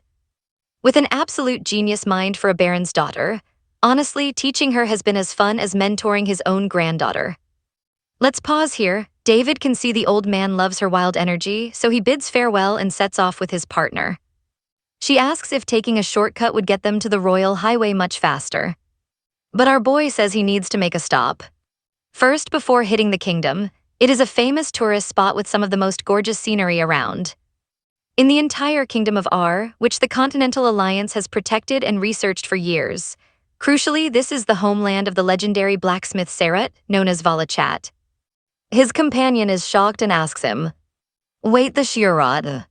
As in the legendary blacksmith she is thinking of. David nods, explaining that Ares' daughter likely met him since he was friends with Harris and his legacy remains right there. Apparently, it was forged with the same materials as the holy sword Caldera's. The legacy of the solar light blacksmith must be absolutely insane. He is hyped to track it down, though he has no clue if he will even be welcome there. After all, even mountains and rivers change over the decades. This place was actually Sarat's home over 1,000 years ago. But now it belongs to Queen Linny's, specifically the Varetia's territory, who are basically their sworn enemies. As they approach the gate, his companion notes the incredibly tense atmosphere and David agrees the nobles seem totally on edge. He walks right up and hands over his credentials. The knight reads it aloud, "Independent soldier Dave. An F-class weakling, trust me, you and I know he grinded hard to fake this hilarious cover identity. You and I are back and everything worked out." But the second he walks in, guards block him, telling him to beat it. Apparently, he is just there to check out some newly found dungeon, so they tell him to mind his own business and get lost right now. While our guy stands there staring down two super smug guards, demanding to know what the heck is going on. After they block him from entering the place, he sits down casually, thinking about how even the land of a noble like Duke Voresha is this corrupt. Truly tragic. Right then, an old man approaches our boy, asking if he is new around here since he clearly doesn't get how things work in these parts. Our guy asks what's up and the old man says it's nothing special, but tells him to look over there. He spots someone handing money to a guard, making our smart boy realize what's up. They are demanding tolls. The guards are totally corrupt. The old-timer says that is just how they roll, but our hero knows this practice was outlawed years ago. The old man notices his eyes are completely cold and emotionless. He walks up to our boy, handing him some cash to pay them off so he can pass. He says it is not much, but should be enough to get him through. He tells him to just pay them and avoid causing any trouble. The kind grandpa says Dave really reminds him of his grandson, so he should keep it. Our boy is seriously touched by this old-timer's pure heart and says he truly appreciates the sweet gesture.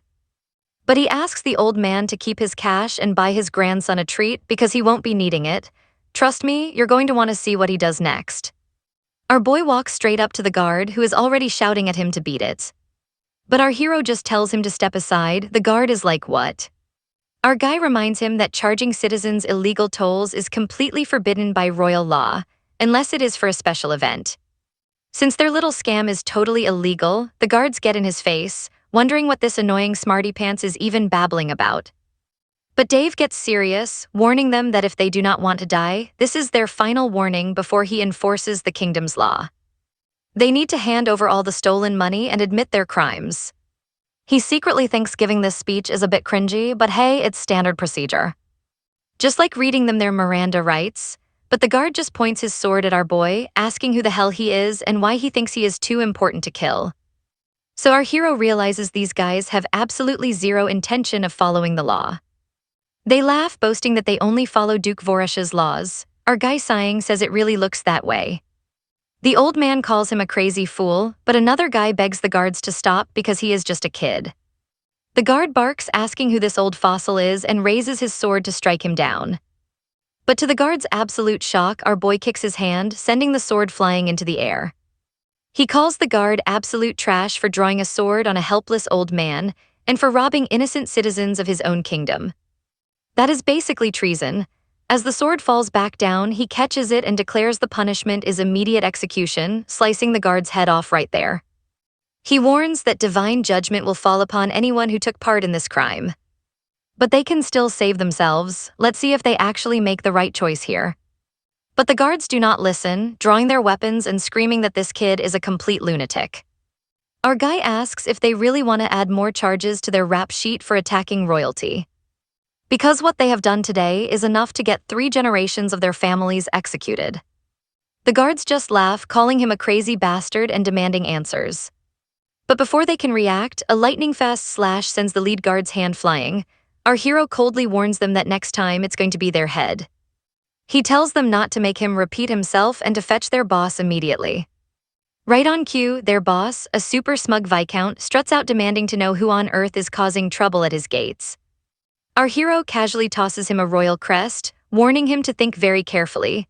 Just because he is traveling alone without an army doesn't mean he can't defend himself. The viscount freezes, realizing this is the legendary Dimitri royal crest. Terrified, the corrupt viscount drops to his knees before First Prince Dave, who is glad the man recognizes him. The trembling nobleman begs the prince for his mercy. He claims the region is totally broke. Dave scoffs, pointing out the city hosts the famous Thousand-Day Market, officially designated as a continental treasure. The viscount cries that it is unfair for royalty to wander around disguised. Stick with me because this story is just getting started. Alright, you and I are jumping right into a crazy legal ambush. He showed up without a warrant, which is a total power trip. While Nora demands to see some actual papers, this slimy viscount brags that Duke Verita will never let this slide. Meanwhile, Nora realized this guy was seriously trying to play dirty. When the whole region is corrupt, even the official inspectors are way too terrified to actually do their jobs. They fear getting destroyed, but then this cocky viscount casually offers to take him back to his mansion. But our boy cuts him off, asking if the viscount has heard any of the local rumors, leaving the guy totally confused. Nora asks if he missed the news. He is bloodthirsty. Now watch closely because before this dumb viscount can even process what is happening, his head gets completely chopped off. Persek jokes that he sure wrapped up his final speech quickly. Once David finishes off the noble, they hit the road in a carriage driven by a sweet old man. The driver explains it has been 10 whole years since the peaceful days before Baron Alexet of the royal family passed away. After that, shady refugees from the Rinnies region flooded in to exploit the land, turning everything into a massive disaster. Anyone who tried to help them got severely punished, and the poor old man tearfully explains he lost his own son that way. So David mentions that when the old man looked at him earlier, he was reminded of his son, not his grandson, and apologizes for being so incredibly rude. But our boy says it is totally fine, adding that his son must have been a really great guy. The elder admits he just could not stand by and watch. David praises his bravery as they approach a stone marker, where the driver announces they have finally reached their destination. Right ahead lie the epic ruins of Valhalla Chat, the legendary historical home of the famous 1000 Days and 1000 Nights market. Persek asks if they are really safe from the viscount's buddies, but our hero tells her not to sweat it. He explains the Duke is too busy to care about this place, as the happy old man expresses his deep gratitude. He thanks David for saving his life and avenging his son, swearing to never forget this debt, while our boy kindly responds. He tells the old man to keep living as a righteous soul. As the carriage departs, Persek sighs and says that was a real tearjerker. Nora agrees it was. But hey, you and I know things only get better from here. She feels a huge storm brewing and Nora is ready to see it unfold. Now at the ruins, our boy explores the area, climbing to the highest peak for a scenic view while Persek yells at him to get down. He is totally blown away by how massive the place is, scanning every single detail. Persek tags behind, complaining that running around looking for scrap like this is totally useless. Just randomly searching through all this junk. But Nora points out it only looks that way, checking areas 1 to 7 then 23 to 11. She walks over and asks what those weird notes are, and David explains it is a cipher. She asks, "What is that?"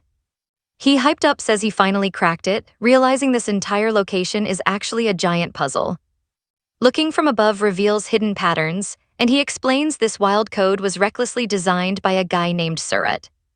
While a few folks in the past knew about this, he is probably the only one alive who can read it now. He points to a specific spot, claiming the code points to only one single treasure. He taps the structure, revealing a secret entrance inside the central anvil, but they need a very special key to unlock it. He places his hand on the anvil. Excitedly, he recalls how the creator left a testament for his kin, promising legendary wealth to whoever finds his legacy.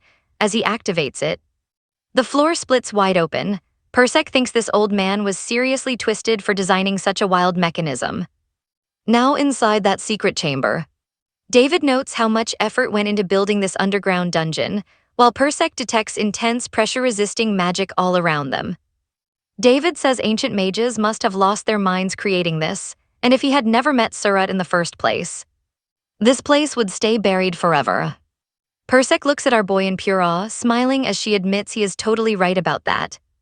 After walking forever, they reach a massive opening. David asks what it is, and Persek looks around, saying it looks way more like a cozy house than a scary dungeon. Our boy remembers that Surratt was a self-proclaimed maniac who spent his entire life working at the forge. He retreated here right after Harris passed away, pouring his soul into one final, massive project until his absolute last breath. Even though his body is long gone, everything is still intact, but trust me, you and I need to see what is hiding inside that mysterious chest they just found. Alright, you and I are jumping right into a wild one, where Perica points out this altar room, and our boy admits he used to pray to some fake blacksmith god. But as soon as they take one step forward, they trip a trap and this chest starts glowing like crazy, catching them off guard. Our boy says the energy is blasting right out of that chest, while Persek admits she has never seen anyone's literal consciousness manifest like this as they stare at a warning sign. But Dave just shrugs and marches forward anyway. She is like, "What are you doing, dude?" But his mind is completely on the blacksmith of 1,000 days. That is a legendary title earned by forging for 1,000 straight days without taking a single nap. And his own dwarfkin. They called him the Devil's Blacksmith, and unlike normal dudes who just flexed by pounding hot metal, he was different. Surratt actually pumped mana into his work to shatter all forging limits, earning himself a spot as a legendary hero. And this chest holds his final masterwork, the one he begged our boy to finish up. The second he touches the chest, gears start turning. When it finally pops open, our boy gets super hyped and says he totally gets it. So you two are his final masterpieces, the nameless sword destined to wipe out the living, and the blue blade made to crush the undead, the twin swords he never quite managed to finish before the end. Dave scopes out the weapons and notes they have 0 titles, and their status is currently listed as uncommon. They are 90% complete, but their real spiritual power is just chilling there, waiting to be awakened. While Lore wonders what the heck is going on, Persek realizes those weird crying sounds from earlier finally make sense. Our boy nods, saying this is exactly what he expected from a crazy genius like Surratt. Don't blink because these are living weapons like calderas. We are talking about calderas, the legendary holy sword, which was Surratt's absolute masterpiece of a lifetime. But that one was custom-built for his master Harris's physical build and swordsmanship, making it totally different from these two. These twins are the only creations Surratt made without caring about who would actually wield them. They were forged purely by him, for him, built to search out and choose their own masters in the end. Dave calls them a massive jackpot. Persek thinks they look good to go, but our boy shuts that down quick. The final touches are missing and they need serious work. He grabs both blades and says he needs some serious heat. After packing them up, he explains that ordinary campfires won't cut it. He needs a flame that burns way hotter than normal. Like the legendary dwarven forge fire, a few hours later under the cover of night, our boy announces they have arrived. A local mage points ahead, telling him to stick to the main road to reach the plaza and enjoy the trip. He says thanks, but deep down, he is wondering what this royal summons is really all about. Let's pause here. Persek teases him for asking questions he already knows the answers to, saying the king obviously wants to drop a massive reward. Which is pretty obvious, right? His moongrass business is a literal cash cow. In just a few months, he raked in more gold than the entire kingdom makes in a year. So the taxes he paid to the crown must have been absolutely massive. They definitely want to convince him to nationalize the business to make the kingdom rich, or more specifically, to make those corrupt nobles filthy rich. He already knows the deal, but honestly, it is still pretty wild that he got the entire continent's attention like this. Finally, our boy arrives at the royal palace and starts strutting through the halls. Right then, Vardamo welcomes him inside. Nor greets him back, calling him Vespos since it has been a hot minute, and Vardamo happily agrees. He mentions Dave grew taller, adding that rumors of his massive business success in the province are everywhere. An excited Dave jokes that the heavens must have blessed his hustle, but notes that the heavy political atmosphere in this palace is definitely no joke. The old man nods, revealing that some highly classified tax ledgers were recently stolen. Our boy plays dumb, asking what those even are, but the old man explains that this completely enraged the king, so every corrupt noble involved has been stripped of their titles and faces execution. A shocked Dave asks if the king really went that far, but the old man tells him His Majesty just went to bed. So they will have to meet tomorrow. Our boy realizes how ruthless this is. The king was clearly holding back his anger for years, but now he has completely snapped. Even with all the intel marquee palaters gathered, pulling off a massive purge like this would be impossible without the king's backing. He sighs, realizing things are getting way too messy now. Suddenly, a shadow creeps up behind Dave, asking if he was the one making all that noise. Our boy freezes, instantly recognizing that voice. It is his brother Carlos smirking, and that is where you and I leave it, with Dave turning around to face him. Yo, you and I are about to watch this butler walk away because our boy's annoying brother apparently has a major bone to pick. This clown Carlos struts over, grinning like a total creep, telling our boy he got way too cocky over one tiny business win and saying if a scrub like him did it, anyone could. He warns our boy that he shouldn't get so full of himself. He calls it a lucky fluke, while our boy just shrugs and tells him he must be insanely jealous to come over and cry about it. He does not even realize how huge our boy's accomplishment actually is. And that is exactly why everyone calls him a fool, since he always runs crying straight back to Queen lines. This totally triggers Carlos, who lunges to grab Dave, but our hero easily blocks it and asks if he lost his mind. He must be living in a fantasy world since all his yes men keep inflating his ego. But our boy cannot think of anyone dumber and reminds him that literally everything he has was just handed to him. If he is not smart, he could at least have some common sense, which makes Carlos lose his mind, yelling about the disrespect. Now don't blink, because our main man realizes this absolute clown is totally asking for a beatdown. He remembers how this absolute jerk shot an arrow at him 6 whole years ago, which actually makes him super pissed, so he dodges the swing, grabs Carlos by the arm and slams him hard. And after he face-plants right into the dirt. Our hero points out that this trash talk might actually make the king look bad, since he is always crying about commoners. He is always whining about plebeians, yet half the blood in his veins is still the king's, as our boy steps right on his throat, completely cutting off his air. After he finally stands back up, our boy casually asks if he got hurt or something. But seeing a sobbing Carlos, he decides he is definitely not okay and casually flicks his forehead with insane power, making the crybaby scream in absolute agony. Carlos is literally shaking in pain, crying out about what was done to him, while our boy just acts completely clueless. He asks if he wants another round, making Carlos shake with fear before running away, screaming that he is going to get payback. He yells that he will take everything Dave loves, while our boy just laughs at him, running off like a scared puppy. Then Perseg asks if he is seriously just letting him slide with a simple forehead flick, but Dave is like, absolutely not.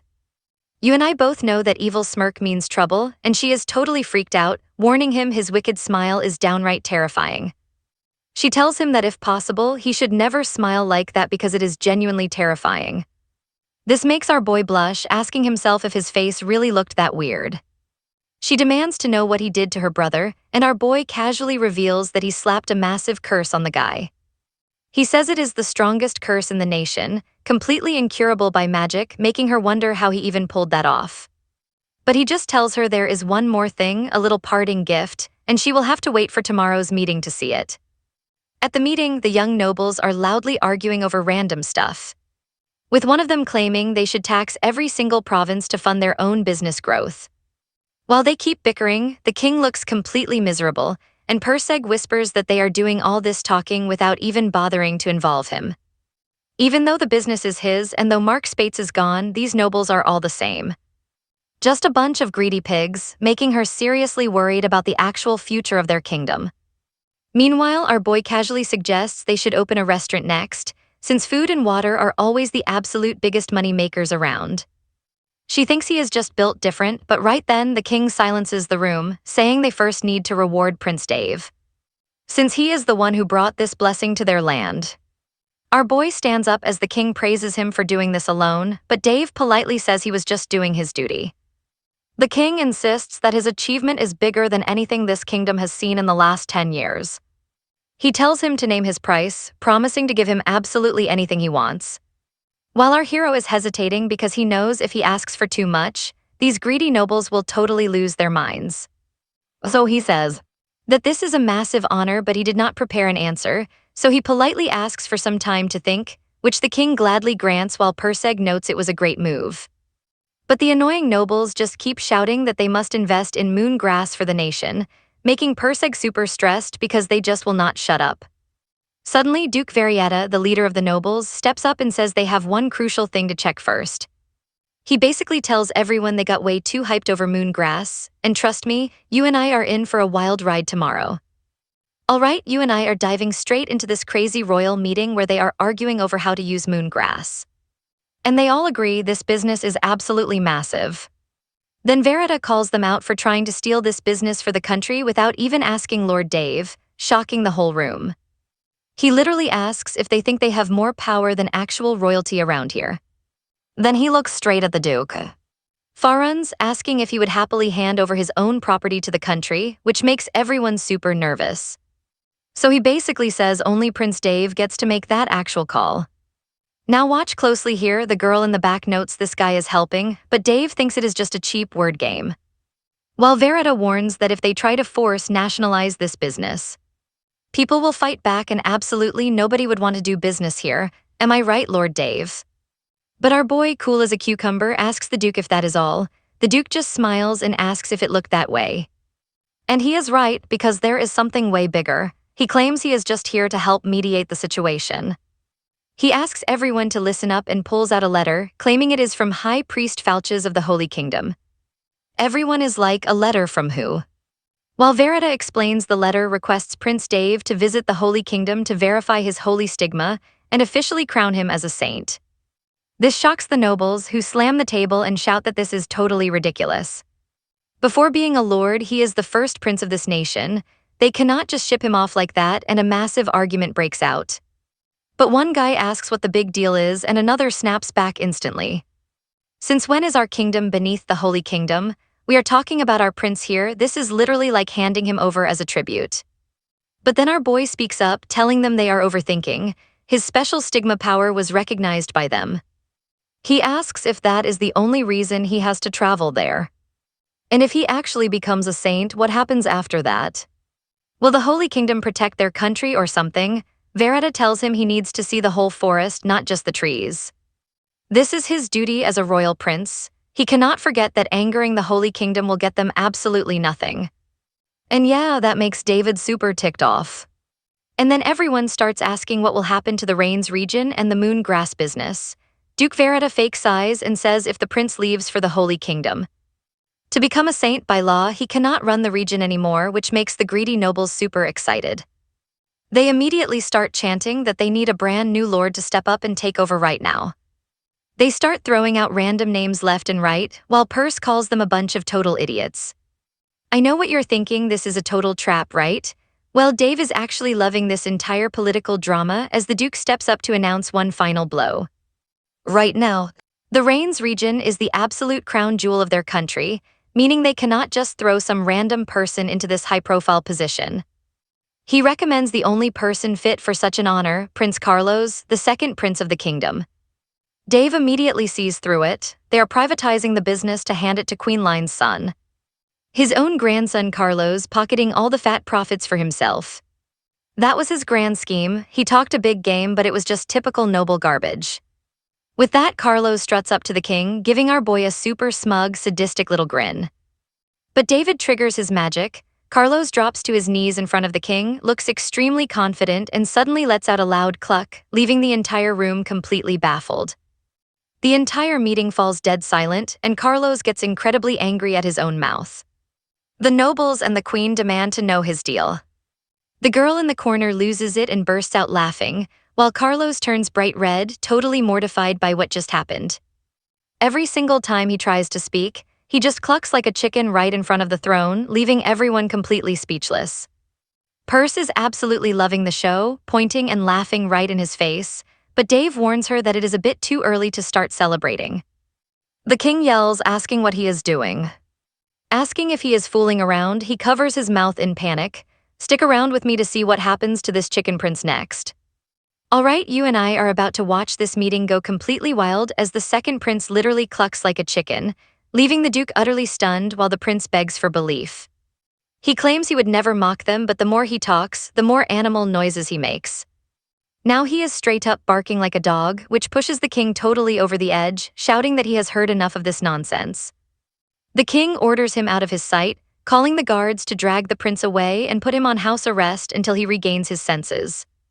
The prince starts screaming, begging and pleading with his father not to do this to him. But he keeps barking and clucking while the king fumes, with the prince struggling against the royal guards and telling them to get their hands off.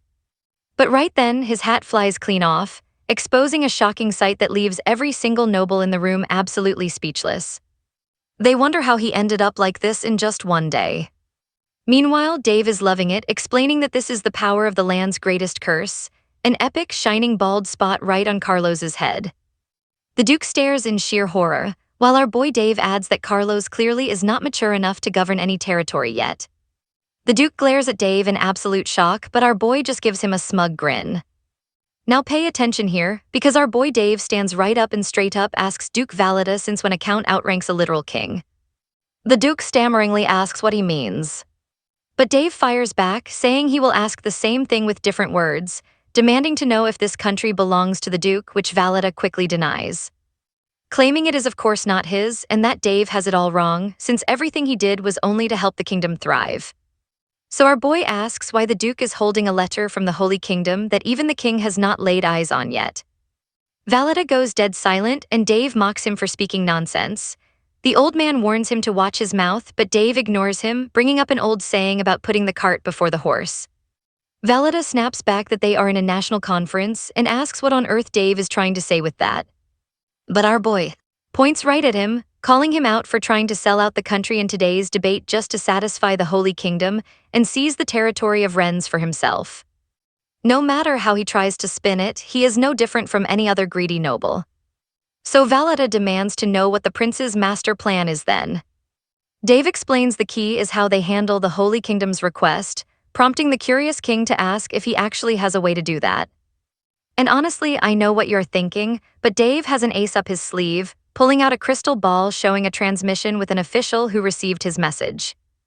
It is Priest Van, the second administrator from the Holy Kingdom's direct department. Dave apologizes for the interruption and asks what the Pope's final decision is, shocking every noble in the room. Meanwhile, our boy is thinking that everything is going perfectly. Even if the Holy Kingdom claims to be God's territory, it is still run by humans who ultimately need to do business like everyone else. And although the High Priest holds more power than the king of a small nation, Dave aimed higher. He contacted the absolute highest authority, and the priest confirms that the High Priest acted entirely on his own without approval. He makes it clear that this will never happen again, leaving the entire room completely stunned. After the meeting wraps up, our boy has a private chat with Priest Velia. Dave tells him he did a great job, while the priest admits he never expected the kingdom to consider sending the second prince over, though it would not be a bad deal. But looking at the long-term terms, it would not be very beneficial either. So Dave tells him he will keep leaving these matters in his hands. Knowing he already convinced the Pope that if either the Rennes region or Dave himself were taken out of the picture, cultivating the moon grass would be impossible, something the Pope naturally understood right away. The priest then asks about the promised item, and Dave reassures him he did not forget, promising to set aside a specific amount for them along with dedicated land to cultivate and sell directly to the Holy Kingdom. The priest is thrilled, thanking him for his hard work while mentioning the Pope wants them to keep supplying a large quantity. Dave smiles, thinking that this business deal is pretty materialistic and clearly has some ulterior motives. But in the end, it does not matter, because special treatment always requires giving something in return. This whole deal was designed that way from the start, and if they are going to get caught in the rain, nobody can point fingers at anyone and they will all go down together. It is the ultimate play to drag everyone down together, and that is where we leave it, with Dave securing a massive win because honestly, nothing else even matters. Let's check out his latest call through the crystal ball. This time it is with Amy, who is panicking and begging for help even though she is his assistant. She should not complain, while the butler behind her apologizes for showing such an embarrassing sight. He asks how the conference went, and Davy says everything went smoothly and the problem was easily solved. Davy asks about the local situation, and the old butler replies that the guests are staying in temporary tents. The construction permits are approved, so major building works will start soon, but upgrading the local infrastructure is tough, even with your genius blueprints. They do not believe it can be done so easily. Davy notes that time is their biggest enemy, exactly as they expected, and the butler agrees. Our main character is glad he revived this dead land and kept greedy nobles from interfering with it. But since this place has been rotting for ages, modernizing it now is going to be technologically impossible. In fact, completing this massive project could take 10 to 20 years. This is not a problem they can just throw cash at, even though Davy has mountains of gold with nowhere to spend it. But pay attention, because he is ready to launch his next business, leaving his butler completely baffled. Davy explains that the legendary skills and technology of the continent's greatest builders are perfect for this job. Sure, those guys are known for being incredibly stubborn, but he has got an offer they cannot refuse. The shocked old butler asks which legendary engineers he means, realizing he must be talking about them. Meanwhile, Davy is plotting to basically trade dirt for diamonds. There is nothing better than a high-yield, low-risk business deal to get things moving. Heading straight up into the dangerous mountains, his loyal guard promises they will soon reach the Yellow Rock territory. He nervously begs the prince to be extremely careful up there.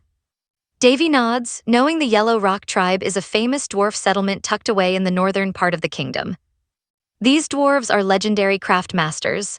Since they are way stronger than average humans and practically immune to heat, they are naturally born to build things. Unlike elves, who are treated like absolute myths in this fantasy world, dwarves actually interact with humans from time to time, living in mining settlements near active volcanoes. However, they do not care for outsiders, keeping royal authority completely out of their mountain domain. Getting permission to even set foot in their territory was the rare reward he earned for his successful moon grass business. The other snobby royals assumed he was gunning for the crown, but since Davy has zero interest in the throne, he chose this path instead. Trust me, they did not just let him off that easy. Those nobles warned him that dwarves are notoriously hot-tempered, and pissing them off would end in total disaster. Even the king warned Davy that these creatures are not human, but our main character told him not to worry. He was totally confident he could at least get through the gates, still remembering the mocking, skeptical looks from the nobles.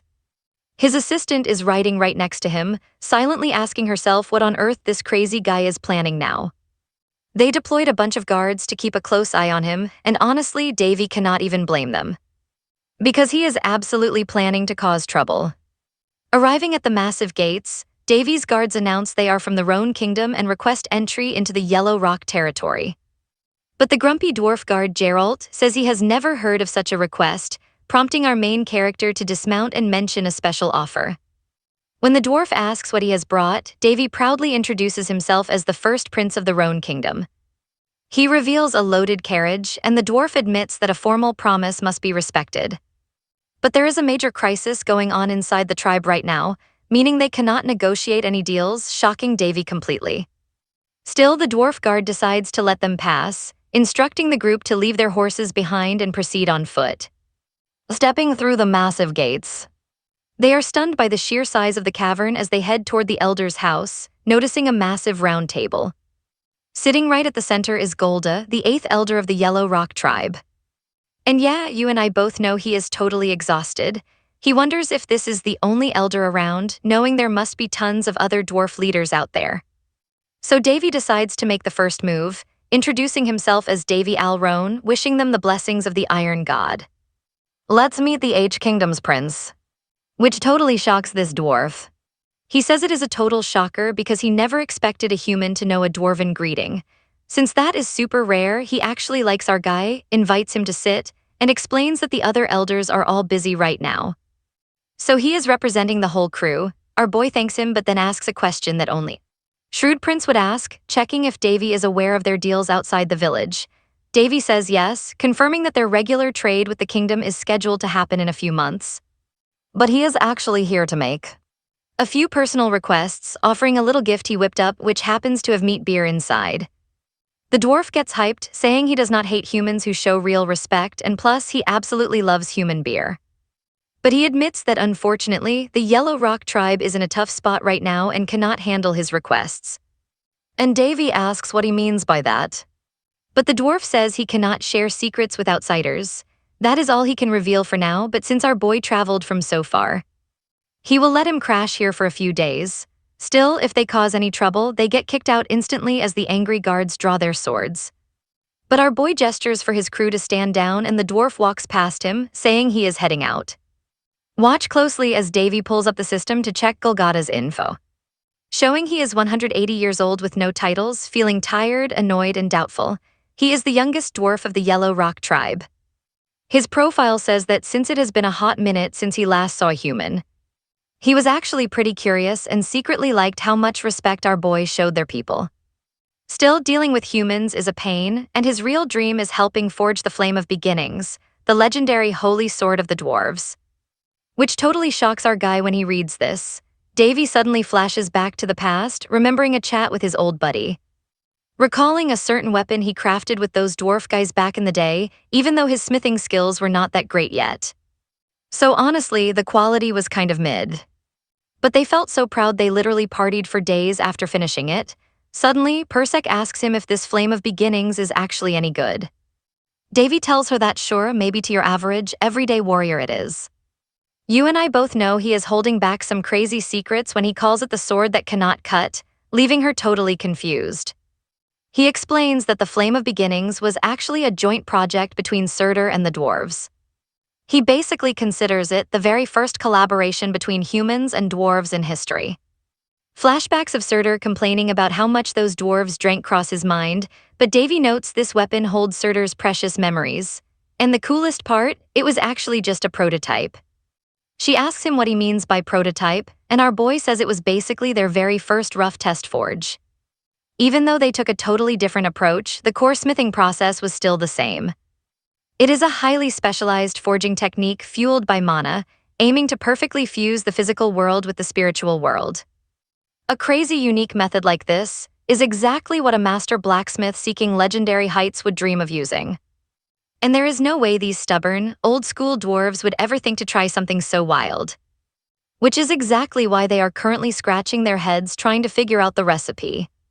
Stretching his arms, Davy decides it is finally time to go take a quick stroll around. Sure, his main goal is borrowing dwarf skills to level up his territory. But he also has another motive, their legendary Great Furnace. A massive forge built with insane dwarven technology. Though he knows these hard-headed blacksmiths will not just talk to him, luckily he has already cooked up a brilliant plan to handle them. Cut to the local tavern where that elder dwarf is chugging beer and asking our boy what brings him by. Davy jokes that he thought the elder was busy, but clearly he has plenty of free time. The dwarf snaps back that no matter how much work he has, he cannot do it properly without resting up first. He grumbles that his brother Golgotta kicked all the elders out. Davy sits down, proposing they grab a drink together since he heard dwarven liquor packs a massive punch and wants to test it out. This shocks the dwarves, who ask if he really wants their liquor, wondering if he has any idea what he is getting into. Right then, a dwarf grabs a mug, telling Malcolm that the human actually wants to try the booze, laughing that this kid has some serious guts. The tavern erupts into loud shouting, making our boy realize just how incredibly noisy these guys can get. Slapping down 2 cups, Malcolm warns him that dwarf liquor is way too strong. Trust me, you and I are about to see if he can handle it. Alright, you and I are jumping right in as our boy just chugs it like it is nothing.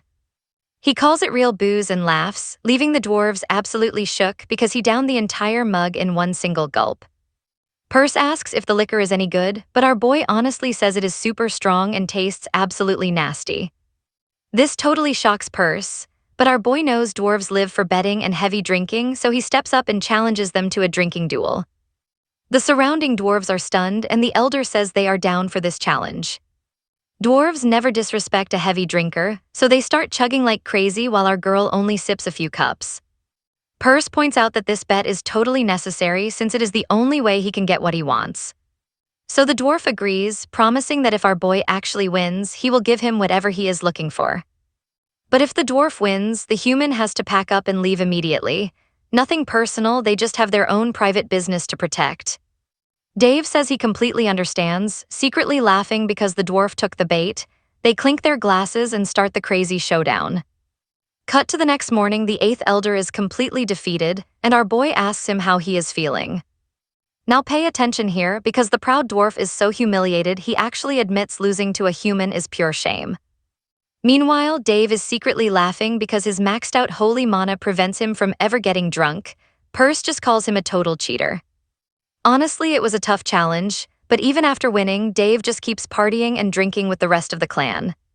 She asks how he even got such an insane tolerance, and he explains it is all thanks to his 2 swordmasters. Specifically the hero who united the Murim world, Zhang, the Shadow King, who was absolutely feared by everyone back then. Even Daphne, the immortal saint who absolutely loved her alcohol, warned him never to challenge Zhang in a drinking game. But since he was training under him, chugging booze basically became a mandatory part of his daily routine. The guy would drink heavily while Dave served him, forcing him to run 100 laps for 100 days straight. Compared to those brutal training days, these dwarves are nothing. The 8th elder finally groans, admitting he lost, and asks what Dave wants. Our boy straight up asks if this entire mess is because of the legendary flame of the beginning. The dwarf realizes someone let that secret slip, but sighs and says it is not even a big deal anyway. Now I know what you're thinking, but yes, the legendary sword they were guarding actually shattered, completely shocking our main character. Honestly, it is a miracle it even survived this long, being passed from tribe to tribe for safekeeping. The sacred pact says each tribe must guard it for a set time, and the elder's own father was the one responsible for this generation. But since he passed away way too early, the duty fell onto his older brother, Golgotha. Dave is stunned that such a legendary weapon shattered, while the dwarf asks if that is really all he wants to know. He is offering because Dave is welcome to ask as many questions as he wants. Dave realizes dwarves are exactly like the rumors say, show them respect, and they will respect you right back. Even if he just had to outdrink the guy, catching the elder's attention was a major win for him. Our boy humbly plays it cool, mentioning he has some solid blacksmith skills and asking if he can join their massive project as an assistant. Now at the main forge of the Yellow Rock tribe, every single dwarf is busy working. Our girl looks around in awe, and Purse admits it is absolutely incredible, struggling to believe dwarf techniques could achieve this. Right then, the local smiths start shouting, asking if Golgotha lost his mind bringing a random outsider into their sacred forge. But Golgotha defends him, explaining that this human actually came under his personal watch. The angry dwarf yells back, asking how he dares bring a human here, calling him completely insane. Our boy honestly feels a bit bad for the guy, but suddenly another dwarf stomps over, demanding an immediate explanation. Meet the terrifying first elder of the Yellow Rock tribe, Gagoda. Golgotha nervously explains that this was all decided through a bet. He adds that this prince has studied blacksmithing and just wants a quick peek at their legendary work to learn. The other smiths aren't buying it, demanding to know why he brought him here. They think he is still drunk. Golgotha swears he is sober and begs them to trust the prince, while the first elder just gives them a cold stare before speaking. He snaps that he does not care and orders everyone back to work, warning them that they can deal with the consequences later. However, the chief elder notes that Golgotha is also an elder, meaning they must respect his decision no matter how stupid. He then turns to Dave, addressing him coldly as human. Our boy calmly corrects him, saying his name is Dave. The annoyed elder begrudgingly lets him stay, leaving you and me incredibly hyped for what comes next. But if he does anything stupid, he's getting his head hammered immediately. And our boy promises to keep that in mind. Stick with me as we check out this giant 2-meter sword he's staring at.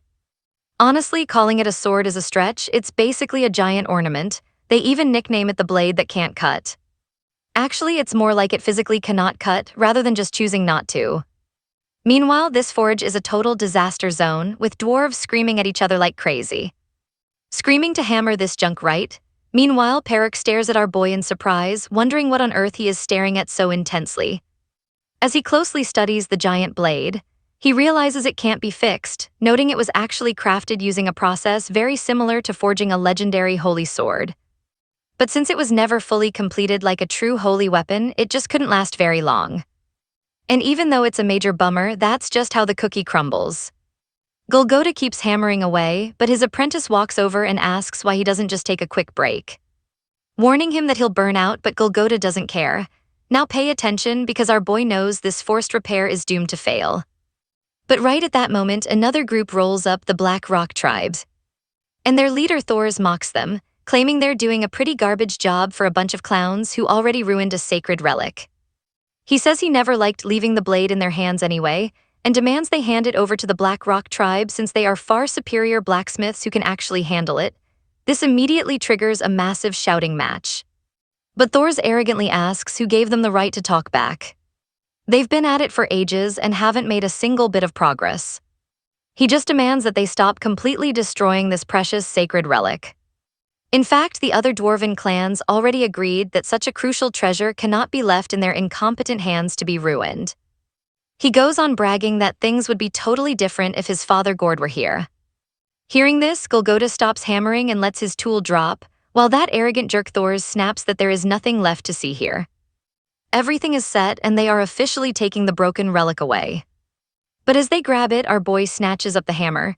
He boldly steps in, asking if he can ask a question like, "Is this guy really a master blacksmith?" Golgotha is completely baffled. And Thors sneers, mocking Golgotha for making a little human friend, laughing about how ridiculous it is that some random kid thinks he can just stroll into the central forge. Golgotha quickly warns our boy to step back, telling him this is definitely not something he should get involved in. But right then, our boy declares that a true master blacksmith feels the spirits residing inside their work and respects every single one of them. But he threw that mindset away. Now I know what you're thinking, as he suddenly begins hammering, shocking the entire room, with the dwarves screaming that he just completely ruined the metal for good. They immediately surround him, angrily demanding to know what he's doing and why he's interfering with them. But our boy just calmly asks the elder if he genuinely wants to fix this. The elder snaps back that of course he does. So our boy asks why he's acting like this, wondering if he honestly thinks his stubborn ego is going to solve his problems. He must have realized the truth. 3,000 years have passed, and this sword has protected their village for ages. Instead of letting an item that served faithfully go to rest, they are forcing their own selfish desires onto it, trying to drag its corpse back to life. Infuriated, he asks if they really think it's okay to treat a relic, which was the very backbone of their town, this way, while still calling themselves master blacksmiths. He looks at the dwarves and straight up asks if they have no shame left, thinking to himself how they claim to be elite masters, yet couldn't even see that this blade was beyond saving. Suddenly, he grabs a piece of the sword and chucks it straight into the roaring forge, shocking the dwarves who start screaming. This triggers a flashback of Dave, where Surt explains to him that in every single masterpiece forged by a true craftsman, there is a living soul, and nobody can call themselves a master if they don't respect that soul. He tells him that if he ever meets someone who dares disrespect those souls, he should smash their head in. Back in reality, the dwarves are screaming that everything is ruined. They immediately draw their weapons, roaring that they're going to slaughter this damn human. But David fires back, telling them that after what they did to the sword, destroying it was the only respectful thing left to do. Thinking to himself that pride aside, this relic was originally forged by his master, meaning it's deeply connected to him. And he tells them to their faces that none of them understand what a sacred relic actually represents.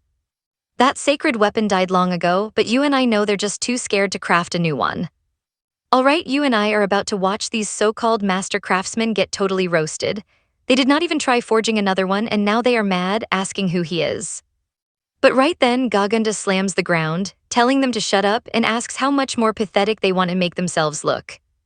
The others start comforting Gagunda, while our boy Davy is just thinking, yup, exactly.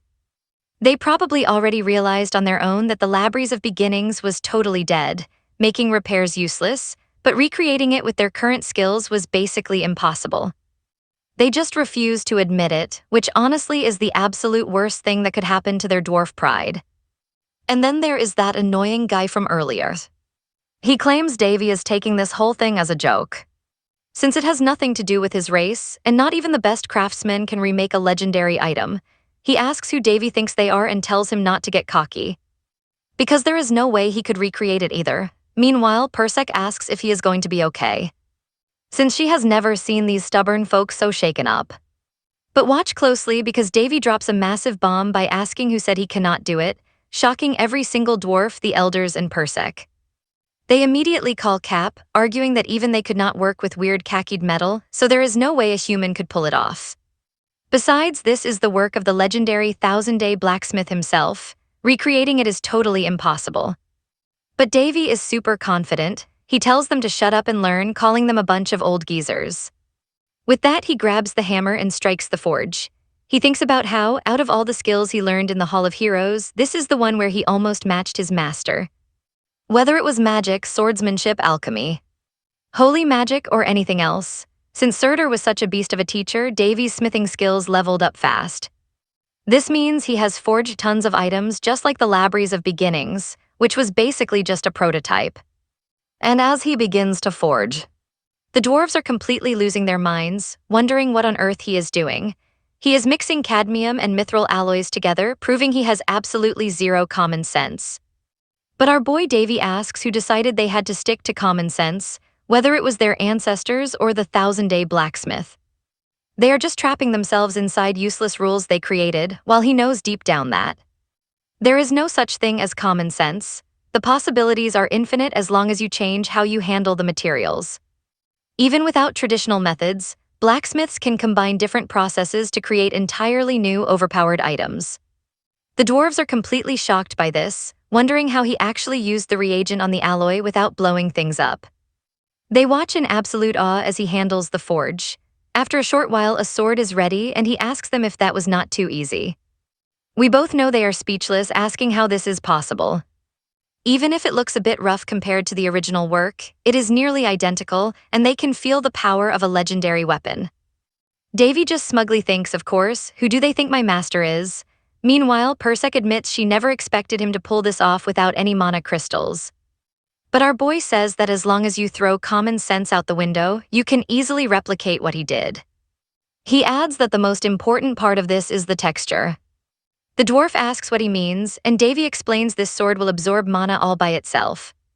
Basically, it is a built-in circuit that lets mana flow through the blade. He then hands it to Gaganda to test it out. And the old dwarf nods. Davy mentions that only a very few divine relics can actually heal themselves using just the metal, without needing any mana crystals. The dwarf agrees, and Davy asks if he can feel that texture, leaving the old smith wondering what is going on. Meanwhile, Persek watches from behind, thinking that no matter how harsh he acted, he still won over their stubborn hearts. Davy tells them he can only forge the sword up to this point, just like the thousand-day blacksmith did, leaving the final touches for the dwarves to complete on their own. But Gaganda admits they do not have the skills to finish it up, so Davy simply tells them they need to learn. This blows everyone away, leaving them wondering if he can actually teach them the lost techniques of their ancestors. And our boy says of course he can, but not for free. It is all about give and take. He pulls out a mysterious item, making them ask what it is, and Davy says they will start once his own request is fully completed. Now the dwarves are just staring at the sword, admitting it is absolutely mind-blowing. Behind them, Persek is wondering why they get so dramatic over everything Davy shows them. She worries he might get accused of blasphemy, but trust me, you and I need to see what sword they think this is. Alright, you and I are about to see our boy ask what he thinks, and Gaguda is like, is this a joke? Don't tell me you made this, but David says no, he didn't make it, but he is definitely the one who will finish it.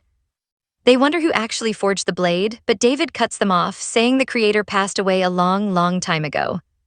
He adds that it has been a super long time, maybe a few millennia. This shocks everyone, leaving them hoping it is not true. Like, what does he mean? Meanwhile, our guy is thinking, yep, literally thousands of years. This unfinished masterpiece aged while sitting in storage, and Persephone asks if he means the sword aged like a fine wine. He explains that when you use this specific type of mana processing, the sword needs time before anyone can work on it again. You can only touch the blade after a few months, and that wait time completely depends on the item. That is why he was worried about finishing a legendary piece like this. But then Gyuta steps in, asking if he even has the rare materials required to complete it. And David flatly tells him of course not. He was actually hoping to borrow some mithril alloys to use as the base material. Gyuta agrees and says that since it is him, he can help out and let him use his personal workshop. Even if his own skills are not anywhere near David's, he promises his workshop will be in excellent hands. This blows everyone away, and they ask Master Gyuta what he means and if he is actually being serious right now. He never let anyone even look at his workshop, no matter how much they begged, but then Gyuta brings out a chest, shocking our hero. And when he opens it, Gyuta tells him to take it. Watch closely here, Persephone asks what that bone is, while our guy loses his mind realizing it is an ancient dragon bone. Gyuta says he will never find anything more perfect to refine the sword than this. It is a family heirloom passed down since his very first ancestor. They kept it locked away because nobody could use it properly, but maybe our boy can. Meanwhile, a super hyped David thinks this is absolutely insane. He never expected to actually lay eyes on a real dragon bone here, but hey, it might just work. But suddenly, a dwarf calls him Master, shocking David. He says that if he takes everything Master Gyuta has to offer, including the legendary dwarf bone and his entire workshop, won't that cause way too much trouble for him? He stepped up to offer his own workshop instead, and another hyped dwarf tells him to just call if he needs anything. They start bickering, trying to get our boy's attention by throwing all kinds of items at him. David is totally overwhelmed, begging them to chill out. After gathering tons of precious materials, Persephone asks him about what he said earlier. He claimed he didn't have enough materials, but now he has way too much. The dwarves eagerly ask if this is to his liking. Our guy says yes, and Gyuta mentions he wishes he could help, but blacksmith etiquette and moral codes prevent them from doing so. David thinks he wouldn't mind them watching, but he thanks them. Now you and I are about to see him alone in the workshop. He says it is finally time to get to work, flashing back to when his master argued with Ben, demanding she return that item, but she refused. And how dare he call her flat-chested Ben? But Surudi says no, he never called her that, but she tells him to shut up because she is going to incinerate David right now. While Surudi asks why she wants to burn an innocent kid, David remembers that the Sanctuary of Heroes was a paradise created from the remnants of legends. He always thought it was just a resting place for heroes after all their hard work. And thanks to Odin, who created dragons, he was actually able to touch real ancient dragon bones. And Surudi really gave that mage goddess a hard time, even dropping stuff on her head while saying he highly doubted David would ever find anything like this. David thinks about how annoyed he was back then, having to learn how to use something he did not even think existed in this world, but he was wrong. Because now he has it, he notices the forge is getting hotter and wishes he could cast some fire resistance magic on himself. But if he slips up even a tiny bit while controlling the temperature, the whole thing fails. Just like that, the forge starts glowing in a spectrum of vibrant colors. This completely stuns Persephone as she watches, noticing the sword is shining brighter and brighter. She gasps at how beautiful it is, while our boy notes it used to be a dull red but has now transformed into a translucent ruby. The blue blade reminds him of a night supernova. Trust me, you and I can definitely see the insane dedication he puts into his work. Get ready, because you and I are about to watch our boy excited, hammering away to forge his twin swords. That legendary power resonates throughout the entire forge. After a long while, the twin swords are finally completed and his masterpiece is finished. With both blades finally ready, our boy is super hyped, saying he should probably master them. Persek immediately asks what names he has in mind. David admits he already thought about it. She is totally shocked when he looks up the names he chose the second he laid eyes on them. He stares at the blades and declares that from now on, their names will be Crimson and Azure. The Crimson Blade has the power to slay living creatures, while the Azure Blade is made to destroy the undead. Persek complains that those names are absolute trash and that his taste in names is always completely awful. But he just grabs the Crimson Sword and takes a swing. Persek is stunned as he effortlessly unleashes a clean slash, slicing right through their machine. Persek is completely shocked, asking what just happened since there was absolutely zero mana used when he swung the sword. To think it could slice a mithril sharpening stone. Meanwhile, our guy is grinning wild as he picks up Azure. Pay attention here, watch what happens as he swings at the anvil and magic starts glowing through the entire forge. Our boy explains that it actually cuts through mana. Persek realizes it was not just a basic swing and he nods, ready to go. So that is what it does. Slicing things that do not exist in the physical world, he realizes it is incredibly overpowered, bordering on ridiculous. By nightfall, all the resting dwarves wake up, instantly staring at our boy in absolute awe and calling him master. Our boy asks what they are doing there. The dwarves explain they stayed to make sure nobody would disturb his work. He thanks them for the good work, then asks exactly how long he was locked inside forging.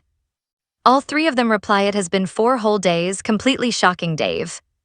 They explain they were incredibly worried because he did not eat a single bite or answer the door. Persek jokes that he looked like an obsessed madman, but admits it was highly entertaining to watch. He asks her what she meant by that. But she brushes it off. He grabs her, demanding answers, but they get interrupted when the elders arrive. They stare at the blades, amazed that they are literally radiating a powerful aura all on their own. They never imagined the materials they provided could be used to create something so magnificent.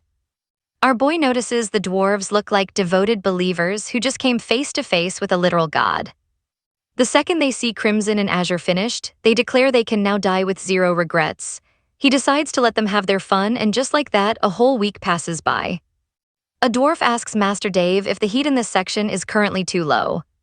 But David assures him that it is perfectly fine. This is the exact moment to drop the flame temperature, since this metal has way more mana affinity than standard mithril. It actually gets a lot tougher if you adjust the heat depending on the situation. You and I both know crafting is about technique. He warns Harold not to force the metal but to let it bend naturally. The dwarf asks if he is doing it right, and our boy says just a little more, earning a grateful nod. Meanwhile, Persek watches them and realizes that once they threw away their pride, they became so full of passion, like they were holding a hammer for the very first time.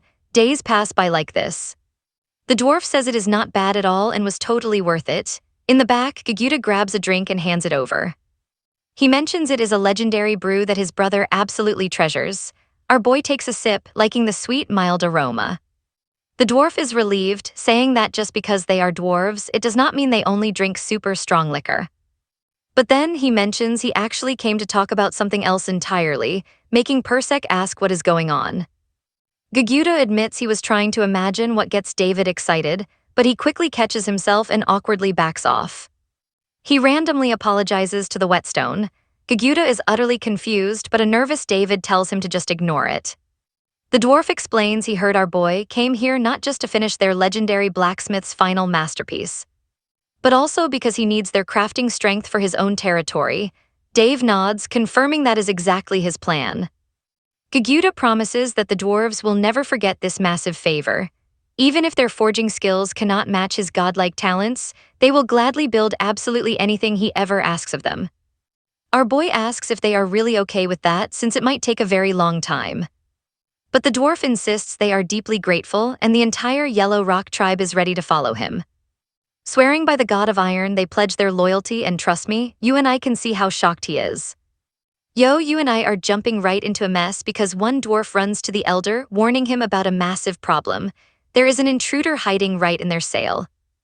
Gaguta is totally shocked, asking what that even means. But right then, a surprise attack flies straight at the elder, and he does not even see it coming. To save Gaguta, our main character moves lightning fast and blocks it, staring at the weapon and wondering if it is a red dagger.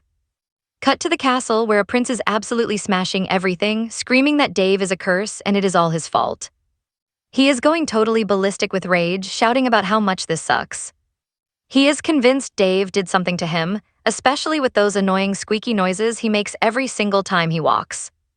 Even his hair loss is Dave's fault since that fateful day. He accuses his maids of laughing at him, but all 3 of them quickly deny it. Then he starts dragging them around, calling them filthy trash. He begins choking them, screaming that even they are mocking him now. Demanding answers while they gasp for air, saying this cruel sight is actually beautiful.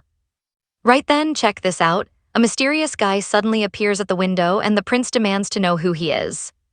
This mysterious man with glowing red eyes steps closer and apologizes, saying it seems he has not introduced himself yet and that his name is Face, so he better remember it.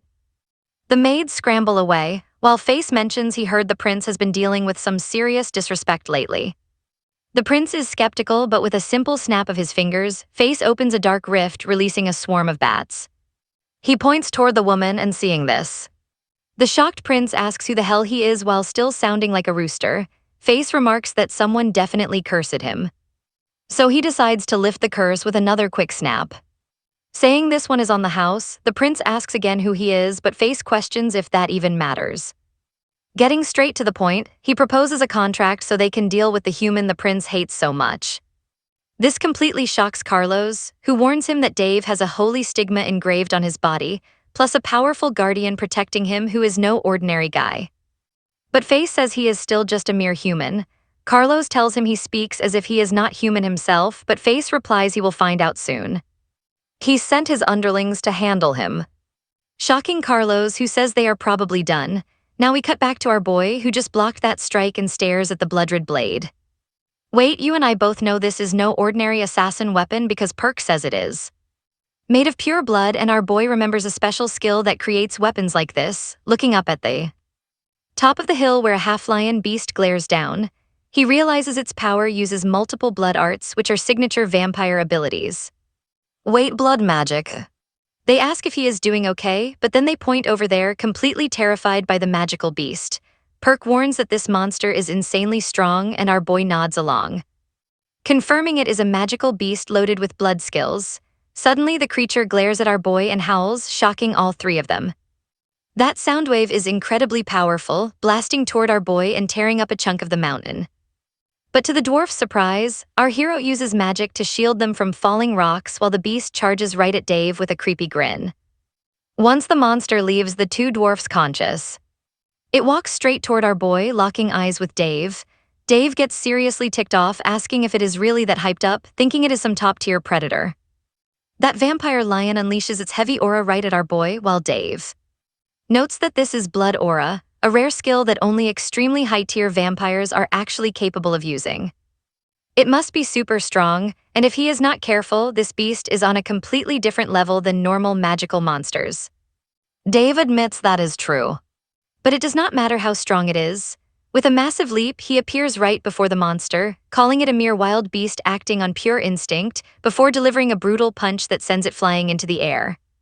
This completely catches the beast off guard, and our hero claims this is the perfect chance as the monster glares back, making a strange move. He grabs his sword and mutters that he really needed a worthy test subject to try it out. So he unleashes his 24th style, the demonic spirit blade draw, slicing the beast instantly before following up with his 8th form, the annihilation strike, hitting it again.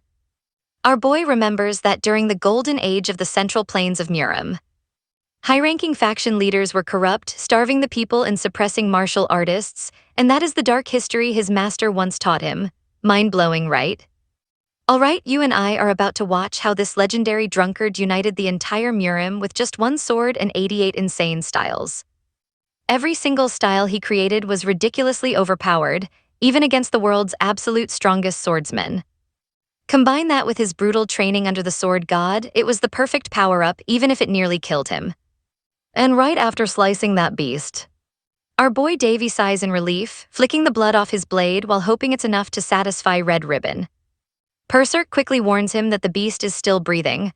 Watch closely, because that puddle of blood starts morphing right in front of Davy. Davy realizes that just like a typical high-ranking lord, this creature hid its source of immortality somewhere close by. These monsters can keep regenerating forever and ever, unless you find and completely obliterate that hidden source. Of course, if you shred them beyond their healing limit or blast them with holy magic, they're dead for good. But honestly, that's way easier said than done. He asks Perserk if she knew a magical beast could have noble vampire-tier immortality. She points out that the creature using blood chi in the first place is completely unnatural and bizarre. Davy agrees, there's no doubt about it. You and I can see it reviving even after that massive hit. An insane level of immortality like this had to be gifted directly by a legendary vampire lord. But why would a lord give that to a creature like this? Davy has no time to investigate right now, so he grabs his other sword, the azure blade, and cuts the monster down once again. Dark blood splashes all over the floor. While he wonders if that slash smashed the hidden core, Perserk chimed in, saying this sword seems different, like it literally warped reality itself. Davy is completely stunned, asking if that's even possible, and she nods, confirming it's definitely happening. Our boy wonders if this blade could actually slay a literal god. He wants to know what his master forged into it, but there's no time to overthink right now. Flash of a smug smile. He mutters that a little mouse is lurking nearby. The second a falling leaf drifts past his face, he unleashes a massive sword strike, blasting the hidden vampire by surprise as Davy casually tells him not to make it so obvious next time. The vampire freezes in absolute shock, staring at our boy who's already right in his face, ready to end him. But of course, we'll find out in the next episode. To unlock it, help us hit our goal of 5,000 likes. Don't forget to share, subscribe, and hit that join button below to support our community. That is all for today, guys. I am heading out. See you in the next video. Bye.